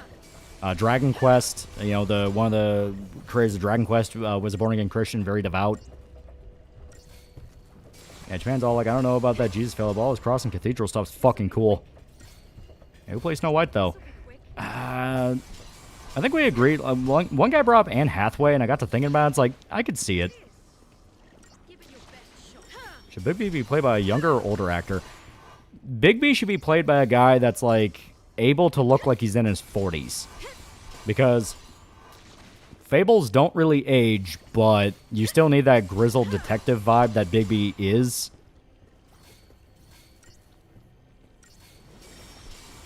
Yeah, early Zelda games had a lot of Christian imagery and thematic undertones. Yeah, Natalie Portman and Keira Knightley running back. Yeah, Hugh Jackman. Hugh Jackman's not a bad pick. Yeah, maybe Chris Milani, yeah. Or, fuck, what's his face? God, he played Kick-Ass. Aaron Taylor Johnson. I don't think he'd be a bad Big B. It depends on how that, werewolf movie he's doing with, fucking Eggers is doing.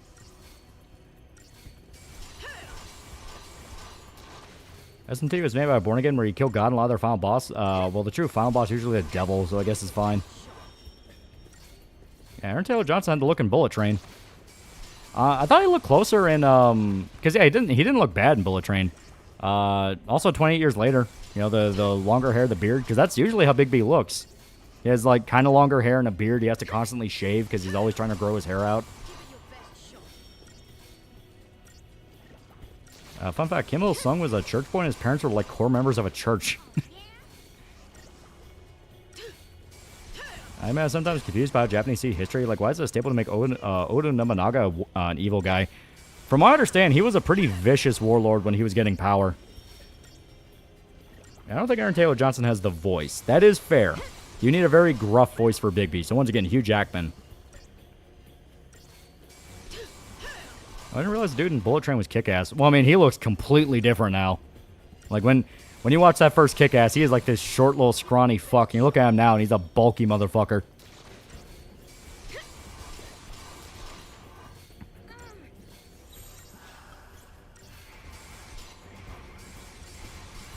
Maybe, back in the day, maybe even today, Viggo Mortensen would be a good pick. And yeah, I found the modern age of Japan, but what happens if George Washington was a fucking lunatic that killed millions?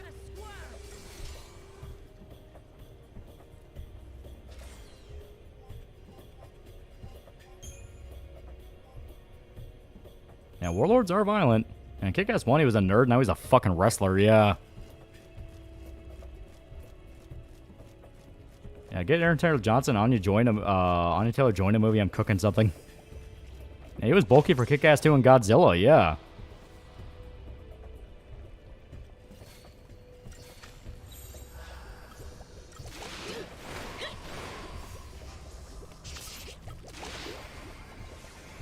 Brutality, I get why Christianity as the culprit, showing how mistreated they were when they showed up. I understand history's nuanced, nobody's clean, but come on. What are you talking about?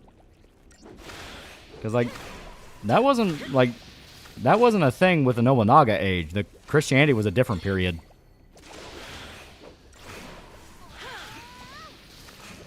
Yeah, Japan likes Christianity like how we see kanji. It looks cool, yeah. And Nobunaga burned an entire mountain temple complex with refugees inside to basically spite them as a warning to others, yeah. It was a bit complicated because if you actually read history, he wasn't that violent for the era, but he could be rather rude and disrespectful, yeah. Be careful. Thanks. It's too bad they dropped him for the Godzilla movies, but they still have Stranger Things girl in half of them.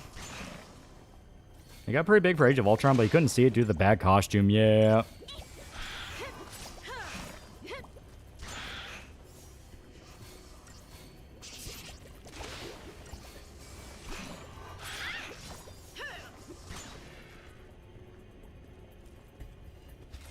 Now, who could see playing Bluebeard? That's a good question. I guess it just depends on, like, what flavor of Bluebeard they want. Remember that at the time of the American Revolution, Japanese painter depicted George Washington as a samurai fighting a tiger? Yeah, because the Portuguese showed up in Japan were causing problems leading to Tokugawa Ieyasu's crackdown on Christians after he unified the island. Yeah, that's what I'm saying. It's like, it has nothing really to do with Nobunaga with that. The Christian genocide was caused by Tokugawa, who was after Nobunaga. Don't give up. Oh, yeah? Give it your best shot. Man was mentioned old Japanese not being fans of Christianity because of what happened when they show up in the old country, and I'm like, you mean like in silence?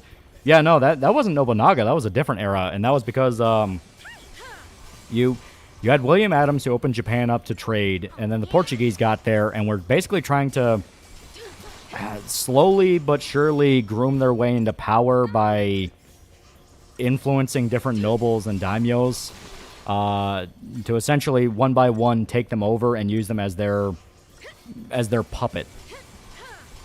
Yeah, Nobunaga was a big Weetaboo. He wasn't very anti-Christian, yeah. It was cool Christianity or other religions. He didn't like corrupt people doing bad things in their religion, yeah. Yeah, take Hideyoshi, his immediate successor. Guy was absolutely vicious and paranoid. Infamously killing people to get rid of them. Yeah, he's portrayed as goofy fellow most times. Yeah, Portuguese were trying to subvert the power structure of Japan with Christian missionaries. Yeah, so they had the full-on ban and butchered a bunch of them. Yeah, Portuguese were there before William Adams. He was actually exposed what they were trying to do, yeah. How about Denzel Washington or Idris Elba as Bluebeard? I could see Denzel. Maybe like a younger Denzel. Dave Fennoy could come back. Hell yeah, yeah. Don't make me play Shogun 2 again. My backlog's too big. Yeah, Tokugawa, not a big fan of the religion. Yeah, Hideyoshi killed Sen no Rikyo and Gomahime, yeah. Yeah, didn't Nobunaga like Western stuff? Guns especially. Yeah, he liked a lot of guns. The Eternal Anglo strikes again. A European country was Japan pretty chill with despite wanting isolation. Portugal, funny enough, until Portugal tried to take over their government. England, they were like, the only real emissary they had from England was William Adams, and they never actually let him go back to England. Yeah, William arrived in a Dutch ship, but they got there together, yeah. That's why Nobunaga and FGO uses lots of muskets and their Noble Phantasm ability. Yeah, they absolutely love guns. They possess more guns than all of Europe at one point, yeah. Yeah, they were chill with the Dutch. Yeah, the Dutch as well. Eternal Anglo serving with a crew of perfidious Dutch. Yeah, because if I remember right, the story was the Dutch were the only ones willing to make the trip. Everyone else was like, you're fucking crazy. I mean, they didn't let him go back. Like, they didn't let him go back. Tokugawa basically sat William Adams down and went, you're never seeing your family again. If you try to leave the island, I'm going to kill you, but I'll provide you with a house and a wife. Because I think they're still... Yeah, I think they're still, like, tracing people in Japan's lineage all the way back to William Adams. Yeah, I find it funny that people say samurai saw guns as dishonorable, even though samurai and Ashigaru fucking love guns. There was a daimyo that once said, less spears, more guns. Now, you'll play Shogun 2 until morale improves. Yeah, whoa. Yeah, Tokugawa was also a dick. I'll take my Japanese friends. Tokugawa was a dick. I thank William for you helped us greatly win the war. Thanks. Can I go now? No, but here's her wife and a house. Honestly, fair trade. Yeah, dude lost and won at the same time. Yeah. Yeah, the surname Anjin comes from him. I do several places with that name. Yeah. He's the provider the guy with a hot Japanese wife. I give up my wife and kids and family for that. If I recall, his Japanese wife and half Japanese children got exiled to Korea. Yeah, they weren't treated very well. Despite his genuinely prestigious position, but to be fair, I think Tokugawa got forced out, and so that just came with the consequences of that. Of anyone that was in Tokugawa's favor got fucked over.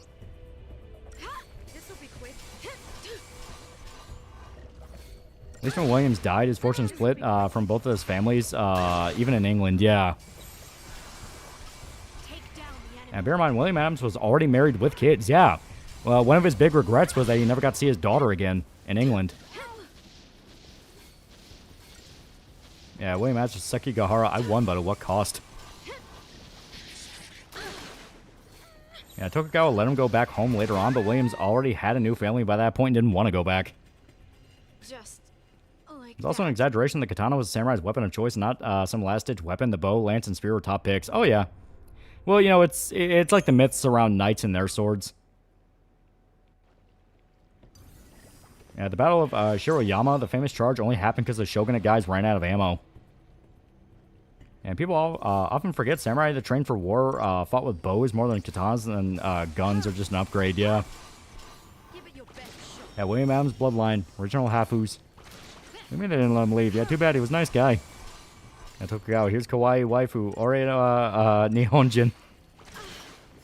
Yeah. Well, it's actually funny because, yeah, if you read Shogun, the book, they make it a big point that both sides saw each other as savages, you know. I'm going to keep calling him William Adams because I don't actually remember what the main guy's name is in Shogun because he's just fucking William Adams. But, like, He was from England, which was the civilized European nation by that point. They were already becoming a naval empire. So he goes to Japan thinking he can open this land up for trade and basically do like what they did with China. Yeah, Blackthorn. Yeah, it was John Blackthorn. Yeah. But then he gets to Japan and finds out it's a fucking empire themselves, and they've already conquered chunks of Asia. So both sides were basically like, I thought you were monkey people, I'm not gonna lie. It's fucking great. Yeah, Knights actually had proto-hand cannon at one point. They weren't reliable, but they could just say, parry this, you casual. Yeah, every culture is their mythic warrior. Japan, the samurai. Europe, the knight. America, the cowboy. Katana's the main weapon comes from the Edo period, where samurai who lived in an era of peace started redefining what it meant to be samurai. Could you see Brandish Deskry played by Lex Luthor from the gun movie, Superman movie? What? What? Samurai love guns. However, during the peaceful times where samurai focused on samurai and dojos hate it due to wanting to be a duel to be a thing over shooting each other. I recall they're on their way, but the Dutch, Spanish, and Portuguese were still ahead of them as the main naval empires. Yeah. Swords are cool, so that's why they think they used them all the time, but archery works better, and a long stick with a sword on it works really well. Yeah, it looks like I was a savage all wrong. To be fair, Japanese people ended up thinking he's a monkey man. Like, if you see Pangs of Williams, they paint him as weird looking. Yeah. But like I said, that was the big irony in that both of them basically saw each other as savages, and that was a big thing where, you know, because if you remember, and from my understanding, this actually is kind of accurate to how Williams Adams acted. He was very vulgar. He would scream at people. He'd be like, "What the fuck are you talking about?" But in, you know, 16th century dialect, because that's what was expected of someone from England at that time period. It's like you understood nobility, you understood talking, and understood diplomacy, but you also understood when to rip someone's ass. With Japan, it was kind of the opposite. If you didn't like someone, you hated as much as humanly possible and stuck with the decorum. Fucked them over later when no one's looking. But they liked the fact he was so blunt and honest, and that's why Tokugawa trusted him, because he was willing to be the loud guy saying what everyone's thinking. I can see Nicholas Holt playing Brandish Deskry. Maybe. Yeah, a lot of the modern legend around samurai started to show up in the Edo period, yeah. Remember, there was a point in history where the Japanese samurai, cowboy, French soldier, and British explorer could realistically form a D&D party. I think 1v1s, katanas are preferred instead of pulling out a Glock and capping their ass. Also, Japanese women sometimes rubbed ink into their teeth, because it was certainly attractive to have black teeth for some reason. And samurai only became mythic, yeah, during the Edo period. That's when people started to refer to the Sengoku period as the good old days, because so many samurai were at jobs. Now, Williams was the original loud foreigner. A typical loud American is actually a value position in Japanese businesses. You know what's crazy? Transition period. Some people grew up with knights on horseback, and they started seeing muskets and cannons, yeah. Yeah, what in the hell are you blabbering about, you cretin? Yeah. And they still do that. Japanese companies hire white people to just say what everyone's thinking. Would you recommend Shogun? Oh, hell yeah. Shogun's great. The book is great. The show is great. Both shows are great. The miniseries and the new one they made. Which apparently they're making a second season. They're basing it off the sequel books. And they're also getting the help of the creator to basically, like, learn more about the history and guide it more along the line. Spain planned to take over Japan through a mix of working with the Chinese to invade and force marriage with nobles. It didn't happen due to Spain losing their fleet in a storm. And Japanese businesses, they still like having Americans be the loudmouth they can blame for being an American. There's an option to paint your creative character's teeth in Neo 2. And my ex-girlfriend drew Japanese women with black teeth. And much like how a lot of the ideas of chivalry came about after the Middle Ages, Bushido got a lot of silly stuff from the peace of the Edo period. Even more recent, imagine growing up seeing colonial soldiers on fields in a row than fucking tanks, yeah. That's an actual thing. You know, there were people that were alive to remember the Civil War that saw World War I.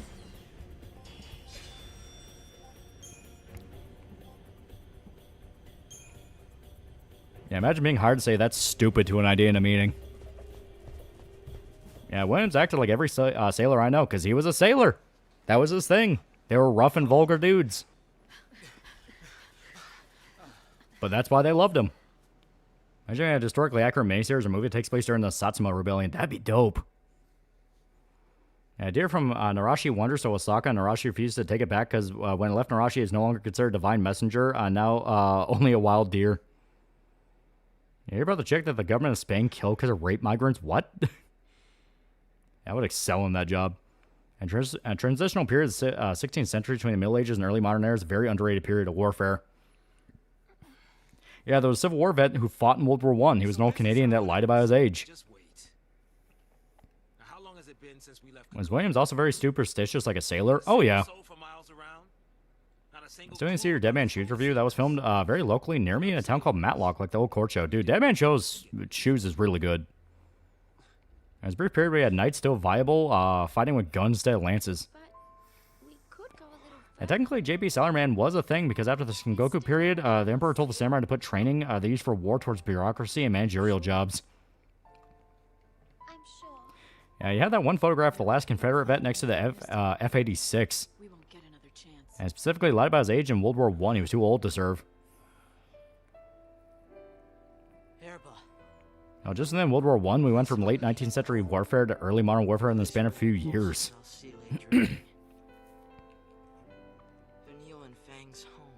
Yeah, Blackteeth was due to the nobles having tooth rot and cavities, so they covered it with rubbing charcoal. According to the art designers for Killzone, the Helghast and General connection was apparently unintentional. They were just hoping, going for space Nazis, and it just happened. I should get paid to be in Japan, yell what everyone's thinking. Yeah, all sailors believe in God because those waves can move much higher than mountains. And the pike and shot era of warfare is honestly an underrated moment in history that's rarely talked about. And it's the greatest thing to think, but a man who saw the Wright brothers' first flight could have easily seen Apollo 11 land on the moon. They were only 58 years. And funny enough, the Shimabara Rebellion, the Christian Rebellion, was the straw that broke the camel's back on Japanese view on Christianity. Yeah. That's why I said it's a sore spot for them. Like, there was a reason that pogrom happened. I don't want to see you get hurt because of me. It'd be better for everyone if I just stayed behind.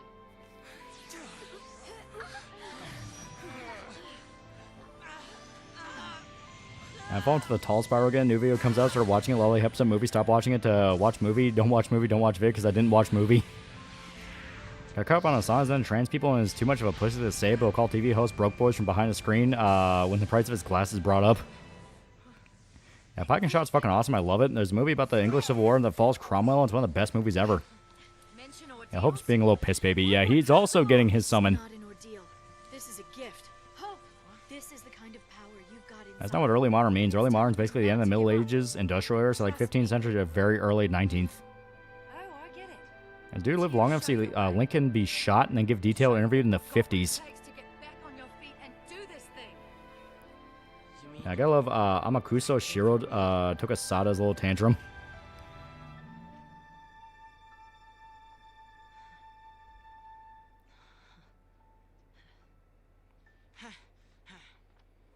Yeah, part of the reason I love Warhammer Fantasy is because the Empire does pile and shot warfare. Or pike and shot.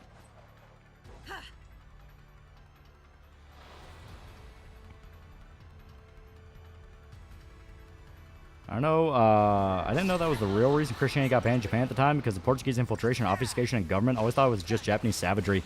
Oh yeah, no, that was the propaganda. The propaganda is, oh, these are just a bunch of savages that don't want to understand the true way of life. When you look into it, it was very much a political thing. They're like, hey, why are you fucking with our government?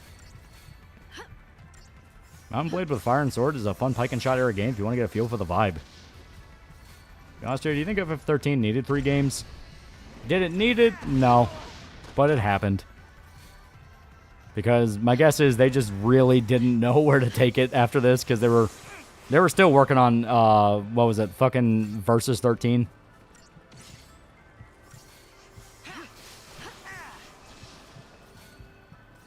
And remember, there are 3 things that make the Empire great: faith, steel, and gunpowder.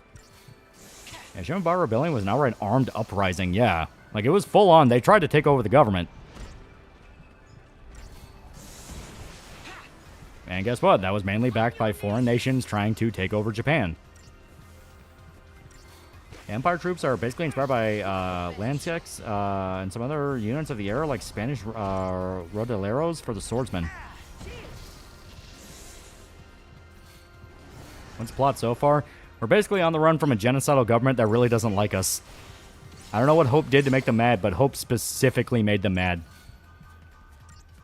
Hey, stop pushing the fucking envelope. We let you into our island for trading, not politics. Yeah.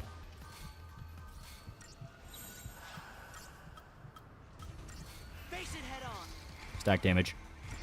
Yeah, guys goes from big sailing warships to battleships in their career.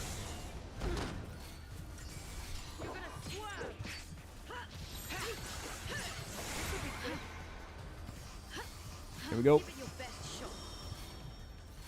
And they have other shit like basically Hussite wagon forts, yeah. Hope, why'd you do what you did?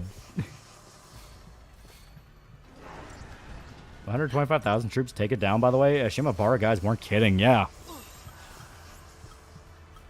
Like I said, that's one of the reasons where it's like, yeah, there's a reason that happened.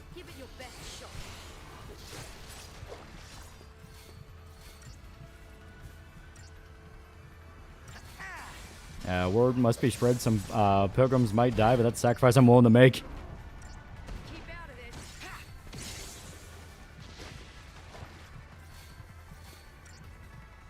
Because Hope's a little shit. God damn, these meds make me narcoleptic. What are we talking about? We're talking about like Japanese history and shit. It's really cool. To be fair, back in that time, that's kind of how you try to take over a nation, get the nobles and locals to overthrow who in charge, make a puppet ruler. Yep. And when it worked, it worked. Problem is, in case of the Shimabara Rebellion, it just didn't work. Come on. There we go. Fuck yeah, just in time. Armor fantasy is an example. If you can have guns and fantasy and still have it be fantasy. Every decision they made to suppress information and close the country was just out of fear of losing power. It wasn't until the Meiji era they realized they needed to modernize. Anyone read that Black Hafu manga that Twitter was complaining about a few months ago? I never got around to it, no.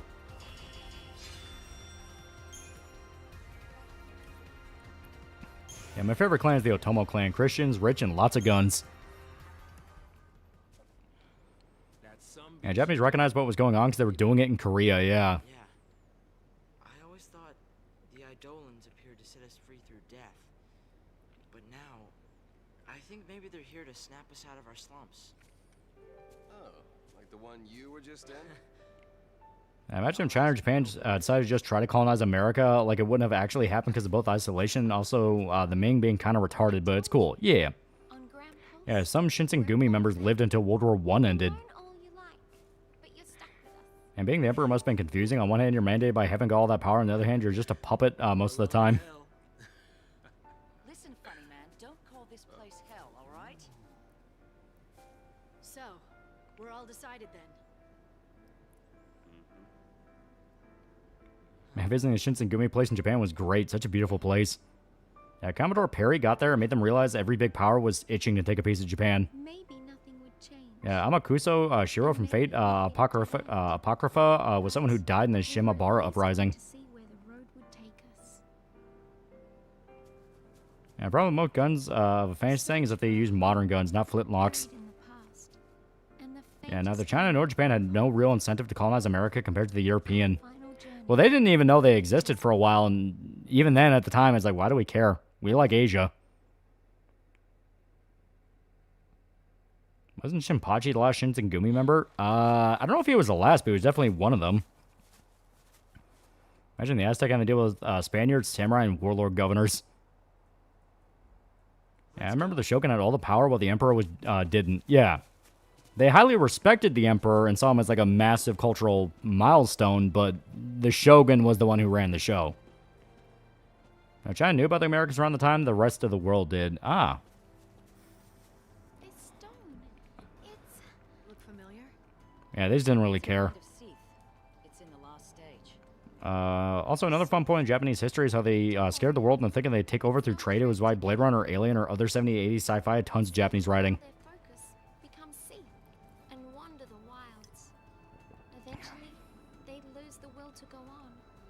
Yeah, it's crazy how much advancement started by crazy guys who wanted to do something something no sane person would consider.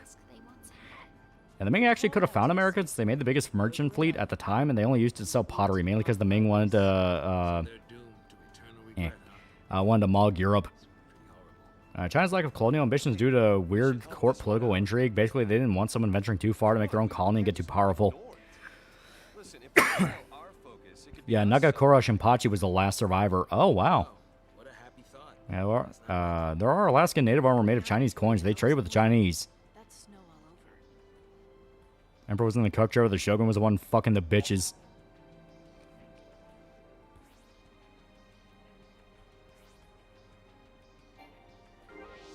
Oh yeah, now we're in the open world segment.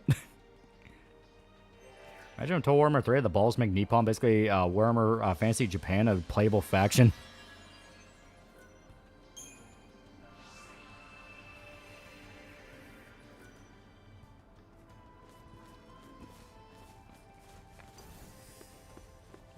Freedom! And there were eras where power shifted between the Emperor and the and a Shogun, but by Sengoku, it was all about Shoguns. Yeah, Shogun's like general, right? Basically, the warlord general. Hell, I think Shogun literally translates to warlord. Yeah, fun fact, on native DNA tests, their DNA shows it's Asian Russian. Yeah. And we're a new Berserk chapter? Nope, we ain't got shit. We are never allowed to have shit. Well, probably not real theory about history I like. I like the idea we can't find fantasy race in Europe because we hunt them to extinction. That's funny.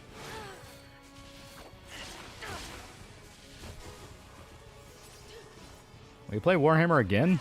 Not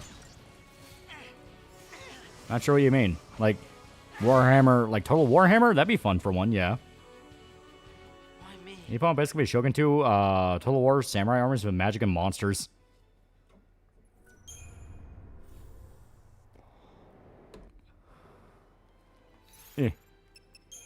Back to the Crystarium.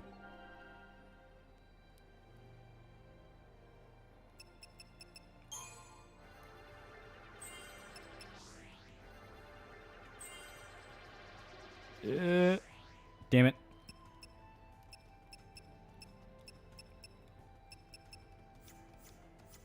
A surprising level of distant contact between Rome and China, like coinage from the reign of Antius Pius, and a surprisingly accurate description of Rome's layout. One of the astronauts from the moon missions wanted Neil to say, "What the fuck is that thing?" and cuz Mike. You looking at me? Thanks.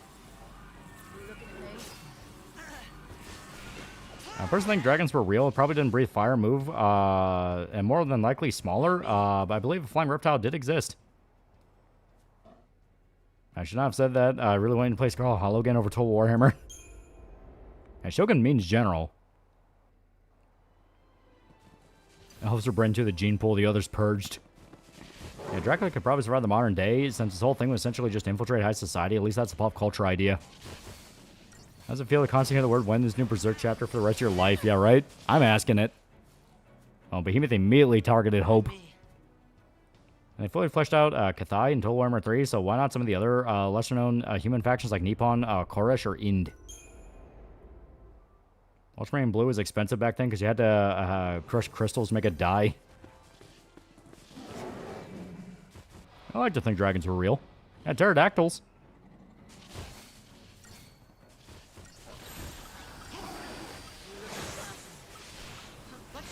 There we go. What if I tell you Mage, Wizards, and Magic is actually real?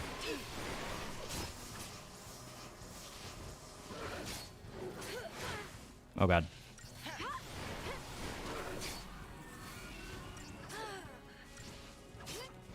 They really like just focusing down and bullying somebody. During Meiji, Emperor became a big tool to build nationalism and the whole idea of selfless honor, which evolved into Empire of Japan, yeah. Alright, very, very obviously they're saying don't fight these guys yet. Bahamut being real would kill us all. Even before the Sengoku Jidai, the real power lied in the shogunate. Samurai as a caste exists because the founding shogun family were the only ones allowed to raise armies. And we found some Romanian rich man was actually a vampire. He'd probably not even be phased because drinking blood and living for 1,000 years is nothing compared to Epstein. I think it's starting to sink in. We're home. I think it's safe safe to say things won't be boring here. Dragons were probably aquatic. You think a T-Rex could kill a dragon? I like to think so. I think it could fuck one up. Dragons are kind of real, but they're more likely weird in between evolution. No fire breath, though.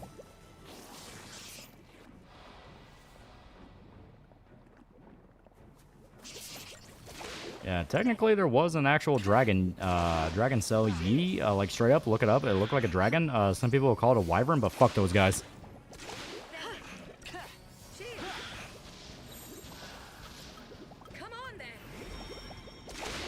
It's possible that all the dragons depicted were just based off dinosaur bones, but I like to believe my flying reptile theory. That is a quest in KCD 2 where you stumble into the bones of a dragon and you find out they're dinosaur bones, but people at the time didn't know that dinosaurs were a thing, so they just go with the idea they're dragon bones. Dragon's probably just some strain of pterodactyl that just died off. I stay in the Japan theme. There's some good drugs with the yokai they made. One is just a guy who shows you his ass and he has an eyeball in his asshole.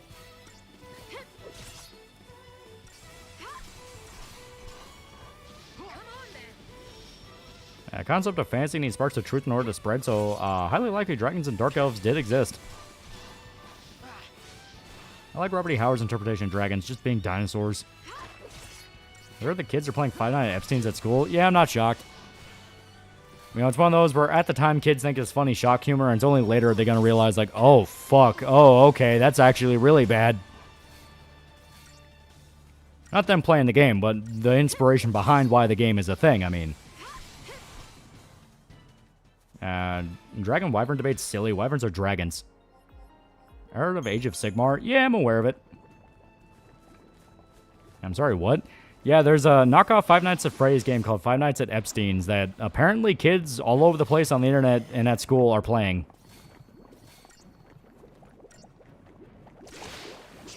Yeah, that's the Shirime, a yokai with an eyeball in its asshole. It's one of my guild mascots back in SMT Imagine.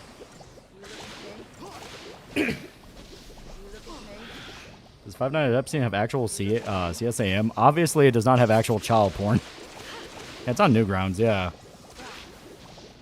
And it's a theory for a lot of mythical creatures, weird bones from unusual animals. Case in point, the leading theory behind Cyclops that the ancient Greeks saw mammoth skulls.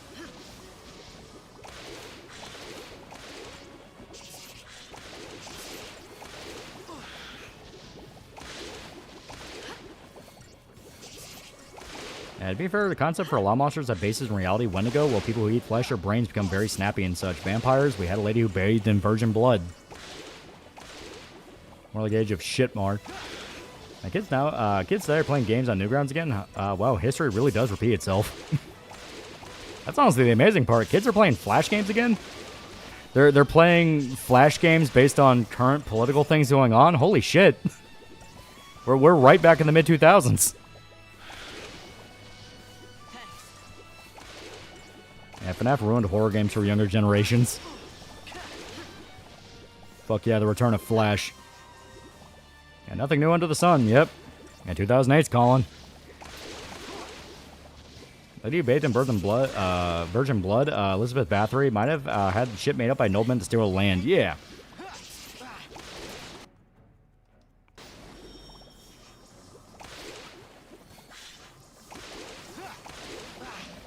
I can't talk too much. I play Columbine Massacre RPG. Yeah.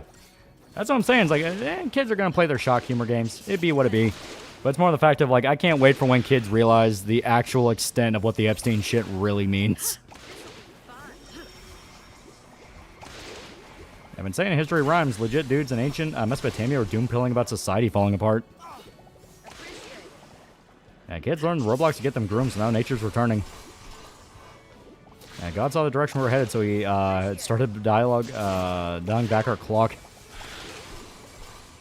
We're back in the 2000s and 2010s. Let's go. And next thing you know, they'll be playing Age of Empire 2 LAN matches. AI Bubble's next big short. Yeah. Recently, an authoritarian regime in the UK and US, economic recession, war in the Middle East against Iran, entire generation of kids growing up thinking, fuck off, leave me alone. Hell, we also have the ultra-fundamentalist, moralistic assholes that want to tell you what to do and what to think and ruin your life if you say anything against them.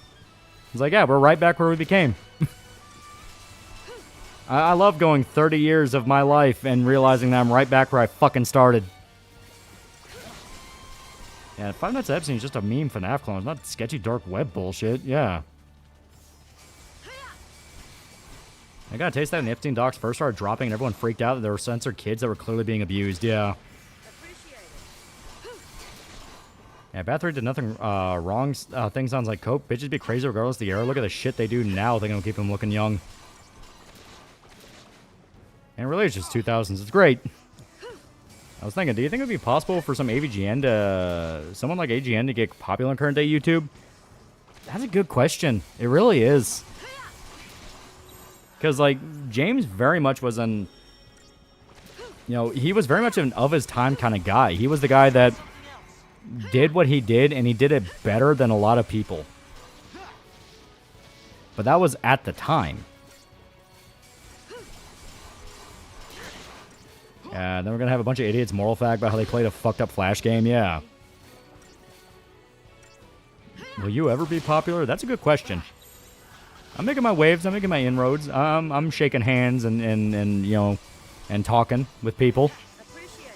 I can't say about what, but, you know, contracts are being made. You know, court dates are being made. Handcuffs are being locked around. But, you know, I'm thinking positively. AVGN still has a following, yeah. Man, I never thought I'd be reliving 2004.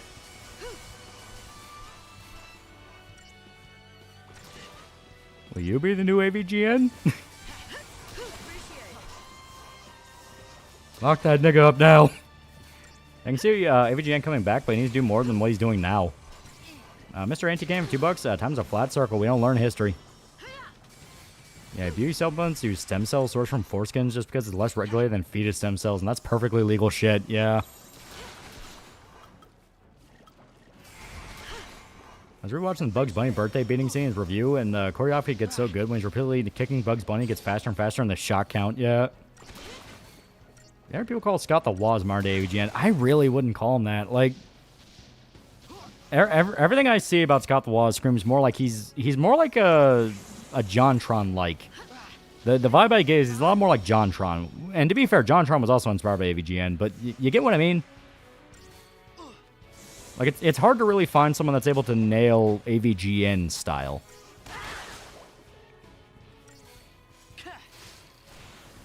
All these squares make a circle. All the squares make a circle. Yeah, the answer is no. Fuck no. With that shitty blacklisting algorithm, Jeet CEO, self-censorship, his own age, and Screenwave fatsos, no. He's just a good relic of its time. I wonder what the consequences of this societal stagnation will be. Yeah, Scott the Wild is closer to classic normal boots. Yeah, that's always the vibe I got. When's your Phase Connect debut? Yeah, JonTron influenced a lot of style of humor. People who would denounce him, and I find that funny. Yeah, I never really saw Scott like AVGN. And Scott's just JonTron with a more consistent upload schedule and less budget. Kami, I need you to tell me I can leave anytime I want.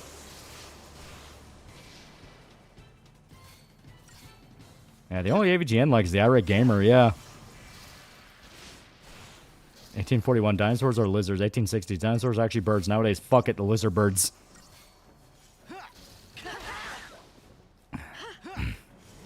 This just meant the idea of a guy just making a joke video about some crappy game from the past. You know, unfiltered, dumb politics, no cultural bullshit. Oh, yeah, in that regard, I can kind of see it.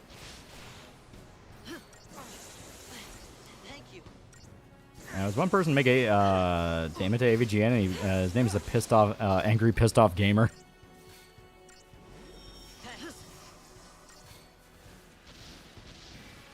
Jimbo for $2. What's AVGN? James Rolfe, AVGN. Angry video game nerd. And Scat the was sucks. He just comes off replacement AVGN, but heckin' wholesome new type reviewer of 2010s. Only John trying to have balls to swear and be crass and funny. Well, he's out here kissing hands, shaking babies. Exactly. If all things go right, you know, I'll be able to make some pretty good deals. I'll make some pretty good deals. I will make those closings. What do they want me to do? I don't fucking know. Was I asleep in half the meetings? Maybe. Do I even really work there? I don't fucking know. But I get paid. I'm sorry. I can't do this. Big Buddha for $100, because I can, because I fucking can. Also low-key depressed spending. It's okay, Buddha. It's okay. It's okay. It's okay. You will also kiss the hands and shake the babies. I believe in you. I got to the point I had to explain the fucking nerd. Yeah.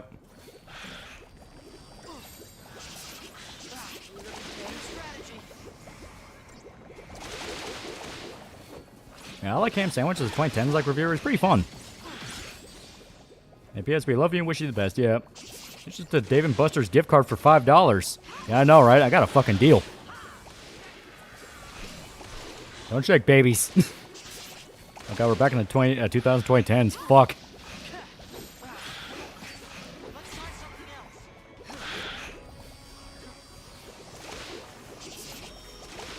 I'd rather there are still people who call JonTron racist. Yeah.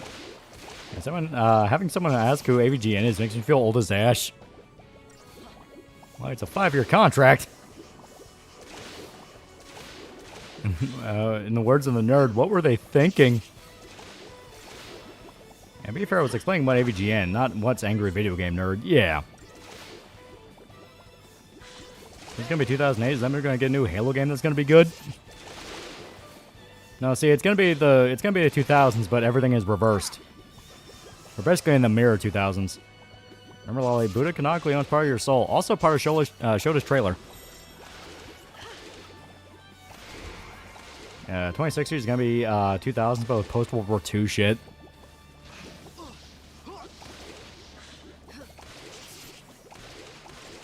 Yeah, I think the only time I heard anything video game nerd was from Screw Attack. To be fair, he was a Screw Attack guy.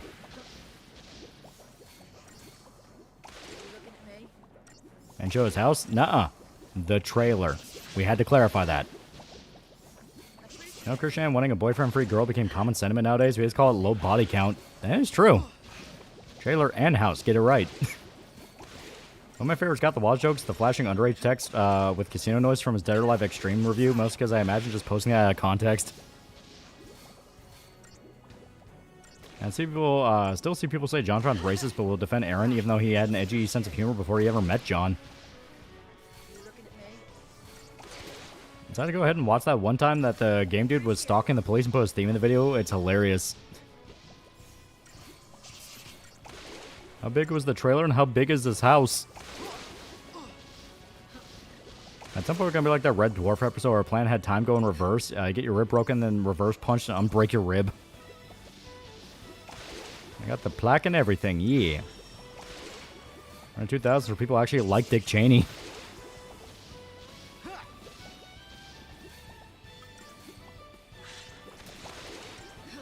Yeah, come on, you little fuck nugget. The game dude was the true AVGN successor. I almost dissolved when I found out that kids are more used to touchscreens than game controllers. Yeah, right? Objectively speaking, Eagleraptor said nigger on camera far more than John. Yeah. Well, that's why Oni and all those guys called him a sellout when he tried to disavow. It's like, dude, come on. Don't shit talk your roots.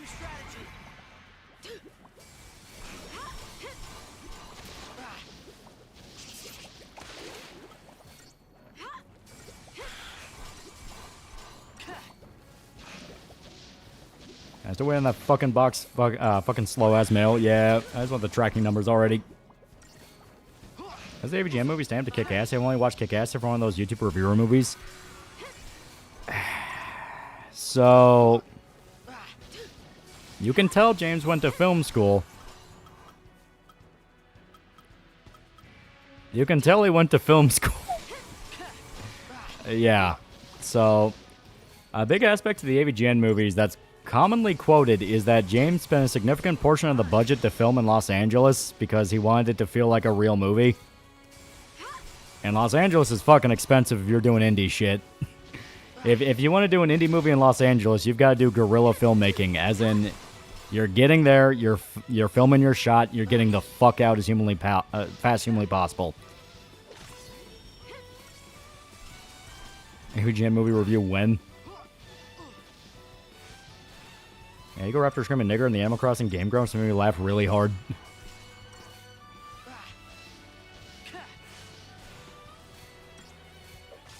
Like, at most, he could have said the usual was a different time spiel, but then he just had to throw John under the bus, yeah. He should have just filmed it in Pennsylvania. It would save him a lot of time, money, and headaches. I mean, obviously, it was referencing the fact that the E3 pile was, not the E3, the ET pile was found, where they actually dug up the remains of all the, you know, discarded ET copies. You know, the landfill that was like one of the biggest rumors in gaming in fucking history. What's the email address so I can get the tracking number? Because I ain't got one. Well, you can email info@grindstonearts.com? Yeah, grindstonearts.com, yeah. We're still waiting on them ourselves, so, you know. Yeah, everything California's expensive, yeah. Our small-time YouTuber getting shit on for saying nigga and double the fuck down. Mind you, he had a black co-host who would hold N-word pass every time, yeah. Yeah, Eagle Raptor used to make me laugh so hard whenever he did animations or Let's Plays, and became more known for his Let's Plays than an animator. To be fair, around that time, animation was dying on YouTube. I should have just let him film in the studio without supervision. Wait, wrong internet, dude. Yeah, it's like, it's always the question I ask every single time one of those stories happen. With like Doug's movie, Linkara's movie, James's movie. It's like, why did it need to be this big, epic thing? Like, obviously you wouldn't have the money for it. Why not just, like, keep it something grounded?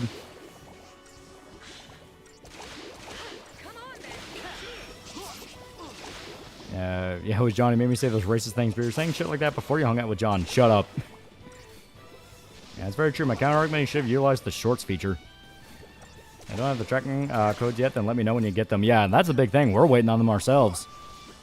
I think YouTuber I was and still am big into the most since I was a kid was Alternate History Hub, aka Cody and Pointless Hub. Yeah. First off, how dare you compare the nerd to Linkara? Yeah, I know, but my point is, like, this was a common story with a lot of those guys where they wanted to make the movie and it would blow up so bigger than what it needed to be that, of course, it would look amateurish. And I get it. They just want to make really long versions of their videos, but still. You know, it's like Doug obviously was shitposting. Doug's whole thing is that he just wanted to hang out with his buddies. You know, that's why he didn't really seem to give a shit about plot holes or anything like that. And To Boldly Flee or Suburban Nights. Like, he was just having fun with his friends. Or people he thought was his friends, I mean. Linkara and James both thought they were making real movies, which is what makes theirs more painful. Linkara's is insanely boring, and it's like watching... Like, okay... If I had to describe what Linkara's movie feels like, it's like watching a Wesley Crusher episode of TNG, but they also try to make Wesley Crusher, like, a badass. Like, not just that he's super smart and everyone loves him, but that he's cool. So it's like, oh god. And James's movie, it felt like he was desperate to be known as Director Man, you know? He wanted to show off how much he loved movies. He wanted to show off how much he, you know, wanted to make a movie himself. And I get that. I get the vibe, but it comes off as desperate. And Pulling Up was great, even if his video on the Boys comic was bad. Yeah, and, you know, I had to be a Mythfire eventually. Who's James? James Rolfe, angry video game nerd. Kick-Ass, it definitely has the Friends Making a Home Video vibe. Yeah. Yeah, Wesley Crusher episode directed and written by Will Wheaton. Yeah. Why are you on point with Linkara? And the sad thing is that James used to be great at budgeting. He built a graveyard in his basement for one of his short films. Yeah. Yeah, a movie could have been about them trying to make a movie and how everything keeps going wrong. That was, ah, God, It's All Good. That was a movie made by a YouTube channel where it's all about them starting a Kickstarter to get money to make a movie, and then they spend all the money for their Kickstarter campaign, and they don't have enough for the movie. So they have got to improvise and make a movie despite having no money. Like, it's actually really funny. It's very self-aware. It's great. How'd you rate Space Cop to James and Linkara's works? The Red Letter Media movies in general feel very fucking weird, where, like, it feels like they're half in on the joke of, like, wow, this sucks, right? But they're also playing it straight. It's fucking... the Red Letter Media movies are fucking weird. That's on Relax, Alex. Have you watched them? I don't think I have, no. Every time I see the Channel Awesome movie, I feel bad for Doug because I look at him, majority of that cast, and think to myself, all of you are fucking snakes, yeah. Except for Brad, and except for maybe Angry Joe. But yeah, everyone else wanted to kill Doug. Don't forget, Brad Jones also makes movies, yeah, and he submits them to festivals. And apparently he's won some. Arlen movies are an anomaly. Yeah, Arlen movies feel like you're laughing mid-panic attack, yeah. You need a straight man or for the jokes to land, yeah. And Brad's a good straight man. Yeah, at least Doug seems to be doing fine for himself, even collabing with Oni and whatnot. Doug has been slowly but surely inching his way upwards. I gotta give a lot of credit to Doug. Yeah, Cinema Snob, always liked him, yeah. Is Angry Joe really the only one not a snake? I thought he would be. I can't remember anything about Joe trying to fuck over Doug. If it did happen, I just don't remember it. Yeah, how expensive is it to make a review video? Yeah, it's still better than the Stuckman movie, Jesus Christ. Yeah, that will forever go down in my mind of, like, there was that solid 5 or so days where people were like, oh man, Shelby Oaks is really good. I really liked it. Shelby Oaks is really cool. As soon as those 5 days are over, people are like, this is fucking garbage. What the fuck? So I'm like, huh. I need to watch that. Yeah, I've enjoyed the Nostalgia Critic resurgence.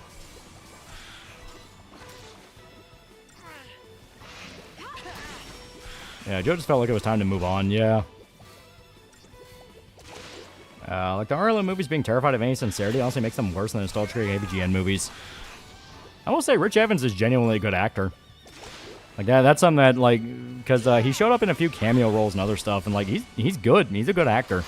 We laugh about, you know, worldwide sexual sensation Rich Evans, but he actually is pretty good. I didn't Drinker make a movie? Yeah, I made a short film that was like an adaptation of one of his books, and from what I understand, it's really not good. It's not great. But, you know, first attempt at doing it, low budget thing, you know, I'm willing to give people this kind of credence so long as you understand the circumstances. Yeah, good old Dick the birthday boy. Yeah, Doug seems really nice, and what I've heard from people who interact with him, they say he's really nice. Yeah, everything I hear about Doug is that he's just a great dude to talk to. Yeah, Doug got referenced in SpongeBob, yeah. At very least, Drinker released something, yeah. I love seeing joking fatter and fatter over the years. Yeah, did Spoonie also want to kill Doug? Thought he was fired before the whole Change Channel document came out. Spoonie seems like he wants to kill everybody. Like, if you put him in a room with all the former Channel Awesome people, I think it would have a mass shooting. I think Spoonie has a lot of hate to give. I just don't ask Doug about the Bat credit card. Yeah, Doug's one of the few people of that era still respected, or at least being capable of showing his face without someone furrowing a brow, yeah. Yeah, Doug's a great dude now when Linkara is Linkara. Snarkiness isn't an act. Yeah, Drinker popped into one of my audiobooks. It was a flashbang. Like, he did, like, voice work for it? Huh. I guess he is a lot more well-connected than he's willing to say. Which, I mean, makes sense. If he's been an author for a while and started doing YouTube on the side, I can definitely see where he's meeting people. Justifiable hatred or schizo hatred? For Spoonie, both. It quite literally is both.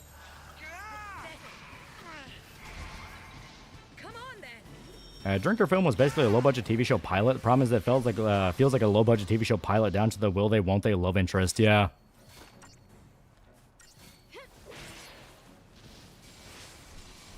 Yeah, Spoonie, don't go to Channel Awesome tomorrow. Isn't Spoonie manic or bipolar? Yeah, he's got, like, legit mental problems. Was there anybody on that guy with the glasses actually right-wing, or at least not? Crazy commie or believes leftist media takes like Doug does with Bill Cosby? He still believes Cosby's guilty. I know Iron Liz openly said that she was a Trump supporter. I was both asking out of curiosity. Well, as stated, Spoonie has mental problems where he's legitimately bipolar and lashes out when he's on a downswing. And people in Channel Awesome did actually fuck him over and tried to get rid of him from the company. Because that's where he had that whole thing where they held a rape joke that he made on Twitter over his head for like 2 years. Yeah, given how despised Drinker is, it makes sense he's so despised. Nobody cares if you're just some guy making videos. Yeah, I mean, like, hearing about how he's able to... especially now they talked to the Project Hail Mary author, which has now just become one of the biggest movies in the country right now. It's like... It definitely makes sense why there's... Not just, like, that hatred of, like, oh, God, I can't stand that motherfucker. His takes are so stupid. But, like, legitimate seething... I guess envy is the right word for it. Where it's like, why is that motherfucker winning and not me? Because you see this a lot, you know? And Spoonie didn't have schizophrenia, but after spending time in a room with Linkar and Lindsay Ellis will make anyone crazy. I knew Spoonie had issues because he watched his Breaking Dawn review. Really shows, but damn was his fall just sad. Yeah. Yeah, honestly curious if Joe and Spoonie are still friends. I think they are. Project Hail Mary good? I'm on the fence about seeing it. I've heard nothing but good things. Yeah, didn't they also talk about firing Spoonie for spooning with Spoonie? Yeah, something that wasn't even really his idea because that was a running gag with Channel Awesome people. Yeah, Iron Liz is actually in the Race Fist Discord chatting with us randos and promoting the Lightbringer comic. Seems like a cool person. Yeah, when we talked to her, she was cool. It's also remember allegedly the child Lindsay boarded with Spoonies. Well, that was a joke from Medicare that has just lasted through the years. I miss Liz. You should get on our stream again. Maybe play a Warhammer match or something like Civ. Yeah, Jotaka wasn't even offended by the joke. Obscure's Lupa was and kept pushing her to address it. Yeah, because Lupa was one that got outed as like being a massive mean girl that would just fuck people over from behind the scenes. Yeah, Project Hail Mary was great. Go see it in as big a theater as you can. That's what I've been hearing over and over and over again. So I do want to see it. I'm probably going to see it this weekend. Yeah. I got things to do tomorrow, so after I finish my errands, I can probably just go to the theater and check it out. It must be hilarious that Iron Liz managed to cuck Linkar out of his old comic.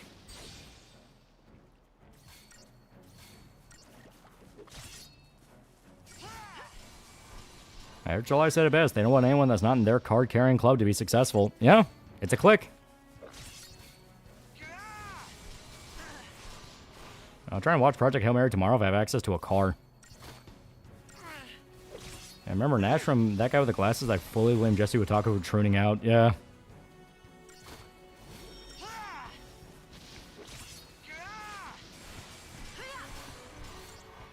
Yeah, fun fact, Spoonie has a brother who is or was a cop that shot a Hispanic dude, and he was infamous for banning comments in his streams that would say Juan but not forgotten as instance it was brought up. Yeah. Yeah, the great Iron Liz, there he is, there's Linkara, get him the hell out of here. And then just cuts the audience beating the shit out of Linkara. And despite his issues and problems, I genuinely hope Spoonie's doing okay. He's one of the few genuine talents Channel Awesome. Yeah, it's like, Spoonie when he's constructive is very good. He clearly knows what he's talking about, and you can tell he likes talking about it. But when he's on that downswing, that's when shit gets bad. He's bipolar. It's literally how it is. I also had Lorecat blaming Spoonie for his failed career and repeating that every time he was interviewed. Yeah, and Lorecat later just admitted they would just lie about shit just to fuck over the people he didn't like. You know, that was one thing where I found that out, and it's like, wow, dude, you're a massive piece of shit. Maybe your career failed because you're a spiteful bitch. You know, because, like, you hear about some of the stories where, like, Lorecat would, like, break shit when he got angry, and it's like, dude, what is wrong with you? You're worse than Spoonie. And Spoonie's just sad and lost cause. I didn't want him to die. I despise Medicare when he chuckle-fucked and mocking that rumor of Spoonie being depressed because of his brother's suicide. And Doug went, build the wall!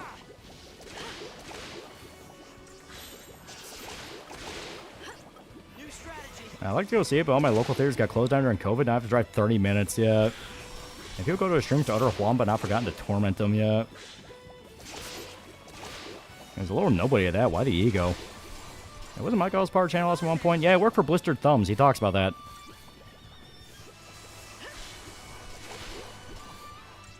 Now, how did Spoonie hurt his career? I thought it was about Joe screaming betrayal. It wasn't Joe that screamed it. It was Spoonie, and also that didn't hurt their career. At least not really Lorecat, just due to the fact that, like, Lorecat was already, like, people didn't really know who he was.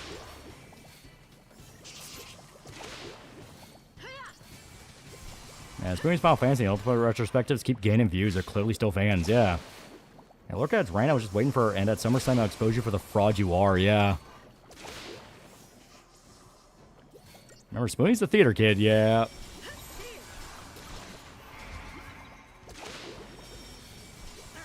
To this day, your channel name works as a filter. That's both funny and depressing. And one of the chicks who were part of all that shit was the one that started off Kick Vic. And when I found out, I was like, oh, of course you did that. Yeah. And everyone knows now. Like, everyone's fully aware that's what Kick Vic was all about. Because I think that was, fuck, that wasn't Lupa. That was Mars Girl. Mars Girl, the one that jumped to Kick Vic. And at the time, Kick Vic was, like, enough to damage Vic Mignogna's life and fuck him over for a while. Now people, in retrospect, look at the Change the Channel shit, and... Because Change the Channel's had a complete 180. You know, it is a complete 180 from how Change the Channel first started, where everyone bought into it, hook, line, sinker, and thought, like, holy fuck, man, that's so awful. Now it's becoming just flat... It's not even becoming. It is flat out mainstream to go, like, oh, yeah, that was just a disgusting cancel campaign by a bunch of losers. So, obviously, that led into the Vic Mignogna thing of, hey, you did the exact same thing with these people. Why am I supposed to believe you now? You know, exposure to Lordcast in the wild was seeing him do those collab, everyone collab types, video channel Awesome used to do. Yeah.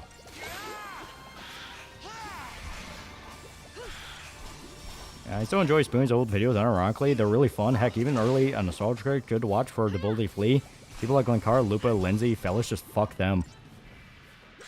You know, the way the Betrayal thing hurt Lordcast, that hurt Blister Thumbs, but he didn't have much of a future. Exactly, you know. From my understanding, it did kind of rock Blister Thumbs a bit, but it's one of those where it's like, not to the degree Lorecat said. Blister Thumbs all around was mismanaged. Did Brad ever have a downfall, or has he remained the same?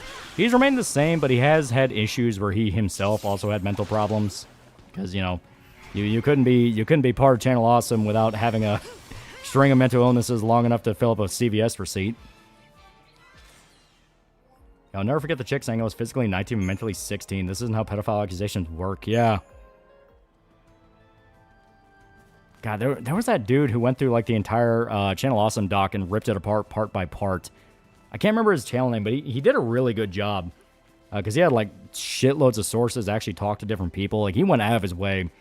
And, yeah, he basically fully went to the side of, like, you people were lying, unprofessional, and just a bunch of pieces of shit. Yeah, Nettles. Yeah, a guy by the name of Nettles. Yeah. He did really good. I forgot Old Classic Cinnamon Snob is peak. If you can find them in their original form, because YouTube cat shit algorithm and it's copyright censorship fucking kills them, download everything. And so much cancel shit is just people pushing their personal agenda to try and move up in life. That's why I'm burnt out on getting upset about the majority of people's shit. Yeah. Imagine this VTuber group that essentially became a new, more positive Channel Awesome.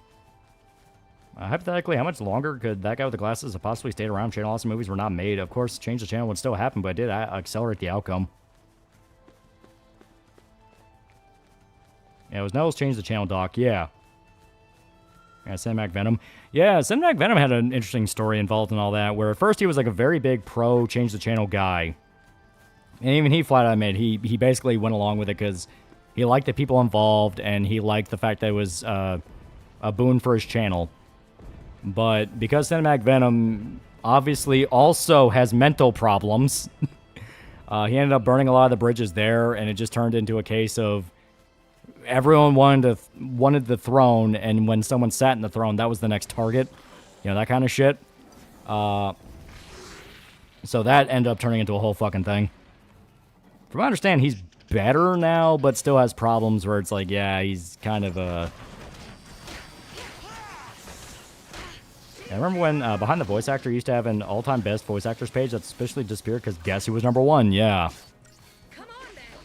And didn't Channel Awesome try to toss their hat in the ring for Blip TV? Yeah. And from my understanding, at the time, Blip wasn't the worst, but YouTube was centralizing. It was becoming the winner. Doug Walker will make your anime waifu real if he plays, when he plays plushie.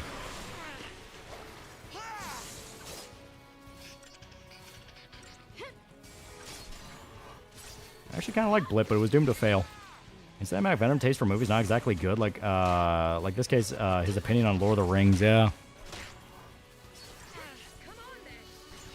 You guys ever streamed the Pragmata demo? Well, I have not streamed it, but I've played it, and I like it. I actually think it's fun. Who is #1? Vic Mignogna. For all the accusation against Vic fake? Pretty much. You know, they keep trying to say, no, some of them were proven real, but no one can actually point to the ones that were proven real. All of it basically amounts to, like, the rest of the DBZ cast didn't like that Vic was popular with fans. They didn't like the fact he was pretty openly religious. And they wanted to centralize it to their clique. So, bitch, I'll take 2 Doug Walker plushies then if they work on video game anime girls. God, do you remember the whole controversy in Follow Machinima? Yeah, Mars Girl made a huge heel turn because she collabed with Benzai once where he made her in a custom hentai waifu game. She used to be a good sport back in the day. Is Vic still getting work? From what I understand, he does have his new voice acting studio, but it's a lot smaller compared to what he had. I think given enough time, he will bounce back because everyone will accept, like, this was bullshit.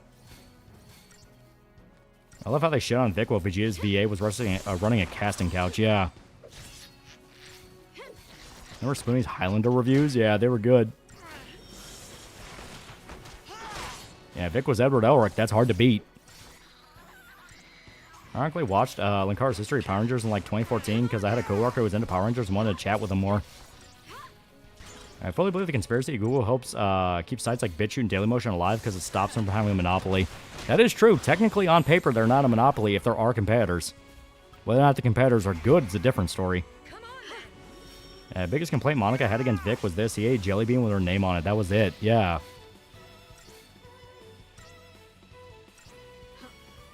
Isn't Frieza's VA a Predator? Yeah, Damian Mills. Yeah, Vic has his AM studio, yeah. People fall for that revisionism video that Mars Girl did not long ago, but kick Vic. No, from my understanding, barely anyone fucking watched it. It was what, like a 15-hour-long video that was supposed to be her calling out Vic Mignogna and reasserting all the claims, and then fucking no one watched it. And she had like a mental breakdown because of that. I do have the compilation of Spoonie playing SWAT 4. You fool!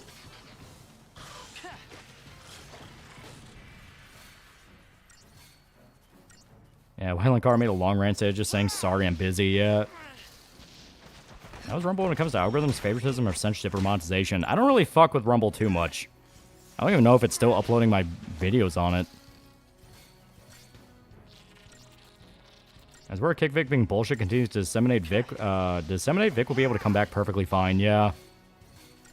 Don't you love how the smallest bullshit, even outright false stuff, can snowball into full-blown cancel campaigns? People need lives.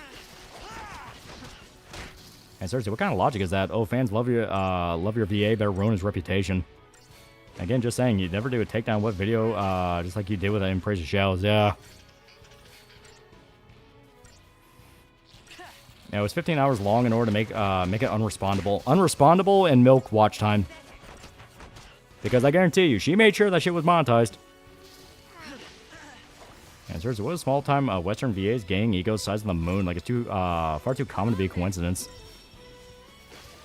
And what about BitChute? Still alive? Will it just not die? As far as I'm aware, BitChute's still alive. And shit, man, it takes so long for Vic's career to recover. Oh, yeah, they fucked him over bad. My hope is it's going to be kind of a, you know, kind of a Job situation where he loses this, but he gains twice as much.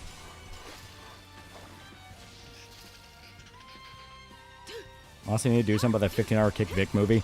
Oh, I'll just play the Fare Thee Well Kamen Rider movie. The one that Mars Girl made to pay tribute to Jew Wario after he died. What isn't Pretty Shell's doing nowadays? As far as I'm aware, he's still trying to like slink back onto YouTube.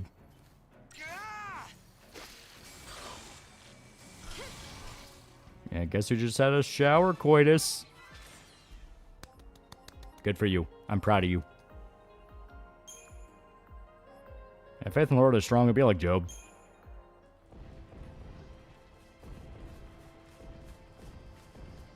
Yeah, notes about Sean Schemmel don't surprise me. Yeah. Yeah, Fami Kamen Rider writing straight into Jewish hell. Yeah, it would be like Mel Gibson returning movies when he made Hacksaw Ridge, yeah. She made what for Jew Wario? Yeah, after Jew Wario died, Mars Girl made a whole tribute movie on her own called Fami Kamen Rider, or like Farewell Kamen Rider, something like that.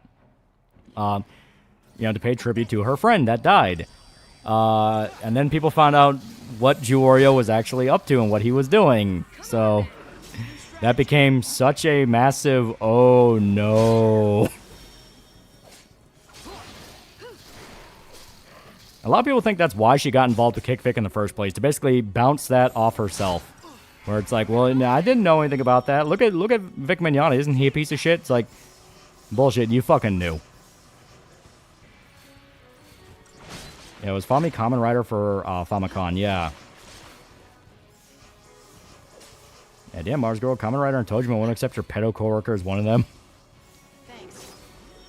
I understand when people do so much, fucking much, and it's even weirder they're down to sink the ship they're on. I think it really just comes down to, you know, trying to... All right. So, we've all heard about the lottery effect. You know what I mean? The lottery effect is a very famous phenomenon where basically someone wins the lottery, and because of that, they go fucking crazy. They start spending millions of dollars a day. They burn through all that money as much as humanly possible, and they're broker than before they won the lottery. I think that honestly plays a factor in why these people went nuts. I really do. You know, they were able to be, you know, they were able to make a pretty good living. You know, they were able to do it enough to where they could do it and continue to do it to this very day. None of those people went back to regular work. I think Lord Cat was the only one who did, and I think that's purely because Lord Cat was just unlikable enough to where he couldn't do anything else. But basically, they got that heroin of mild internet success, and because of that, they had to keep chasing that no matter what. Because you got to remember, what is the biggest test of a man? It's not give him nothing, it's give him everything. Give him everything he's ever wanted. You see who that guy truly is deep down. Who is somebody when he doesn't have to play the game anymore? And I think that's what the Channel Awesome people really ended up showing, you know? Lindsay Ellis showed that she was a massively pretentious douchebag that thought she was better than everyone when she was a white trash fucking chick. You know? You had Angry Joe who kind of showed that, like, oh, this isn't a character, he's actually kind of a dumbass. Spoonie is fucking crazy. You know, over and over and over again, you would kind of see these people for who they really were. Yeah, true test of a man is when you give him power, yeah. Now, was there anyone in Channel Awesome that didn't know about Jew Warrior being a living hentai squid? There were definitely some people that did not know. I genuinely believe Angry Joe didn't know. I genuinely believe probably Spoonie didn't know. Like, it seemed to be a pretty tight circle of people that really knew. And it was mainly people that talked to Lupa and Holly. Yeah, Linkar is just a redditor, yeah, you know? And didn't the English voice actor of Goku accuse Vic of homophobia and later was exposed that the VA of Goku made a He-Man parody of He-Man being gay and Skeletor hating gays? Yeah. I missed that specific era of anime when all the VA work sounded like it was from North Carolina and Texas, because it was. I refuse to believe Doug knew about Jew Warrior shit. No, Doug knew, but Doug actually took care of it. That's the thing. Because at the time, Screaming Mantis didn't want to go to the cops. She didn't want to say anything about it. They contacted a lawyer, and the lawyer's like, if she doesn't want to say anything, you can't say anything either. So they basically just had to fire Jew Warrior. Later fired Holly for still talking to him, and were like, we're not going to talk about it because no one wants us to talk about it. And probably that dude in the suede didn't know. He was Mormon, went on a mission for most Channel Awesome career. Yeah, like, they would always make a big deal when he would show up because, like, he didn't have time to do a lot of shit.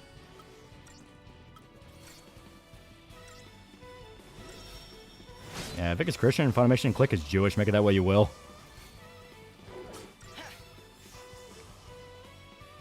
Zimac, Venom reviewed Farewell, Fami Kamen Rider. It's undeniably the worst a lot. Remember how shit Top the Fourth Wall movie was? Multiplied by 10.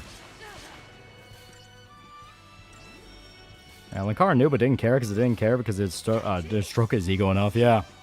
But this is what I mean, like, eventually you saw the true character of a lot of the different Channel Awesome people and what they were really about all along, you know? Like, it really is an interesting case study to where I believe you could unironically make a pretty good series about about Channel Awesome and all the different hijinks and shenanigans they got up to. Where it's like, okay, you know, what was the building of this company? What was the downfall? You know, almost like a Scorsese type story, like Casino, where it's like you had everything and you burned it to the ground for nothing. And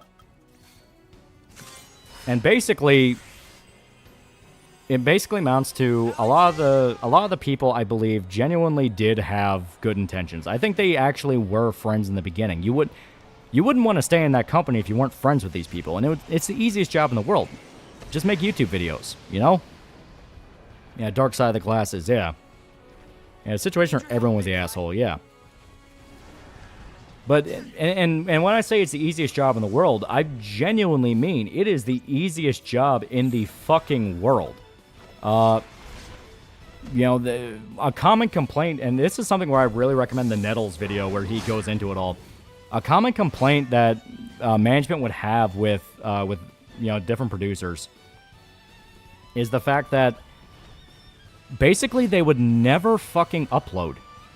They would always be behind on deadlines. They would always say, oh, sorry, I wasn't feeling it, or oh, sorry, I couldn't do that, or oh, sorry. And it's like, dude, you all complained about how, you know, Doug would treat you like shit and ride you and be like a absolute prick about deadlines, and yet you're openly saying that you wouldn't upload.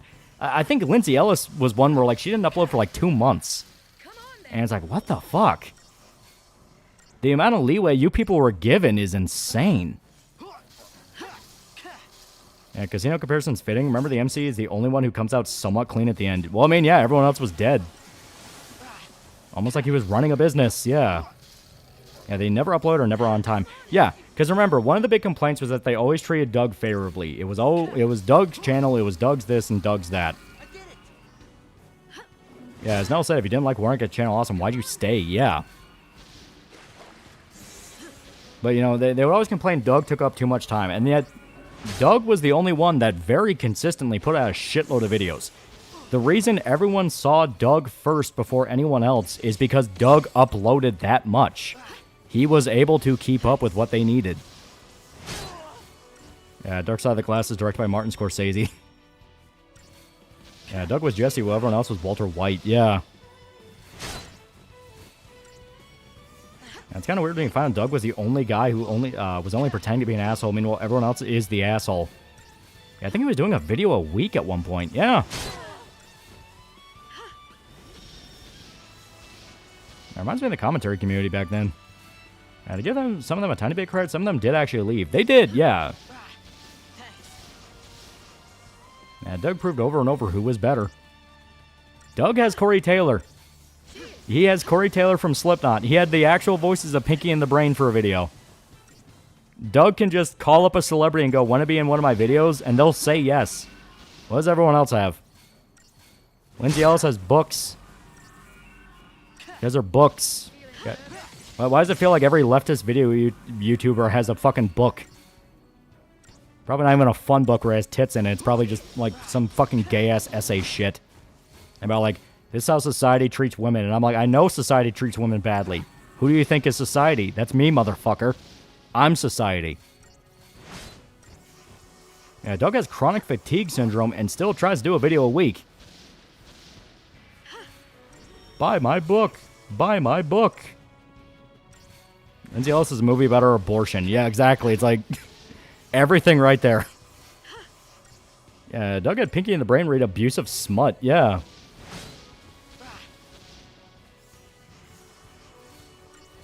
A shitty book or a Tumblr-style comic? Like an actual book, because that was Lindsay's whole thing. Lindsay, if you look at her nowadays, genuinely believes she's some, like, high up there intellectual.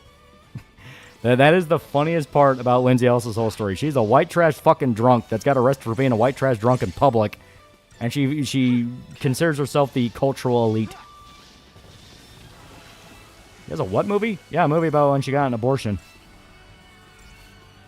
You know what? The only thing Doug ever tried to sell me are stamps, and stamps are cool.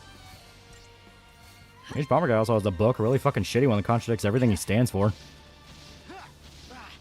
See, when I made a book, it was a comic book, because I like violence, I like horror stuff, I like tits. And I'm like, I'm going to put all that in a book, and it'll be cool. And she also quit YouTube because her audience chimped out over a fucking, like, Avatar The Last Airbender ripoff movie. Pinky and the Brain review when? I do like Pinky and the Brain. And don't forget that I'm a rapist rap, yeah. I probably had a book about her fans harassed for no reason or they're wrong or whatever, yeah. Yeah, doesn't she have a kid now? I feel sorry for that kid. Yeah, Doug's always pushing charities. Now the quality of them charities, I don't know, but at least he does something positive. Oh yeah, like if Doug ever pushed a scam charity, I fully believe Doug just thought they were a regular charity. He just seems like that kind of guy. He just wants to help people. That's how he got in that situation with Channel Awesome in the first place. He liked all these people and wanted to be friends with them. Yeah, who would actually fuck her to be able to have an abortion? Honestly, Doug needs to write a book about his life and how he started and went on with Channel Awesome. It might actually be a good read.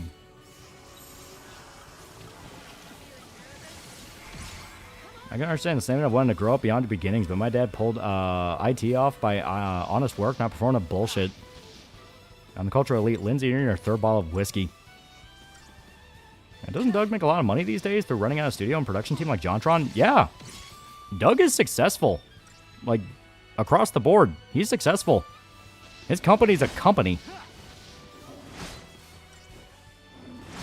Does Doug hate Linkara? I generally don't think Doug really hates any of them. Like, obviously, I think he would want an apology if you talked to him in private, but I think he is willing to bury the hatchet. And so Doug wanted to help people and got betrayed and screwed over. Where's my Doug Walker Superstar musical? I want to see the final supper of Channel Awesome. Yeah, Doug's correct. Some of them were generally his friends, or at least at the beginning they were friends, yeah. And calling yourself any kind of elite's gay. And he still goes to cons, too. So I'm out here in Arizona like a few weeks ago, yeah.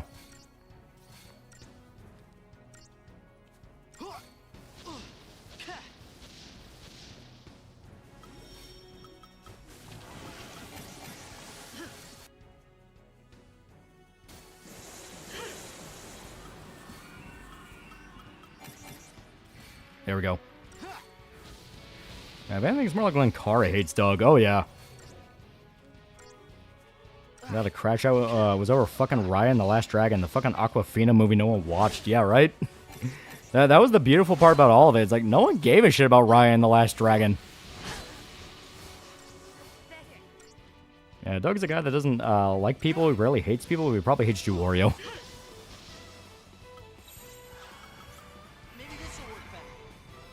Yeah, letting social media cannibalize itself somehow resulted in us going back to 2008.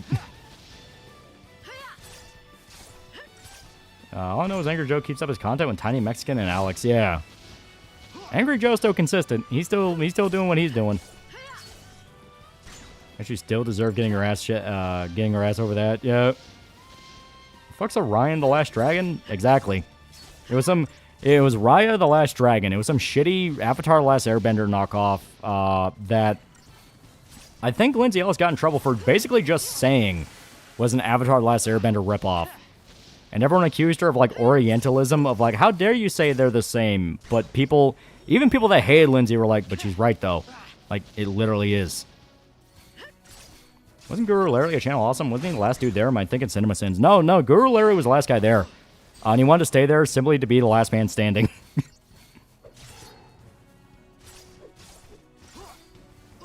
Have you heard Pibby Chubby? I've not. I can't get out of bed because I got so much Angry Joe to watch. And I feel sorry for Doug. And inside with people who shit on his reviews. I mean, I will stand by that some of the reviews are not that good compared to old ones, but still, yeah. I mean, that's just true of any critic. There's gonna be that review where it's like, that guy sounded like a fucking idiot. Did he even watch what he was talking about? Yeah, it was literally the same, minus it being good, and it had Aquafina. Guru Larry, top 10 things I put in me bum. And such Channel Awesome movies are worth a fucking fortune these days. People are willing to spend a lot of shit on a bit. I've had easier fights. What would you do if you was there? At Channel Awesome? I'd probably just be there. I'd be like, hey guys. I wouldn't fuck over Doug. I don't know about Guru Larry. Is there any impressions of him that sound like a Mr. Bean impression? What was the deal with Guru Larry? Guru Larry stayed on Channel Awesome when they started to fall apart purely because he wanted to see if he could be the last guy there. Which, to be fair, is pretty funny.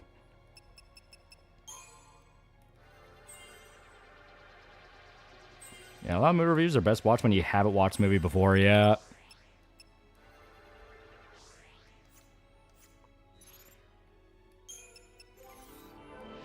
Yeah, Guru Larry's cool. Oh yeah, he's great. I would teach Doug to actually be funny.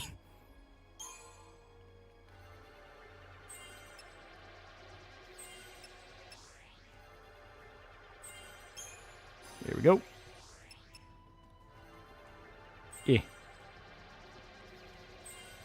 Hello, you. Yeah, their video essays making follow-ups to Lindsay's riot video who were ethnically the prime demographic going, yeah, the outrage was overblown because the movie's symbolism is surface level as fuck.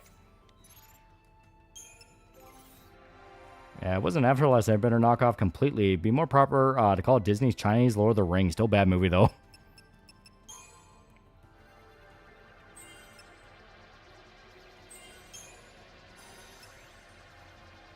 Ugh. When you want a back credit card? A back credit card? And believe it or not, I thought when I was younger, once I got a job, I get a camera and stuff to be part of that guy with the glasses. Then it happened, yeah.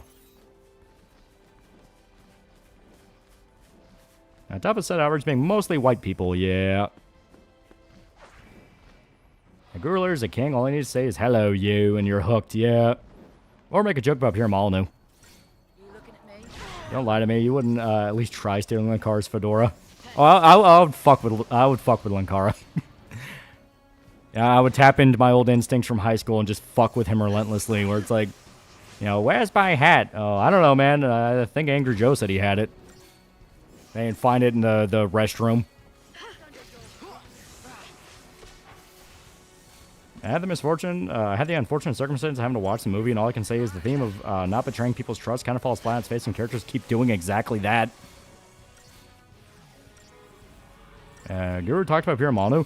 Well, Guru Larry has like a running gag in his videos where he always makes a crack at Pierre Molyneux. And just so green M&M's to his face, yeah. Reminder that Decker's shadow applied multiple times to be part of that guy with the glasses. Ultimately, he just formed his own company name, and, well, probably for the best, yeah. I would drop a deuce in Linkara's hat. And a regular Owen Hart. And Pierre Molyneux is Guru Larry's one and only trigger. Thought the real reason they attacked Leslie for Last Dragon is because, oh, you think all Asian culture is the same and ate her life after. Oh, yeah, no, that was 100% it, but she was right to call it an Avatar The Last Airbender ripoff. I didn't know Guru Larry was a fan of Fable. I just spam Muppets. We're making Lolly Isekai where you time travel back to late 2000s, became an angry reviewer. I was really impressionable back then, probably buying into their bullshit. Yeah, I would tell Liz to run, yeah.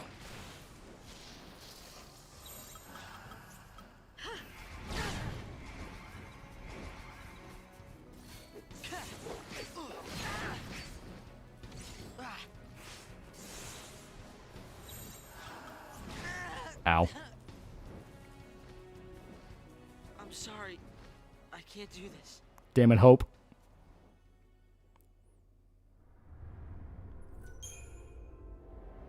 Honestly, that scares me, yeah.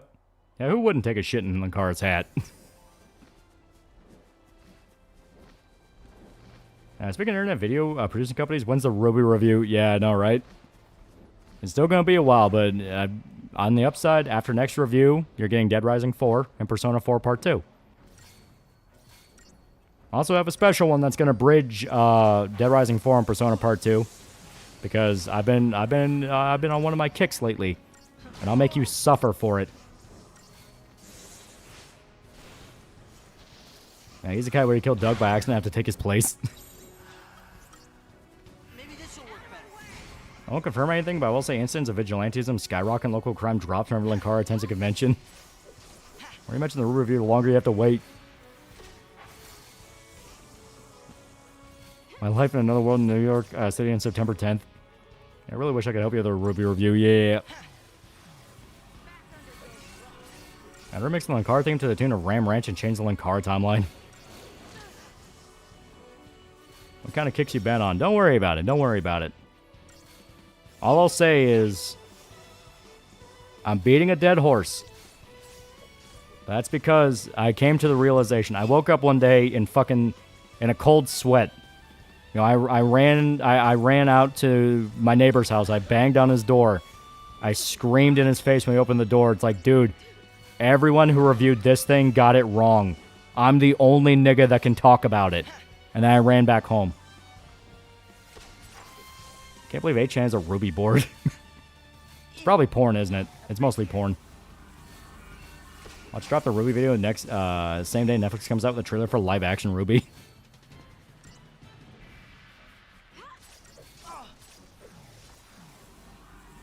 God be with you.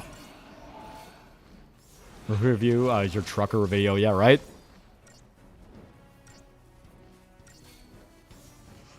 Could be what I think it is. What do you think it is? I'm curious. Yeah, Mr. Conrad, please calm down. Let me guess, Lego Batman. Neighbor was like, the fuck are you talking about? It's one after another, isn't it? One after another is on the list, but it's not the one I'm thinking of. I'm gonna play American Truck Simulator so I can autistically bitch about it. Are there mods to up the amount of damage I can cause? Long way KC2 review. Close but no cigar. That one's also coming, but not the one I'm thinking of. Sinners, also not the one I'm thinking of, but close.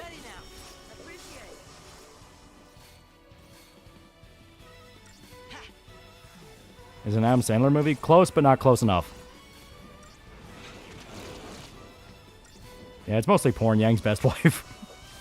His neighbor didn't shoot you with a banjo-loaded shotgun shell.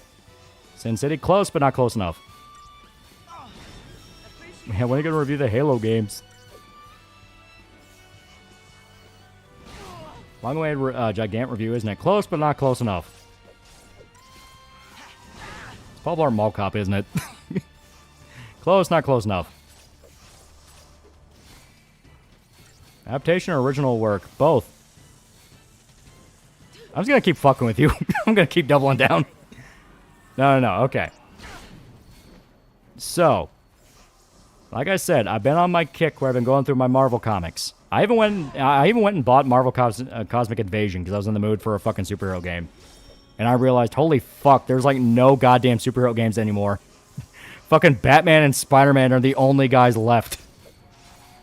So, I'm like, alright, since I'm in a superhero mood and I kind of want to talk about superhero shit, what superhero shit can I talk about? I mean, Daredevil's there. Daredevil's kind of cool. But I don't know a lot about Daredevil. Blade's there. Blade's really cool. But it's not time to talk about Blade. Black Panther. It's close to Gigant and Paul Blart. Yeah, Marvel movies don't draw like they did. Yeah, I think it's more like Marvel's not pumping any money into games. Like, they have the Guardians of the Galaxy games, which from my understanding are kind of fun, but like,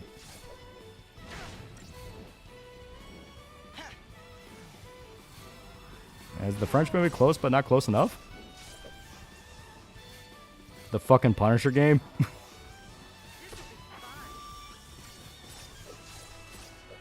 Wait, did you ever review the Blade movies? I've only referenced them. I've never reviewed them.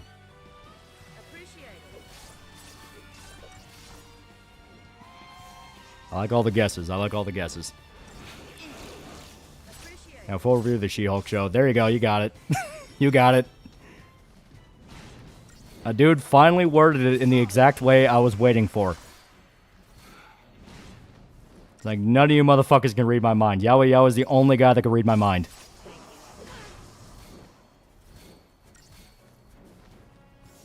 Okay, it was a fever dream for watching the Blade movies. To be fair, Blade movies kick ass.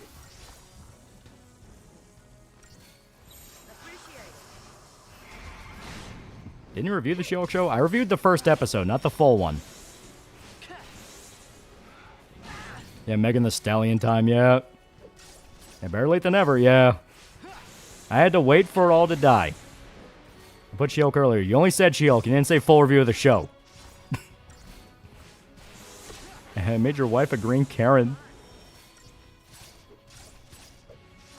You gotta do the joke. At least the porn's really good at the end of the review. And that counted. And I wrote, oh wait, never mind. You already did that. Yeah. Yeah, it was 30 minutes long. Yeah. It was for the first episode. So now that I've actually refreshed myself on what She-Hulk stuff is and why I like Jennifer, I can then go in and go, okay, they fucked that up. They fucked that up. They fucked that up. They fucked that up. They fucked that up really bad. How many hours of She-Hulk twerking are going to be in the video? Who the fuck is Megan Thee Stallion? Why does she sound like a porn star? And for my prize, I had to play Shonen Heart by Homemade Kazoku. Remember that one porn parody, the episode of Fantastic Four cartoon they made that had She-Hulk? May or may not have been my first exposure to the character. We go do Dark Knight Returns of Year 1. I'm saving those for a special occasion. Because I fucking love those. I guess, yeah, nightmare about She-Hulk getting under 9 feet to 5 and made everyone problem. No, like I said, I've been going through some more Marvel shit. Because I realized, like, I better catch up with Punisher. And, like, fuck, I haven't read the Byrne era of She-Hulk in a while. And as I was reading that era, because that's the Sensational She-Hulk run, over and over again, I thought to myself, like, holy fuck, she is way more fun here. Why did we ever let them do what they did to Jennifer? What the fuck were those people thinking? Has she ever been in any of the games apart from Ultimate Alliance or MVC? She's never had her own game, did she? No, I don't think they even reference her in the Hulk games. Wish Marvel would crank out some game specs of the properties like they used to on the PS2. Felt like they could do a lot, yeah. Yeah, a lot goes on 10-minute rant about how Disney spent millions on animating She-Hulk twerking but with zero ass. Yeah, right? And they weren't thinking at all, yeah.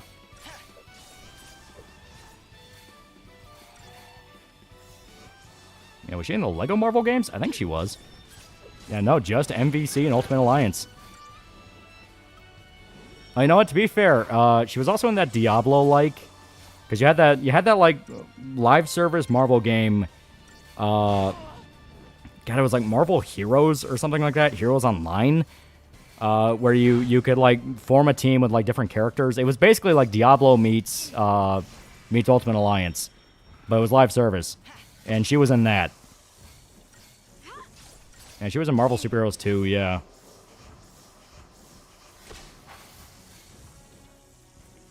And you just break in your neighbor's place and be like Homer going, Bart, I don't want to alarm you.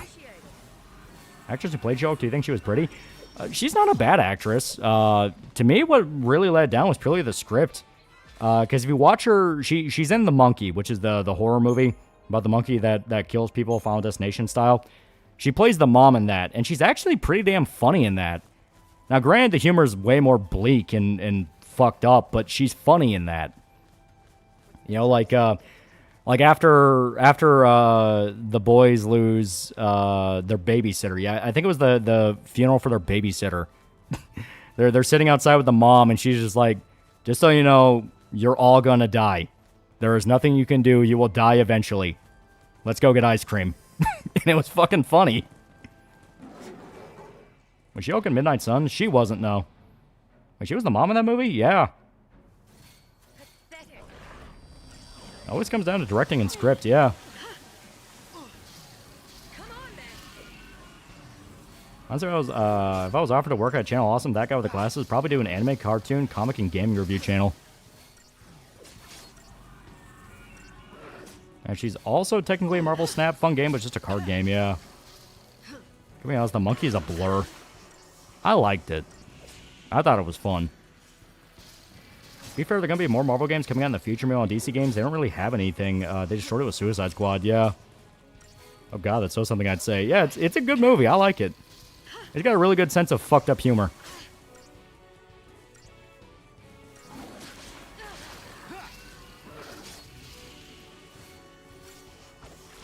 Remaster Hulk Ultimate Destruction Marvel, yeah, right? Yeah, you only live once, so let's live for today. Now, here's the thing, She-Hulk show is just not fun. I don't feel like anyone in this project actually had fun and was looking forward to filming. Oh yeah, that's the vibe across the fucking board. Yeah, I would make a Gunpla review channel. Yeah, put that into your She-Hulk review. Like, the show is dead, and cut to her explaining to the kids how they will all die. Yeah, right? But, I mean, it is a thing, because, like I said, so, the show, I think the show even talked about it. That's something I'm gonna have to start looking up facts about the show when I make the video. Alexander, $5, any specific reviews where you've changed your opinions, either just due to taste or due to developments on ongoing projects? Nacho Libre is kind of the big one, where I thought, like, this is just some shitty Jack Black movie I watched as a kid. What the fuck is this? Then I find out it's like a beloved film in Mexico, because it's one of the few movies that, you know, was in America that hit the mainstream that was about, it was San Cristo, wasn't it? The wrestler?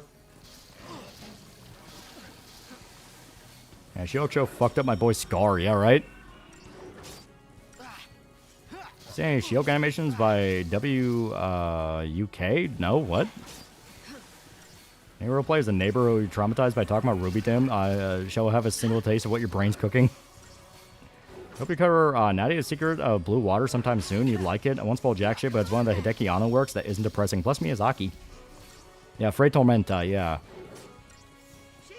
How dare you think it was a shitty Jack Black movie? I had no idea who Tormenta was. I thought it was just some story they cooked up. Also, wrestling's big in Mexico, yeah. But yeah, so, like, basically, to get back on point, the She-Hulk show says it took inspiration from the Burn run, which is the sensational run. That's why they do a lot of fourth wall breaks. That's why they do a lot of the weird, goofy humor. And it literally just comes down to, but the comic was funny.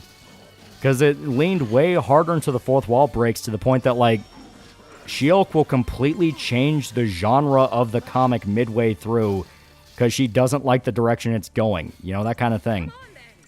Like, it was over the top as fuck. But it was funny. Was the Burn run good? It's the definitive She-Hulk run. Like, they have a whole bit for the Christmas issue where she goes to visit her dad for Christmas. And her dad's like, oh, say hello to your brothers and sisters. And She-Hulk looks, and there's like a whole crowd of people inside. And she looks at the panel and says, just so you know, this is complete bullshit. I'm an only child. Everyone else in my family's dead. The only one that's alive is Bruce and my dad. And then kicks them all out. And it's acted like that never happened. Like, it's funny. It's actually pretty goofy. Did she also fuck anyone with a pulse? Yeah, she's a slut. Openly a slut.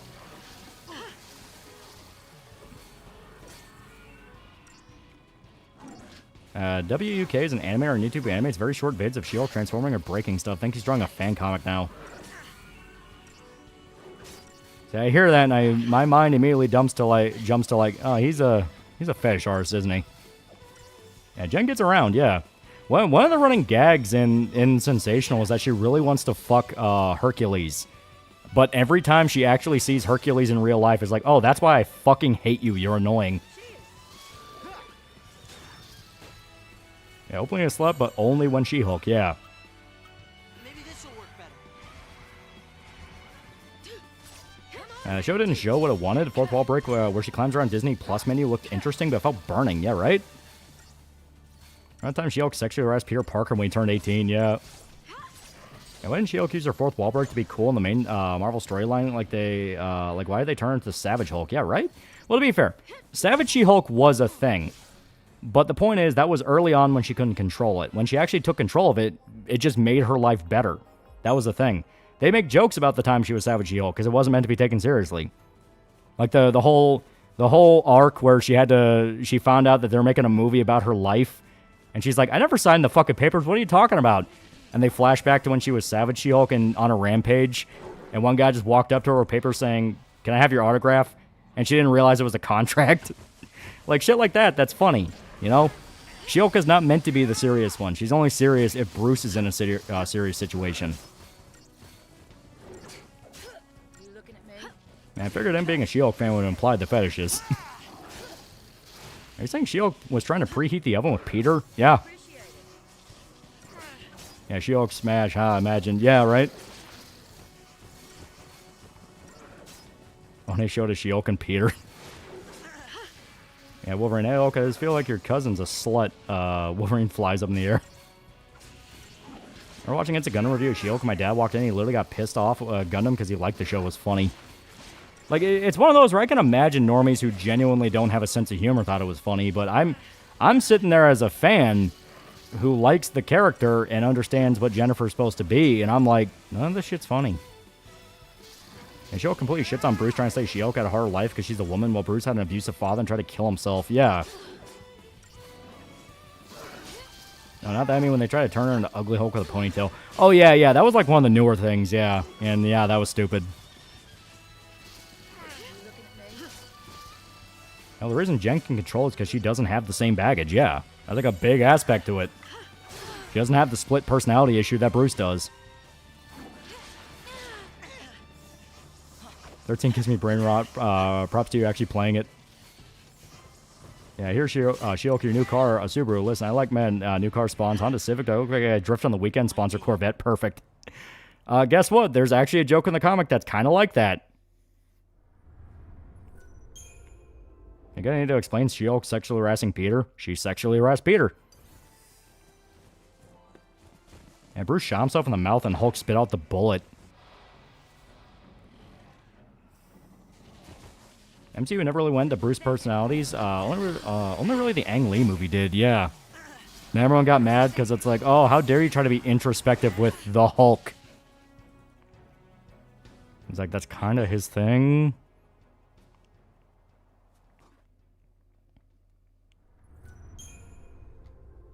Now, to be fair, if she just stick to bullying Ruffalo Bruce, then I would not care, but then she shit on all Bruces. Yeah, it's like... Because, like, She-Hulk's whole thing is that more than once in her comics, she can be an asshole. But in a funny way. Like, she's greedy, she's kind of airheaded at times. Like, I mean, she's smart, but she's moments where she's a dumbass. You know, it's like, she's believably flawed. You have a Joker car gets destroyed and she struggles to say it was due to copyright. Yeah, Bruce also tried to slit his own wrist. The Hulk just regenerated the wounds, yeah. I think Savage Hulk will be in Brand New Days, the big bad at the end of the movie. I don't think so. Savage Hulk. Savage Hulk, I don't think so. I don't think so. And not gonna lie, She-Hulk sleeping with Juggernaut really hurt her credibility as a lawyer. Very unprofessional to sleep with her client. And she's impulsive, yeah. The whole arc of the movie producers stealing her image to make a movie ends with her completely whoring out to them because they promised to pay her money. Because basically she finds out that the idea is a supervillain got out of doing like actual supervillain shit and just went to Hollywood to become a producer. And they're making the She-Hulk movie. She goes and is like, what the fuck? You're using my image without permission. And he explains to her, like, yeah, I know. That's the point. Like, we have this, like, insane budget for the movie. We're going to do this as cheaply as humanly possible. And then we're just going to pocket the difference. And if you let us do this, we'll give you a cut of the money. And then she's at the premiere in, like, a big coat. And people are going, like, are you pissed off? This movie sucks. It's like, yeah, but I got to be in Hollywood. Isn't part of the whole thing with Jennifer is that her life actually got better? Yeah, that's the whole point. That's why our comics are a lot more lighthearted.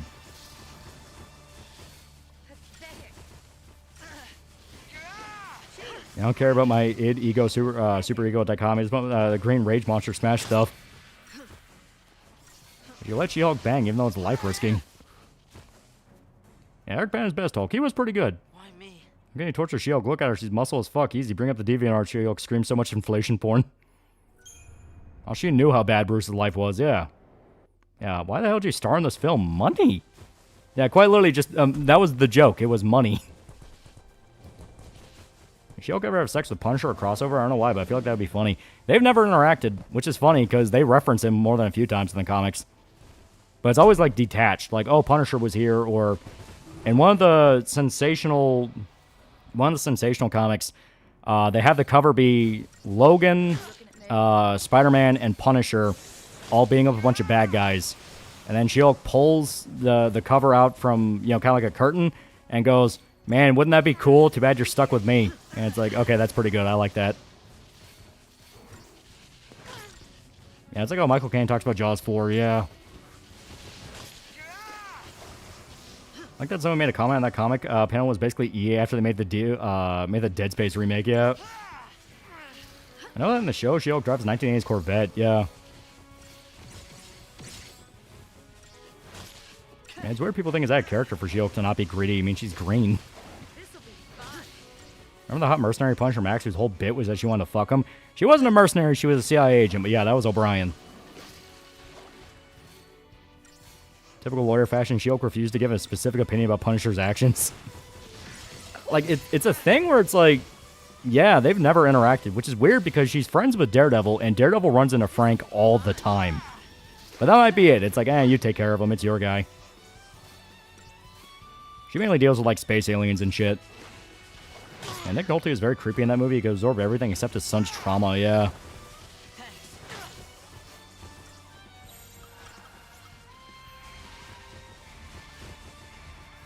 I had to die not by old age, death by snoo snoo. Way to go.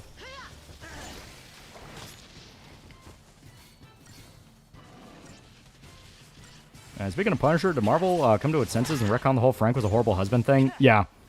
New arc is completely ignoring everything that came before. Who's more of a slut, Shiok or Major Kusanagi? I mean, it kind of just depends on your definition there.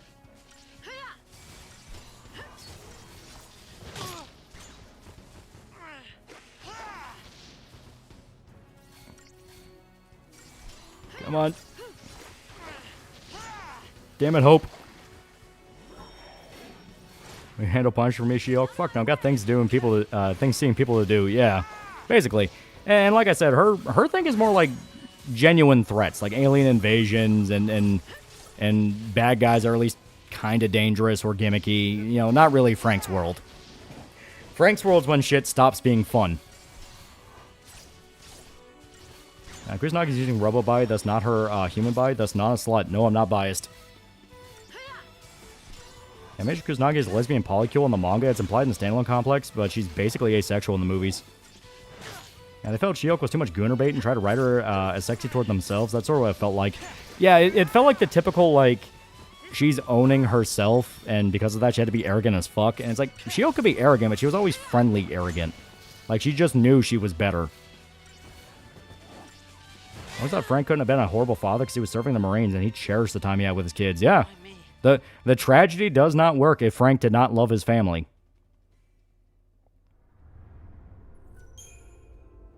It's been a good day and good stream. I'm enjoying this. Yeah.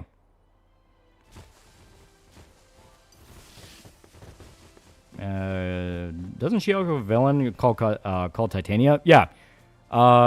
She's like one of the more recurring villains, but Titania's in a weird spot where she's not even really a villain anymore. She's more like an anti-hero. She fights all sorts of people.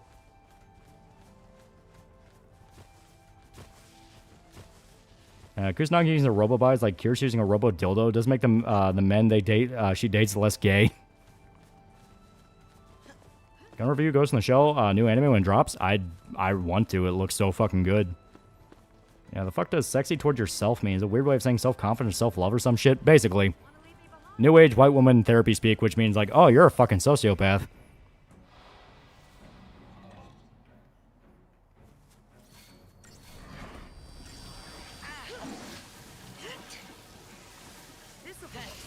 Oh, God.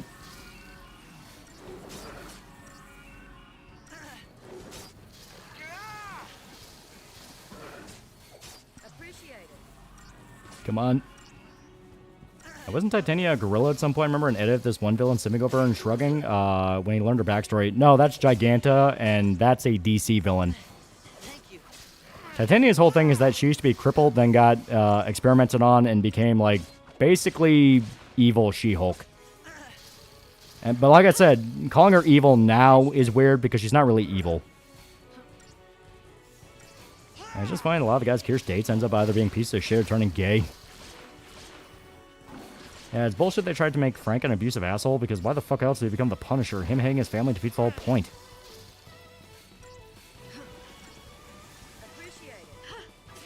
Yeah, of course you'd know that. I mean, Giganta is a pretty well-known DC villain. People remember her in Justice League. Walker from Falcon and Winter Soldier is my favorite, and seeing freaks online hate him made me realize modern Marvel audiences are the worst. Yeah, Foxwoman attracts weird suitors.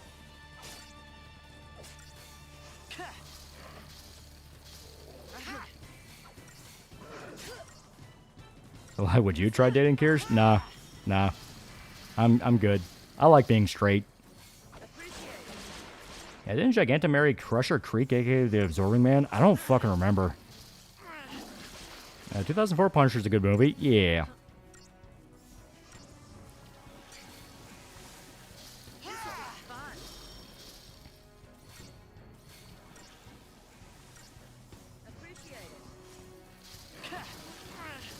Problem is I have no paradigms really set for DPS.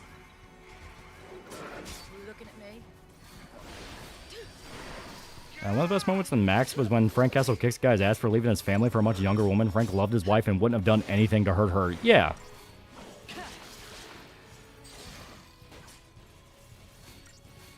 And the entire ending where Frank gets easy cut instead of possibly facing judgment from the Avengers amounted to literally nothing. Yep. It's exactly what I fucking said it. It's exactly what I said it would happen. They would bring him back eventually. And Shield Comics has a flying 1950s car. Yeah, she gets teleported to space. No. Yeah, she gets kidnapped to space because she's part of a rocket launch that she's helping Reed Richards with. And finds out that like a bunch of truckers are being kidnapped by aliens.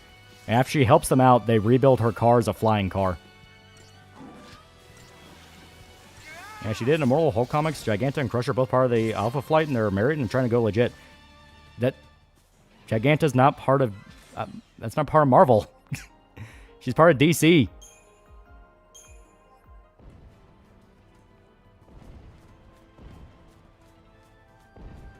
Yeah, the one time one of Kirst's boyfriends was engaged, he wanted to openly two-time her. Basically told her that he really likes her, but she wasn't what his family wants her to marry because of class. Yeah. I guess the aliens really love Convoy. I want to see a Punisher prequel in the style of Generation Kill. Doing a Bourne adaptation would be fucking sick. Like Frank's time in Vietnam, that'd be fucking awesome. I think an actual Frank's in a fantasy world doing Punisher things while also trying to go home sounds like it'd be fun. As well, She-Hulk's just a less bitchy panty, basically. Also, cultural sensation, the Netflix Punisher show is being popular with the right. Marvel's been trying to drag Frank through the mud so hard to make him unappealing.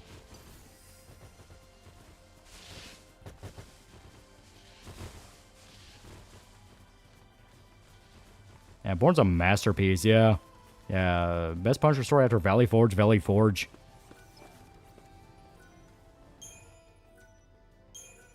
Yeah, what they did to Frank was the wrong way to handle the whole right-wing zeitgeist with the Punisher. Problem is, I can't think of what would have been great solutions. Ignore it. No one would have given a fuck. People are going to claim who they claim for their political side no matter what. All you do is basically just go like, I don't care. Yeah, I know you're right. Giganta, Titania, keep mixing up the names. Crusher Creek married a giant woman. He beat you. How much of a smoke show is Kirst Beef that actually able to convince his mom she was a high-price escort? Yeah, right? That's a fucking sitcom episode right there. Did She-Hulk marry any other character? How long did it last? No, she never married, but she's dated a lot. Like I said, she had a boyfriend. God, I can't remember his fucking name, but he was like a military guy. Then she really wanted to fuck Hercules. She wanted to fuck Spider-Man. I think she made jokes about fucking Logan, but I don't know if they actually did it. I can hear the Jerry. Never thought I'd ever hear someone call She-Hulk a less bitchy panty. Everyone from TriCast to comics have claimed Fallout New Vegas. You know what? I'm still going to love the game. Yeah.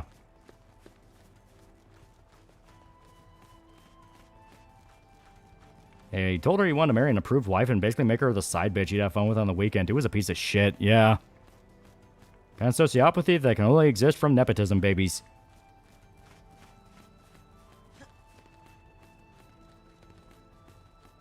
And speaking of 70s classics, favorite Richard Pryor movie. What was that movie he did with, I think it was Gene Wilder, where one of them was blind and the other one was deaf? I liked that one. That one was good. I don't know about this. I don't want to marry I don't want to fix Foxwoman. I want to make her feel cherished and loved. How much of a crash out would it be if they try to set up She-Hulk with Paul? I mean, like, with the rate things are going with how they're basically turning Paul into the butt of the joke, I feel like that only exists for her to humiliate him. Yeah, see no evil, hear no evil. Yeah, that one's a classic.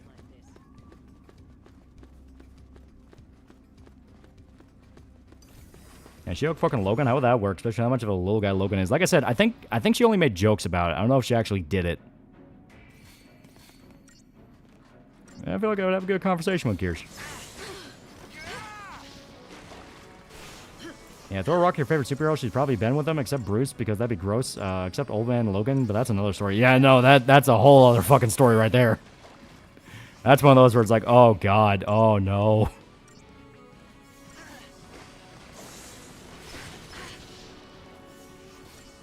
Yeah, first line's too fucking funny. I'm black, does dad know? Yeah. Yeah, Jen married J. Jones' kid, but was influenced by Thanos' brother. Yeah. She's been in those weird type of, like, I'm going to brainwash She-Hulk to marry me type thing more than a few times, because, and to be fair, some of the times they don't even go full-on brainwash. They just straight up go, like, if you don't do it, I'll kill people. Because that was, Machismo, he basically was like, if you don't marry me, I'm going to set off a gender bomb and kill all women. And then she had to explain to him, like, if you kill all women, there won't be any men. And he didn't get that for like a solid 20 minutes. The mole man threatened her to marry him. The aliens that kidnapped her wanted to marry her because she looked like the other women on their planet. It happened a lot. Isn't it heavily implied in Old Man Logan what Bruce did to Jennifer was explicitly not consensual? Oh, it wasn't implied. It straight up was unconsensual.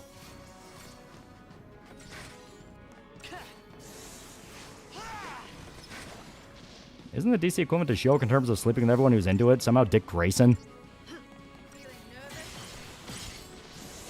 Yeah, marriage fetishes. Well, that's just funny. It got to the point that even she started commenting on it. I was like, why does this keep popping up? And She-Hulk will just spend the entire comic mocking Paul, making fun of his small dick, bad sex, broke. The whole planet of women that look like She-Hulk? Fuck, we gotta invade them.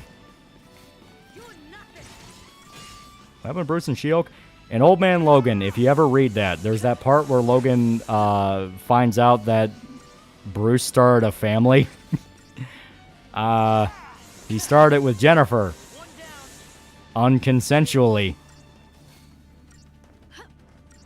Yeah, you can't beat the ass on that dick, yeah. Imagine the story somehow spread the rumor that She-Hulk is pregnant and half the Avengers shit themselves trying to figure out who fucked her last.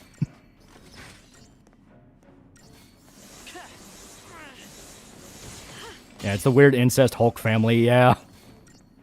Then they eat her. Old Man Logan was fucked up. Marriage fetish, what's next? Hand-holding, wholesome cuddling, expressing our dreams and desires to each other, the fireplace crackles. What else, you sick fuck? Yeah, why do all these weird supervillains want to marry me? Luke Cage fucker? No, Luke Cage has always been pretty loyal to Jessica. I just say Sweet Home Alabama, yeah. Now, why did Bruce become crazy in Old Man Logan? If I remember right, I think the Hulk took over permanently and basically killed Bruce's mind. Yeah, Old Man Logan killing Red Skull Cap Shield was metal as fuck. Yeah, good old Mark Miller.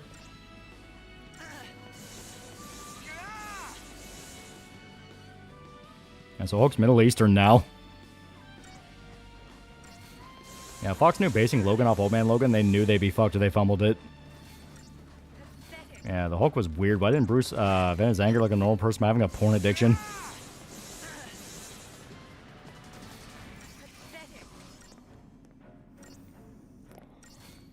Yeah, also Bruce admits the radiation messed with his mind, yeah. Yeah, lest we forget the time Mark Miller pitched the rape of Wonder Woman. I think Jennifer died sometime after the death of Bruce and Old Man Logan. She died helping Logan get out because their kids eat her because they were cannibals. Is Planet She-Hulk worth reading? I'm gonna start that one pretty soon because I do want it to be good. You know, hopefully it's just a fun bullshit sci-fi story again, which is like the best parts of Sensational, where it's just dumbass sci-fi fun. Like that whole arc where they just do a whole parody of DC was fucking hilarious, where she goes to not Arkham Asylum. Like it's literally Arkham Asylum with K-U-M. It's fucking great.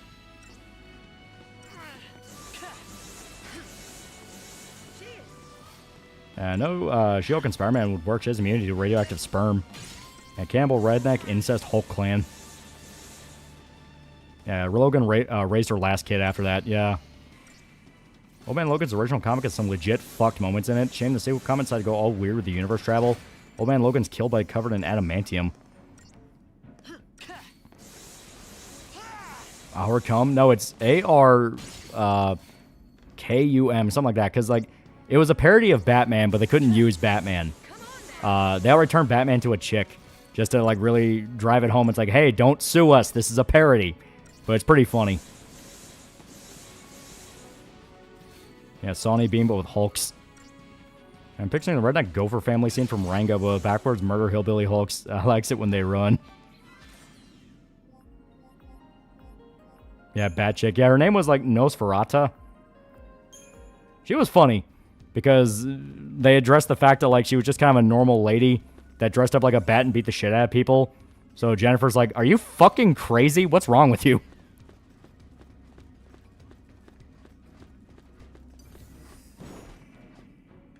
So we're saying is Princess Shells would defend Bruce.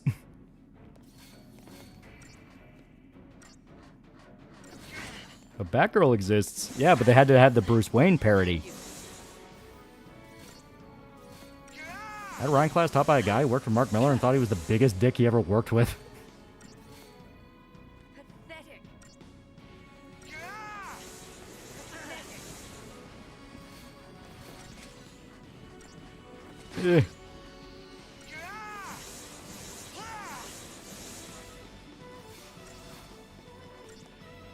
Silent She-Hulk, a minority, is speaking yet. Nosferatu was kind of hot, though. She was, yeah. Oh, you know what? Another thing I just realized, they never actually brought Blonde Phantom in the show either. Which makes me sad. I really liked her. Wheeze is great. For those that don't know, Wheeze is She-Hulk's assistant that used to be a Golden Age superhero herself called the Blonde Phantom, where she would always do her vigilante stuff in like a silk red dress. But then she retired and married and had kids, but her husband died. So she's like, well, I got to find something to fucking do. My kids are grown and out of the house. What do I do all day? So she ends up going with She-Hulk, and they become really tight. And then she fucks her dad. Hulk's great plan to defeat Logan was to eat him. The guy who can regenerate and has claws. He definitely lost his intelligence. Of course, Nosferatu's kind of hot. She's a crazy woman. She dresses like a bat and she beats people up. Does the Hulk or She-Hulk count as people of color due to being green? My parents got killed in an alley? What? No, they slipped in an alley. Cuts to her as a kid. Mom, they know her parents look at her like she just shat herself. So she's her stepmom now, yeah.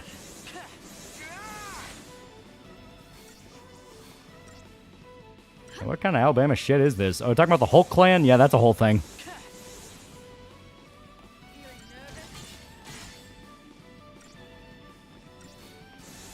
Yeah, literally, I fucked her dad. Yeah. Well, it's funny because, like...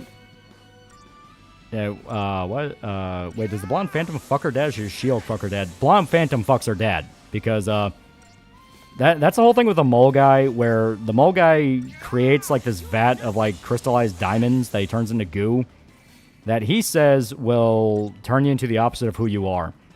But what it really does is turn you into the person that you are deep inside.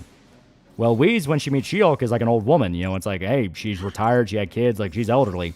She falls into the vat and turns back into being beautiful. So she's like, oh, fuck, you lucked out there. Holy shit, thank God you're a good person. So they end up leaving. And not long after that is the Christmas issue where She-Hulk goes to visit her dad. And her dad's a widow. Her mom died. So Wheeze, who is now young and beautiful again, sees her dad and is like, I'm going to fuck him. And they do, in fact, fuck. It's kind of weird how untransformed Bruce had super strength. Is that because he was a hillbilly? Seriously, hillbilly Bruce grabbed a whole cow one-handed before he hulked out.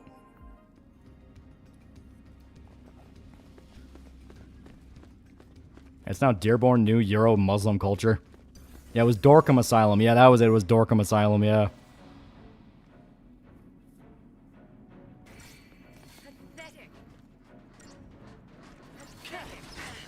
Nosferatu legit looks cooler than Morbius. She was fun, and the fact she was just a joke character kind of makes it fun.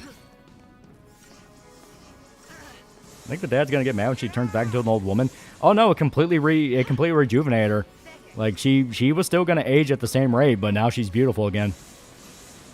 I guess women don't have something similar to the bro code. I mean, She-Hulk was cool with it. Wait, Hillbilly Bruce had kids with She-Hulk, yeah. Author's barely disguised fetish. That's not one of those moments. When Byrne wanted to get fetishy, he got fucking blatant with it. That's where he had the She-Hulk doing jumping jacks naked bit. Remember, guys, only Japan comes up with fucked up shit. We normal Westerners would never come up with weird shit ever. Ever heard of a Marvel hero called Hellcat? She was a character originally not from Marvel and was real big back in the 30s and 40s. Their version of Vulture, I really like normal Vulture, but Noir would be metal. Yeah, Noir Vulture is metal. At a certain point, you understand your parents are gonna fuck. Yeah. And She-Hulk's dad's a bit of a tragic dude. She let it pass. Oh yeah. Like, you know, he was a really good guy. The entire point is that he was the complete opposite of Bruce's dad, where Bruce's dad was a fucking monster, but her dad was really cool.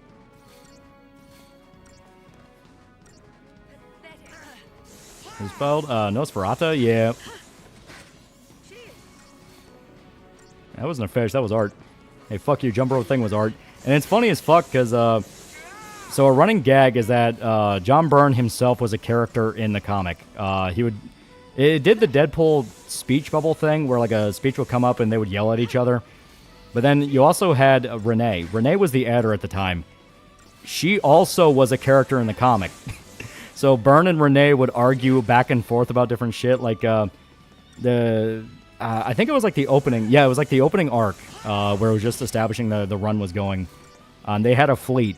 They had a fleet of alien ships. So Renee left a note for Byrne saying, like, I mean, this is good, but he could use a few more ships over here.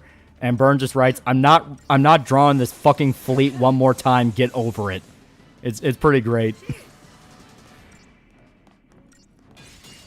And She-Hulk's dad had pizza rolls. It was obviously the cool guy.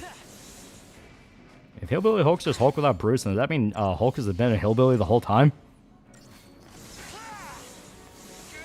Oh boy, here comes Mom and Dad screaming at each other again. And it's just the Edder and Ars screaming. Yeah, like that's literally how it acted, yeah. And during the jump rope bit, where She-Hulk's doing the jump rope, it's like 4 or 5 pages straight of her doing the jump rope, and the swish lines where it's like the movement of the rope is covering her tits and her crotch and all that. And it's just like, you guys are real pigs making me do this. It's so horrible. And then Renee just like taps her on the shoulder and stops her and is like, hey, it's been 5 fucking pages. We need to start the comic. Everyone knows you're wearing a bikini under this. And then, yeah, She-Hulk reveals she's been wearing a bikini the whole time. It's like, we're going to get sued by the Better Business Bureau for false advertising, right? Why the fuck do you do that? It's fucking great. God damn it, woman, not drawing the fleet again. Yeah. Like I said, actual good She-Hulk is funny as shit. There's a lot of bits I really like.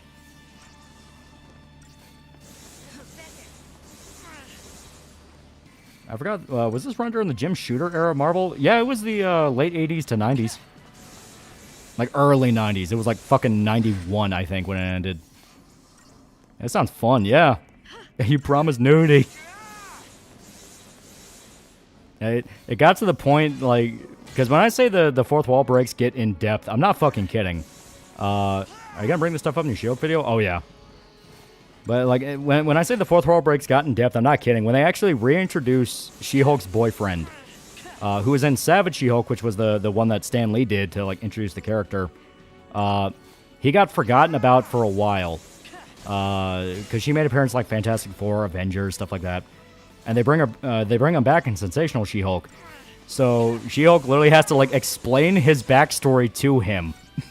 Where it's like, okay, you were in the military. We met through there. We have been dating for some time now. Do you remember all that? And he's like, it is fucking with me that you know my backstory better than me, but I guess that's just what we're doing now, but okay. Yeah, thank you, Jim Shear. You gave us great Marvel stories, also allowing G.I. Joe and Transformers in the comics. Yeah, it sounds like they love their jobs, yeah. What's going on 13 now? We're finally on the actual continent. And we're grinding.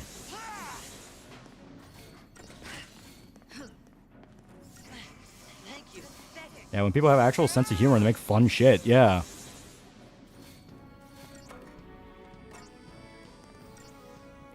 Why was the gap between She-Hulk and Deadpool about how they can both break the fourth wall? That has to exist somewhere. Like, that has to exist somewhere. Of course, that depends on whether or not the modern She-Hulk writers even remembered that she could do that. Because, yeah, like, it got so in-depth that it would become plot points. You know, like, there'd be, like, a comic villain who would, like, throw people into a simulation. Like, you'd have, like, a simulated life or something like that, and it would fuck with your head. Her solution to that and to get all the people out is just to literally leave the comic and go to a different one. Because, like, the storyline sucks. Let's do something else.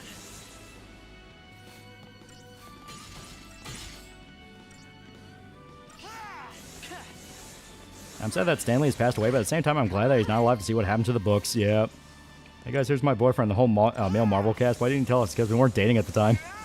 Yeah, it's a Marvel vs. Capcom 3. There's, if there's an MVC4, I'll destroy you there too, Wade. Yeah. I normally don't care for funny meta shit in stories, but you know what? It makes She-Hulk an exception. Because they just go for it. Like, they stretch it as far as it could go, and it gets pretty ridiculous. Like I said, I love the way that she banters with Burn, because it's literally him arguing with his wife. It's funny as shit. It's to the point that, like, Burn couldn't, like, there was a time where Burn was just overseeing the book. He wasn't actually writing them. And they would make jokes about that, where She-Hulk's like, you know, I kind of miss him now. Like, is he ever coming back? Imagine the chaos Jennifer and Wade would get up to. I'm glad Stan's around to keep getting abused as bad as he was, yeah.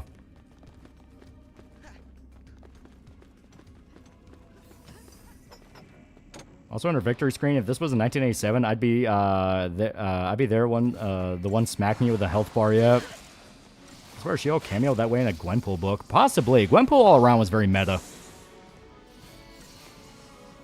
The writer and editor of the She-Hulk run were a married couple. I don't think Renee was married to Byrne, no, but Byrne based She-Hulk off his wife. At least to my understanding, that's why her personality was the way it was. To which I say, if that's true, goddamn, he had good taste in women.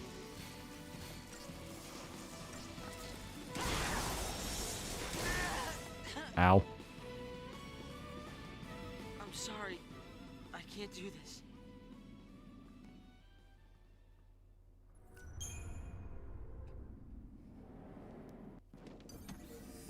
Alright, let's try this again.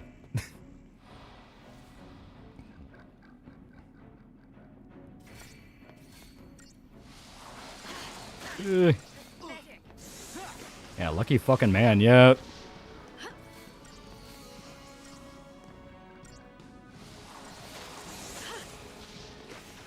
And like I said, they're a great read. I had a lot of fun reading through them. Like they're just funny as shit.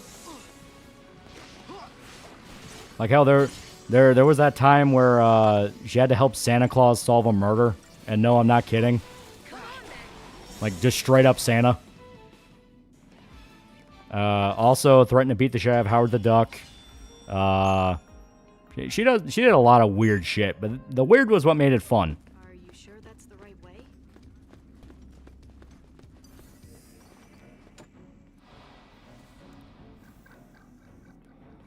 Is there a way I can pick up that run physically? I'm pretty sure there's an omnibus for it, yeah. I would say I need to solve a murder. I guess he's like a really obscure Marvel character, but they have Nick St. Nick, who is a private detective that is... The running joke is that he's Santa, but he uses his Santa powers to solve crimes. I was like, I got enough materials for future dream spirits. It's time to head to the world that never was. Yeah. You should totally review Howard the Duck, the first Marvel movie. Yeah, right? She-Hulk fucked the duck? No, she threatened to beat his ass. And then proceeded to beat his ass. Because they went into like an alternate dimension that made her turn back into Savage She-Hulk. So she went nuts and beat the fuck out of Howard the Duck. Base Santa. The funny part is like, She-Hulk figures out pretty quickly he's Santa. And when they finally catch the murderer and the day is saved and all that, she makes a joke to him. It's like, so where's Mrs. Claus? And then Mrs. Claus shows up and calls her a hussy that was leading on her husband. Because the whole time she was watching them and he kept hitting on her.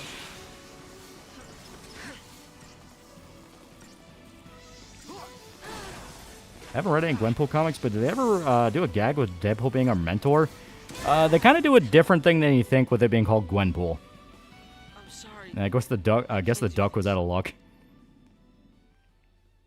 Yeah, fucking lol. Yeah, it was funny as shit. Because, yeah, she straight up calls her a whore.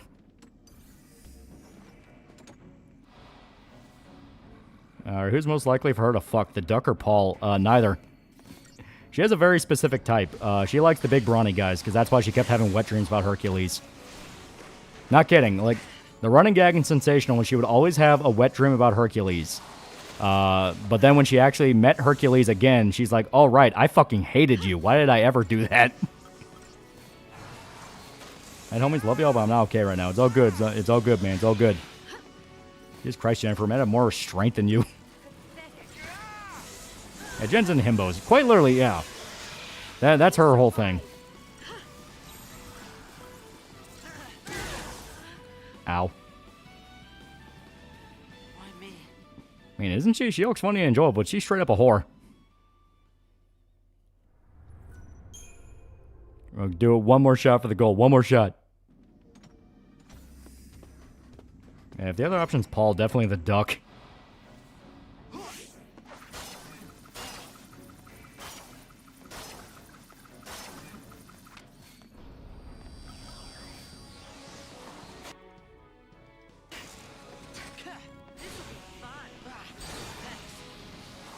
I get ice blasted. Interesting bit in production how that Howard the Duck movie was. They actually wanted to make Howard the Duck cartoony like the comic. The puppet looks sick, but they didn't go with it. Ah. If She-Hulk likes the bigger guys, why the fuck do people try to pair with Spider-Man? And he's the opposite of her taste. Well, to be fair, she prefers them, but she's not picky.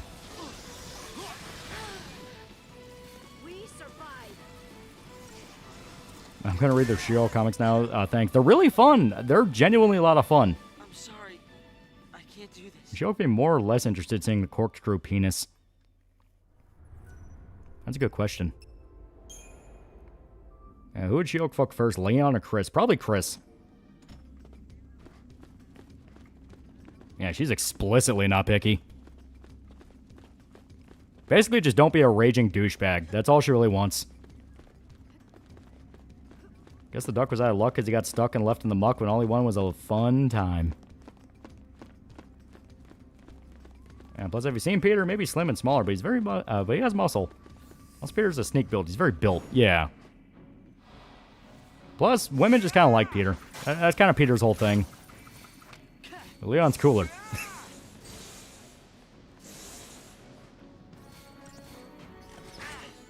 Yeah, okay, fair. I'd be like Rigby from the Excellent Challenge if I had a chance with She-Hulk.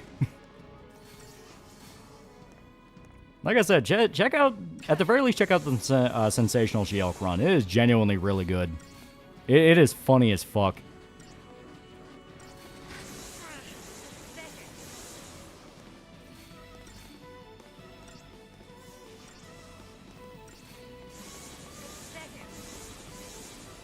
Because, yeah, like that arc I said where I talked about the fleet, where they made the joke about, like, I'm not drawing that fucking fleet again.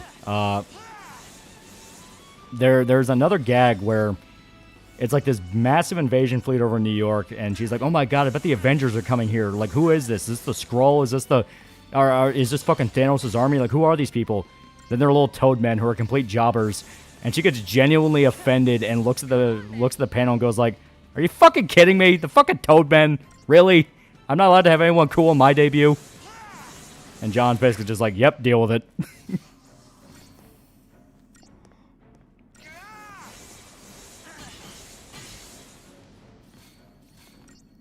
I hope the comic book store I used to go to is still open. You sold me on She-Hulk. It's really good. Like, there's a reason I wanted to read through it again and do a whole review of the show, because it is something I noticed with all the people that would talk about She-Hulk stuff. They would reference her, but, like, it didn't feel like there was anyone that really knew her that talked about it. Don't knock the toad guys. They're natural chemical weapons.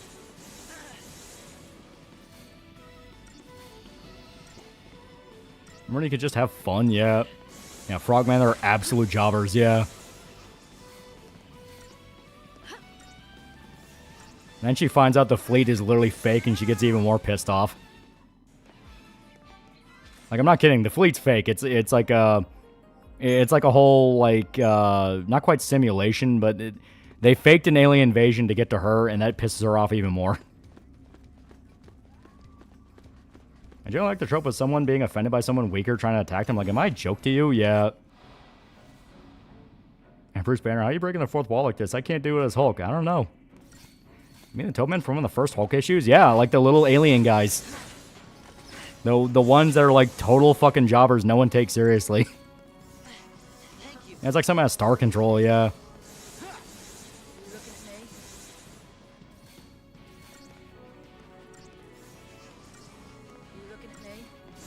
Yeah, shameless dumb fun. Yeah, and that's exactly what it was. Shameless dumb fun.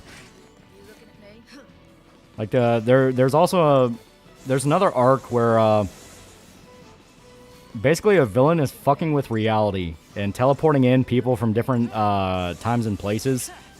So she's going about her day, and out of nowhere, Spider-Man's trying to kill her. And she's like, what the fuck are you doing? And Peter's like, I don't know, I was finding someone else. And then he vanishes. She's driving in her car. Logan, out of nowhere, is stabbing into her car and is like, what the fuck? And that happens over and over again with all these different characters. To the point that, like, Venom tries to kill her. So it's this thing of like she goes through a whole day of people from across the Marvel Universe just taking a shot at her completely unintentionally. And it just gets to the point she starts expecting it. Imagine there's a tiny person that pops up on her shoulder and it's just tiny Doug Walker.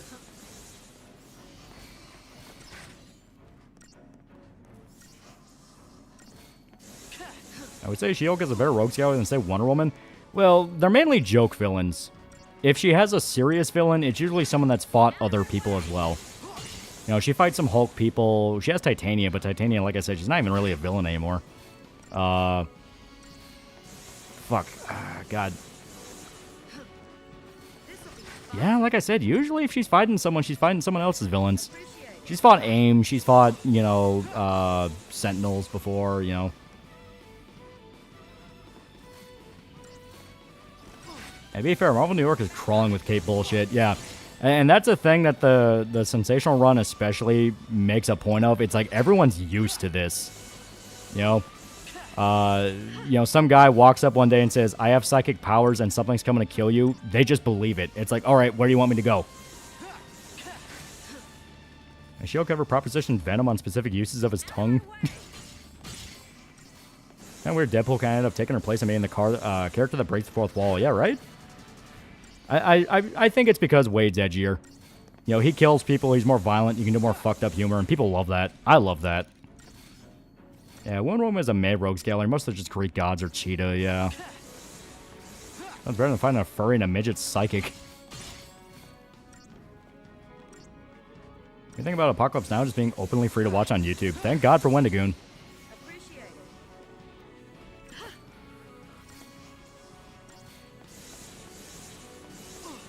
Yeah, she wouldn't use his tongue. Tentacles, on the other hand. I reached to a point where nobody bats an eye when Spider-Man discovers an underground replica of New York with their own civilization.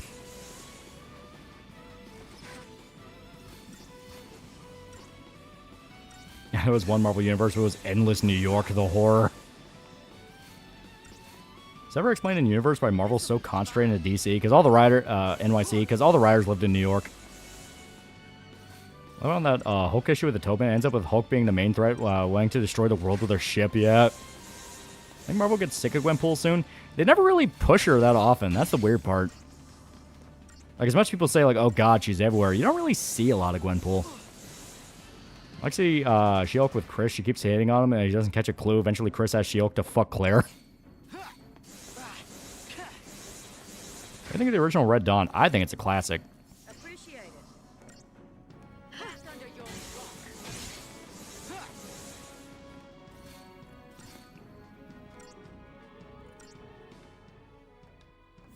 Yeah, there we go. Yeah, it's a fan thing. Fans really like Gwenpool, yeah. Also appreciate Deadpool started off as a ripoff of Deathstroke and became his own character. Yeah, gimmick at the time for Marvel was the world outside your window. Yeah, they were all New York guys. So it makes sense. Yeah, Wolverine's the classic line. Yeah, but I was thinking in universe, unlike in DC, we only see heroes in New York. Because like I said, all the writers knew New York. They knew New York. They lived there. It was the setting they knew how to write the best. And I mean, there are other places that they do. You have the West Coast Avengers, which is in LA. There is like a Midwest branch that gets brought up sometimes. I like Gwenpool more than Spider-Gwen. Gwenpool is at least a bit more creative, or that's just a Western idea of an easy guy. I don't live in New York. Heroes aren't outside my window. Who's getting pushed the most? Gwenpool, Spider-Gwen, Miles Morales, or Miss Marvel? Oh, definitely Spider-Gwen. They're banking hard on Spider-Gwen. And a lot of it's just because pretty sick design. I like the Spider-Gwen design. Here we go. Swap us on over. We're the Midwest Avengers fighting an F5 tornado. Yeah, we don't talk about the Great Lakes Avengers.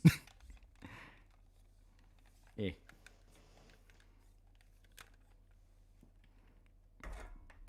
Yeah.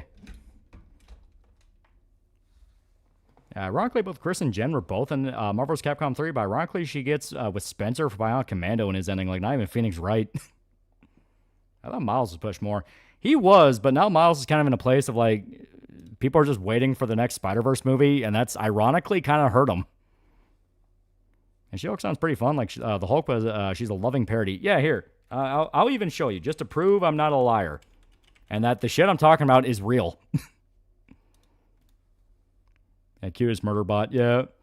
Favorite theory of what the Thing is? I go with weird alien computer gone awry. Talking about John Carpenter's The Thing? I like to think it's just an unknowable thing found in a meteorite. You know? The alien crew that found it were probably just a bunch of miners, all, you know, probably like the blue-collar equivalent of what the crew was in the movie. And they stumbled into it, and they're like, holy fuck, like, dear God, what is this thing? Because I like the idea of, like, every civilization that runs into it has no idea what the hell it is.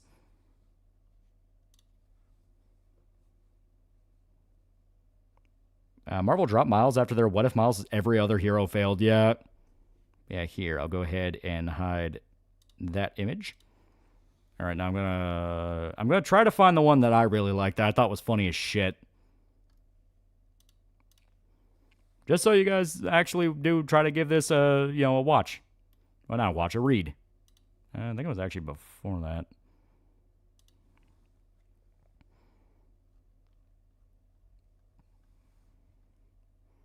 I really miss Capcom versus Marvel, yeah. It's a repeating story of cross-species, working guys find weird thing, get eaten, and moves on, yeah. Other thing's implication that the same thing has happened over and over across the universe, right? I think that's metal as fuck. You know, it's this thing of like every civilization that comes in contact with the alien parasite just dies, and no one knows why.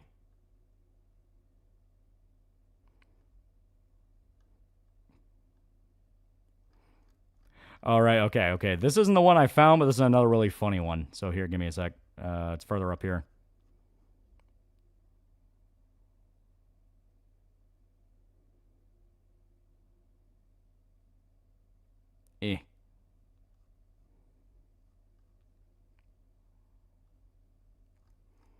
I found a video of a woman feeding a talking chimpanzee a Twizzler. Chimp sounds terrifying, by the way. Man, I don't read very good.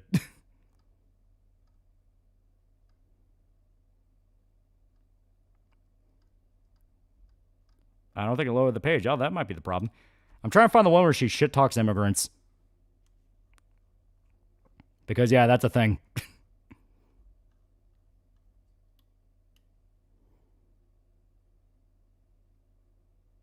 Gwenpool died so Jeff the Shark could run. And to be fair, Jeff the Shark, for some reason, is, like, really popular. I guess people love the little guy. I never, like, fully understood the hype, but I think it's just because of the fact I wasn't there to see it. Yeah, based.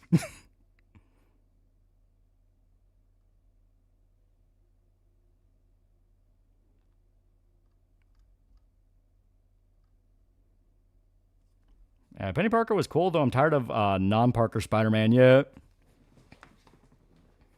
Man, derpy little guy. He's cute. Yeah. Actually, I think I did post it somewhere up here.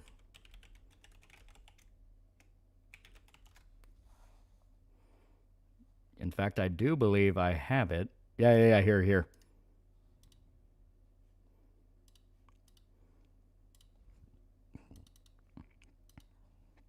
Yeah, the shark's okay.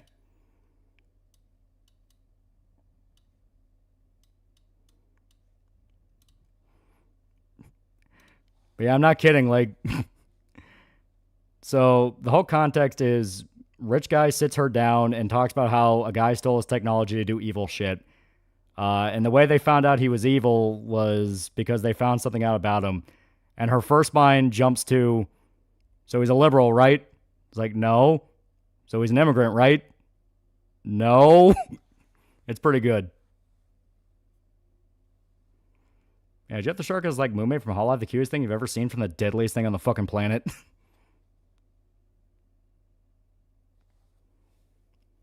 Yeah, Rivals brought up Jeff, but also brought up Magic, so it's cool. Yeah, base gen, yeah. I'm not kidding. Her first thought after being told they found out a horrible secret about the guy is that he's a liberal or he's an immigrant. So it's like, you know what? Fuck it, great. 80s She-Hulk was far right. I love it.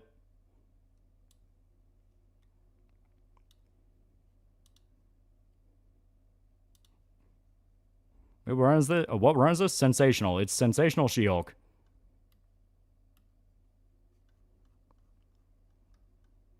So why was he evil? He was a psychopath. He wanted to use it to take control of people's minds, basically.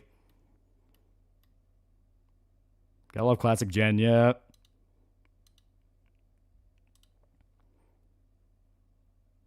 Look what they took from us, yeah.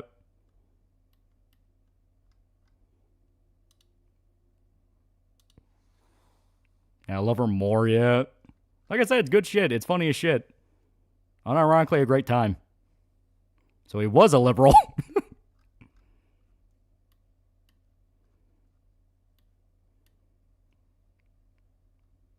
Man, dear God, you're Michael Moore.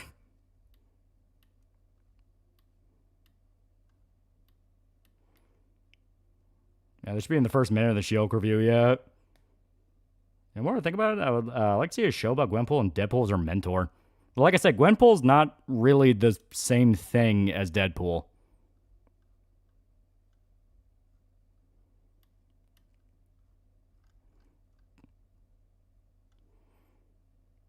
Thank you, She-Hulk. Because you said that, I will now vote for Vance for the next election.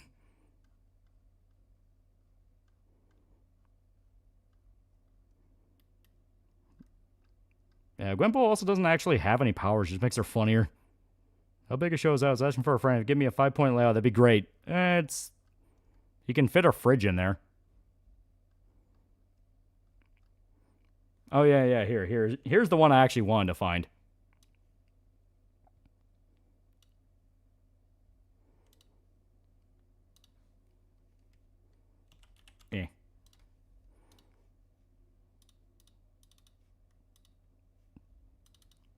Yeah.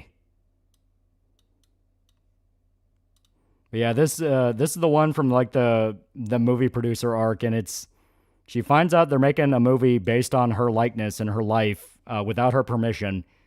So she calls them and goes like, "Hey, I'm gonna fucking sue you people. What the fuck?" Then they point out the fact that like you signed the contract, and they flash back to when she was still Savage She-Hulk and out of her mind and crazy, and a dude literally just walked up and asked her to sign the contract, and she said yes.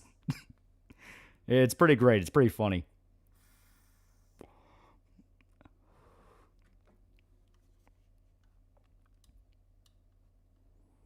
Yeah, Keck, yeah. Was She-Hulk always a right-wing pundit? Yeah, for a Savage, she has good handwriting. And a little smile is cute, yeah.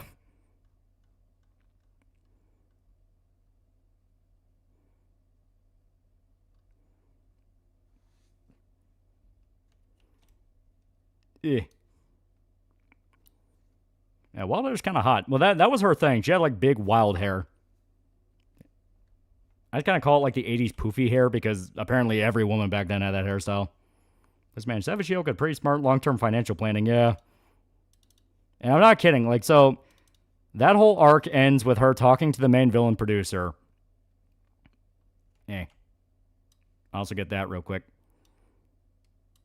And it's basically them shit-talking the idea of superhero movies where it's like they pumped like hundreds of millions of dollars into this. They're fucking stupid. So,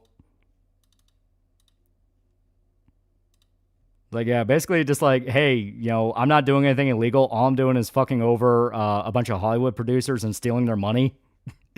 Also, yeah, it's directly the plan that Mel Brooks' The Producers was about, where you put out a piece of shit and pocket the rest of the money. So obviously, you know, Jennifer being the absolutely ethical lawyer that she is, yeah, she goes along with it, hook, line, and sinker. Shows up to the premiere and everything, shills the movie. Because she gets her cut, she doesn't give a fuck. Saying Bay She-Hulk, death by snoo snoo, death by snoo snoo, death by snoo snoo. Jeez, girl, you get this mad because a man doesn't want to sleep with you? Yeah, based, yeah. Literally a bunch of protesters going like, this is disrespecting your legacy. Like, don't you want to help us boycott it? It's like, yeah, but I got paid. You even got the falls over in shock gag, yeah. Yeah, it's the worst show in town, yeah. Like, Freddy Got Fingered making fun of it. Well, they directly have the producer guy go like, yeah, they thought a superhero movie could make like $100 million. They're fucking idiots. So Jen's hair grows and she transforms, right? Does that mean the carpet becomes a shag rug? I don't know, but probably. I'd hire Shiyoko as my lawyer. If we win, we get a bonus. Yeah. Make green babies.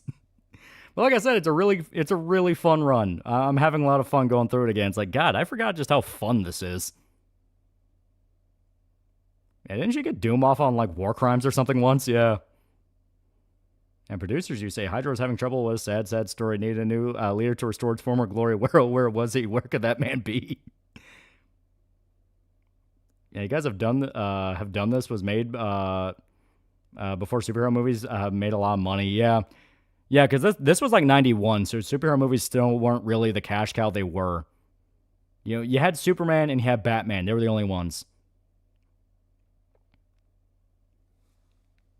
Oh, and I almost forgot. They also had a pretty funny bit where springtime for Red Skull.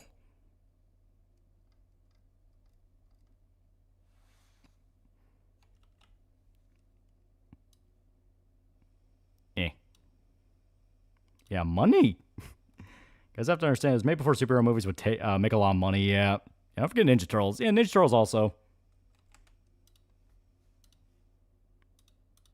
Yeah, she actually meets the actress that plays her in the movie. What this She-Hulk say after seeing Venom 3? Probably it sucked. Yeah, the chick who plays her in the movie's a fucking midget. She gets pissed off. Yeah, I gotta check these comics out and read comics online. Yeah, it's great shit. It's great shit.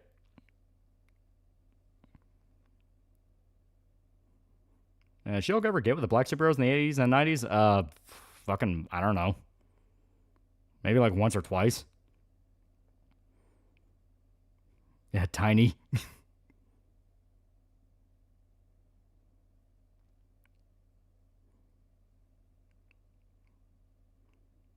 Yeah, it's pretty funny. Yeah. Like I said, it's a good run. Unironically, a great run. Yeah, small, yeah. The original TMNT movie was the highest grossing indie movie of all time until Blair Witch. Yeah, even in the wrong skin color, yeah. They made her a deep green. Yeah, the original Fantastic Four movie from like the late 70s, yeah.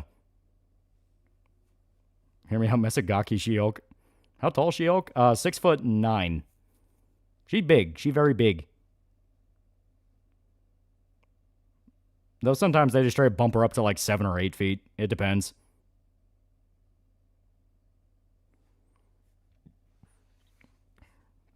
Millennium focuses on the white superheroes. She-Hulk bangs so it can be more like them. Yeah, small actress is cute. Yeah, she's not a bad lady. She's just an actress.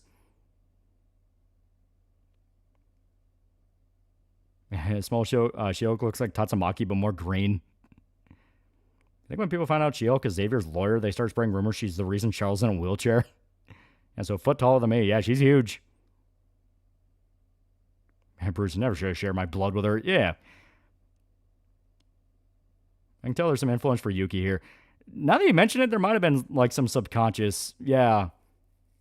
There might have been some subconscious slipping in there because Yuki's sense of humor it's more fucked up and bleak, but kind of similar mannerisms. It seems closer to 8 feet in most of the images I've seen of her. Well, you know how it is with comics and ratios. Like, they always get them wrong. How tall is Yuki? She's like fucking 5'6". She's not very big.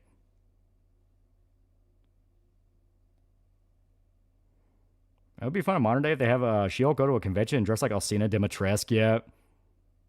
So if She-Hulk is like 6'9", the actress is like 5'9". Yeah.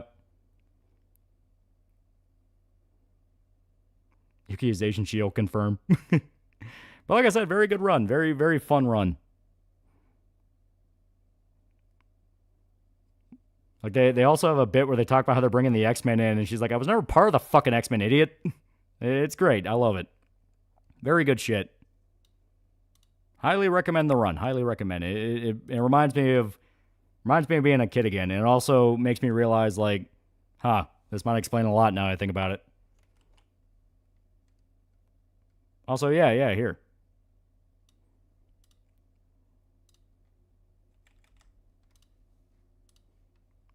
Yeah, comic says she's like 6'7". Yeah.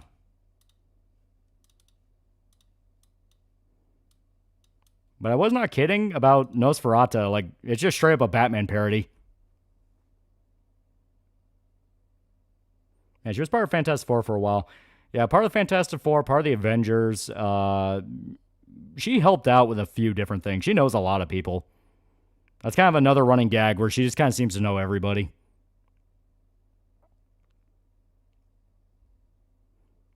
Yeah, Jim Henson was never indie. He had backing from major companies. Remember that Fantastic Four show and they held auditions for Ben's replacement? She-Hulk was there as Jennifer. Johnny Storm shit-talked her and she transformed and picked him up. Yeah. What's the actual can height for She-Hulk? 6'7", 7 foot, around there. Oh, so she's Batwoman, yeah. Gotta show the page they argued about drawing the fleet. Okay. I think that was either issue 2 or issue 3. Yeah, it was issue 2. They already show it. Okay.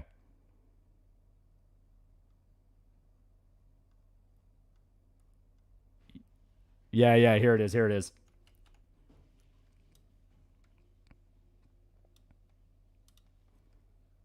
Eh.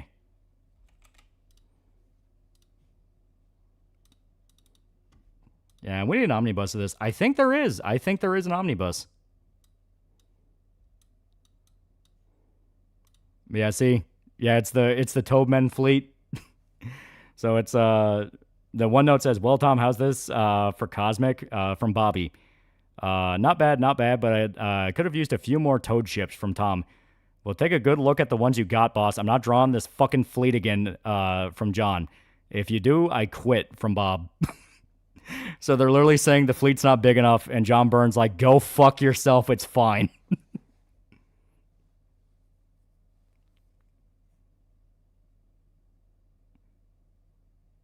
Yeah, the fleet arrives, yeah.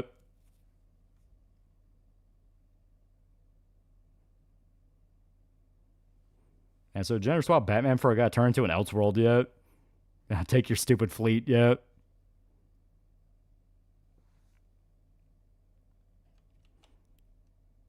Eh.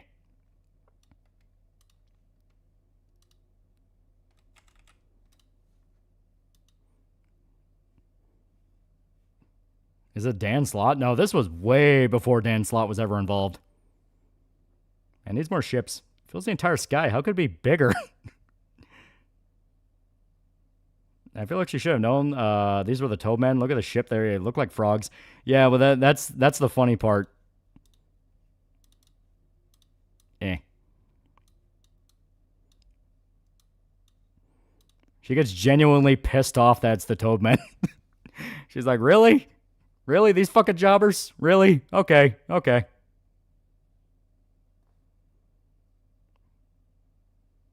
Who's a bigger whore, Jennifer or Johnny Storm? I mean, Johnny Storm is a ladies' man. That's what's good about John Byrne. He just loves what he works on. Big comic book geek. Try reading his Superman run, Fantastic Four run. I hear his Superman run's really good. That is one I do want to start.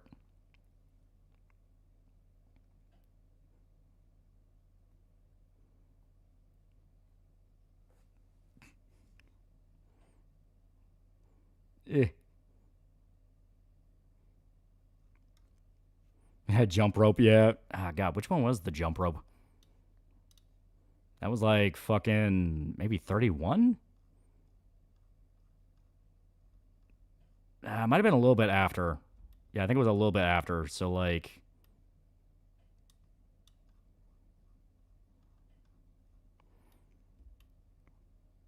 Yeah, 8 million New York has been consistent throughout the decades yet. I heard, just be glad you're dealing with something simple. Do you really want to get your ass clapped by Thanos? You don't want the answer to that. Yeah, it might have been like 35. It might have actually been closer to the end of the run. Yeah, it was, because it was after this. Eh. Oh, yeah, here. I will show this while I'm looking for the jump rope.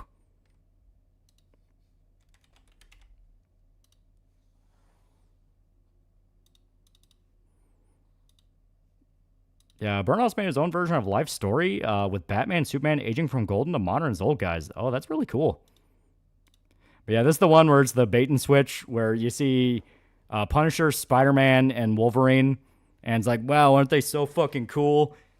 And then immediately after, it's like, yeah, no, they're not going to be here. They're just on the cover. Fuck you.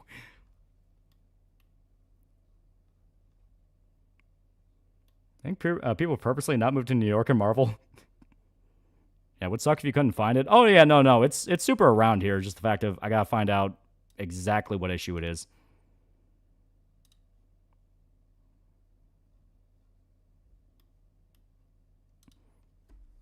Is Dan Slott Shield good? I don't remember particularly liking it.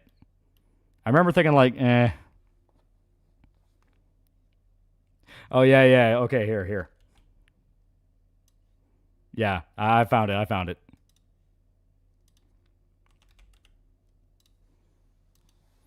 Yeah, get trolled, idiot. Yeah.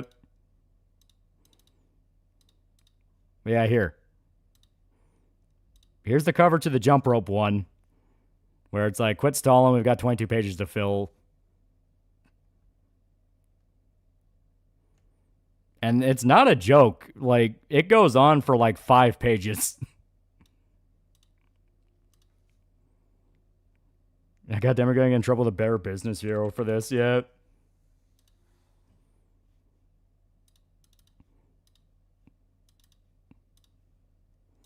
Like, I'm not kidding. They commit to it.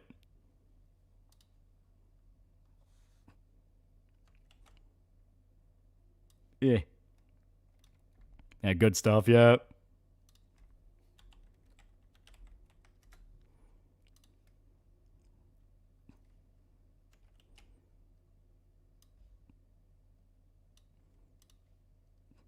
Yeah.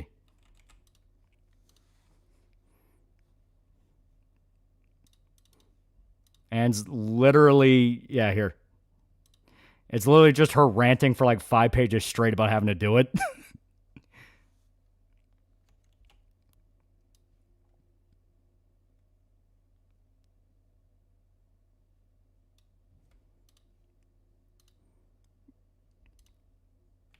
Yeah. And was she covering herself with a stamp of the Comics Code Authority? Don't. No, okay, that was a different bit.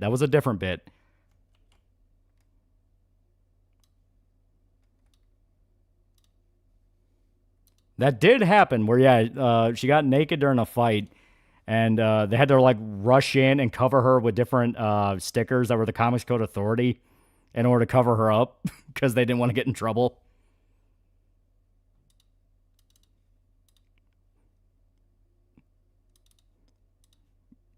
Yeah, here's one more of the actual jump rope. I'm not kidding. This goes on for like 5 pages. It's fucking great. Absolute comic masterpiece, yeah. Yeah, that was the cover of the issue, yeah. Yeah, I need to see a Japanese manga artist like Murata or Dojin artist like Bucha Yu redraw this.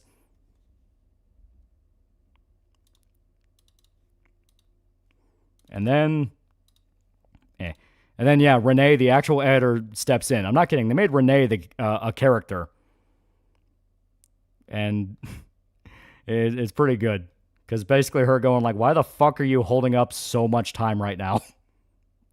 Yeah, Dan Slott once picked a fight with John Byrne in his forums, if I recall. It was about fans becoming bad riders and discipline. Yeah, Renee the Buzzkill, yeah.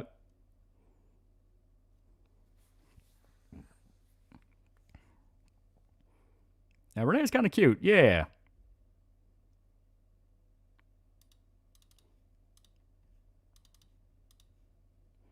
And then, yeah, she reveals that She-Hulk was never naked the whole time. She was wearing a bikini.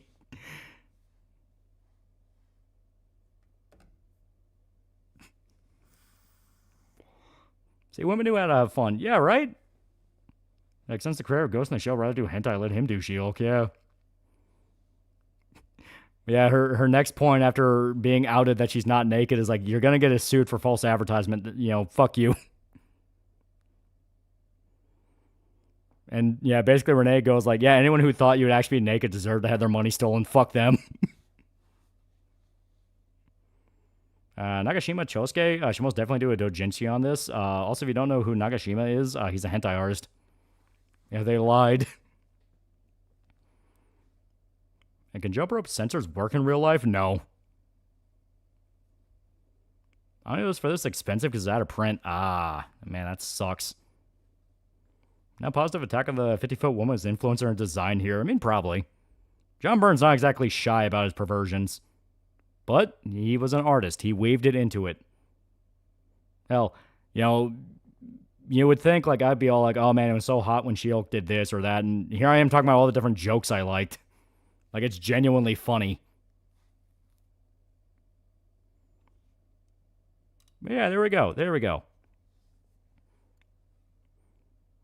So, like I said, definitely give it a shot. I'm gonna be, you know, working on the She-Hulk review there out of a sense of like, you know what? I feel like it's time. It feels right. I have an ecchi manga, funny and raunchy. This is what Western comics are missing, shareholders. Yeah, right? Just genuine fun. He's your brother from another mother. Yeah. Stream getting derailed by She-Hulk. Surprised by welcome one. Maybe a perv, but man, it was comedy.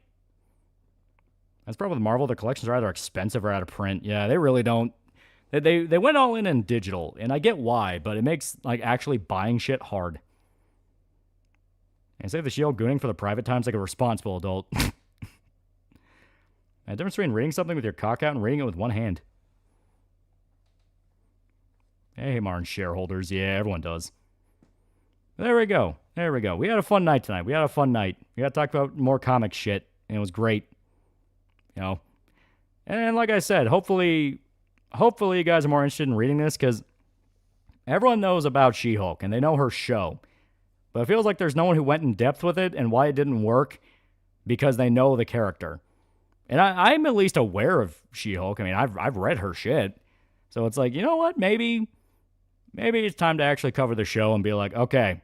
You know, it's like when I did Punisher. You know, when I did Punisher, I was relating to it as a Punisher fan who's fucking loved Frank ever since I was a kid. Frank is still my number one. But Jennifer's up there. She's up there. Yeah, back when comics were, you know, good and weren't said to be jokes and not in a fun way, yeah. Jen thinks Spider-Man was a kid when she slept with him. She didn't sleep with him. She sexually harassed him, and he was 18. It's got religion, Japanese history, and a lot of comics. Good stream, yeah. At the end of the stream, time for our reward for guess correct. Play Shona Heart by Homemade Kazuku. You know what? Fine. Fine.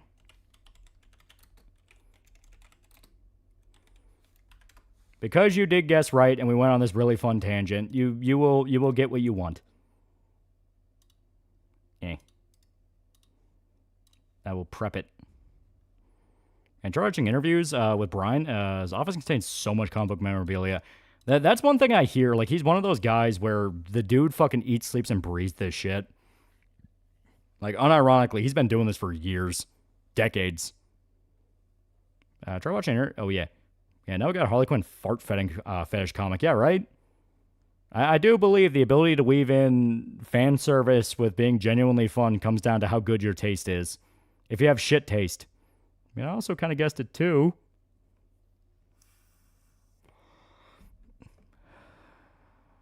But alright. I'm going to call it here. She-Hulk, Epic Collection, breaking the fourth wall good. I mean, she has a lot of fun bits where she breaks the fourth wall.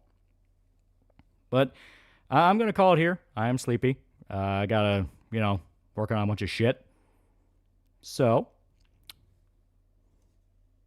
see you guys.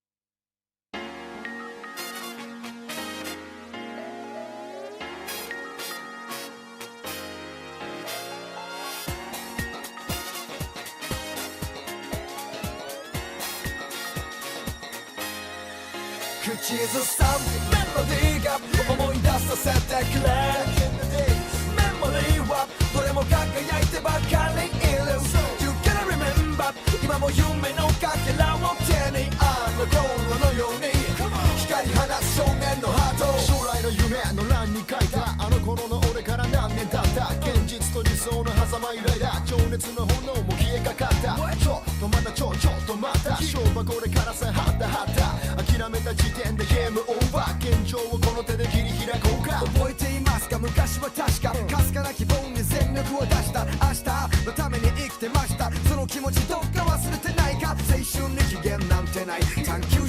年は関係ないと思うよだってそうだろう We wanna make the dream come true つまり探そう探そう探そう情熱の花を探そう探そう探そう探そう口ずさんメロディーが思い出させてくれメモリーはどれも輝いてばかりいる You gotta remember 今も夢のかけらを手にあの頃のように光放つ少年のハートいつかきっときっときっと俺もデボッとしてときっとで終わるぞ無邪気な勇気振り絞って同心の熱を呼び起こせ少年から青年とら中年今だも何かに夢中で輝いてる方がそうかっこいいじゃん Like チャレンジャーだ Yeah 子供から大人はどっからなんて考えてる俺どっちだいつからか社会の殻ん中閉じこもって小さくまとまってないか鏡の中の前にとまだまだこんなもんじゃないだろ夢の形は変化していても輝けるはずなのさいつでも Yeah 探そう探そう探そう夢のかけらを探そう探そう探そう探そう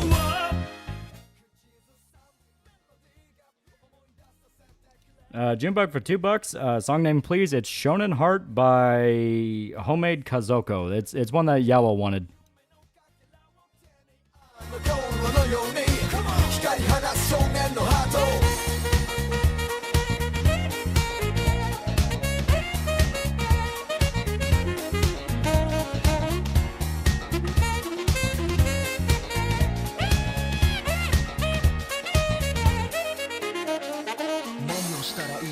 できるこの僕にやりたいことがわからない I believe there's never too late 始めるのにきっと遅いはない可能性はそうさ無限大明日を変えていく力はそう君次第だから探そう探そう情熱の花を探そう口ずさんメロディーが思い出させてくれメモリーはどれも輝いてばかりいる You gotta remember 今も夢のかけらを手にあの頃のように光放つ少年のハートメロディーが思い出させてくれ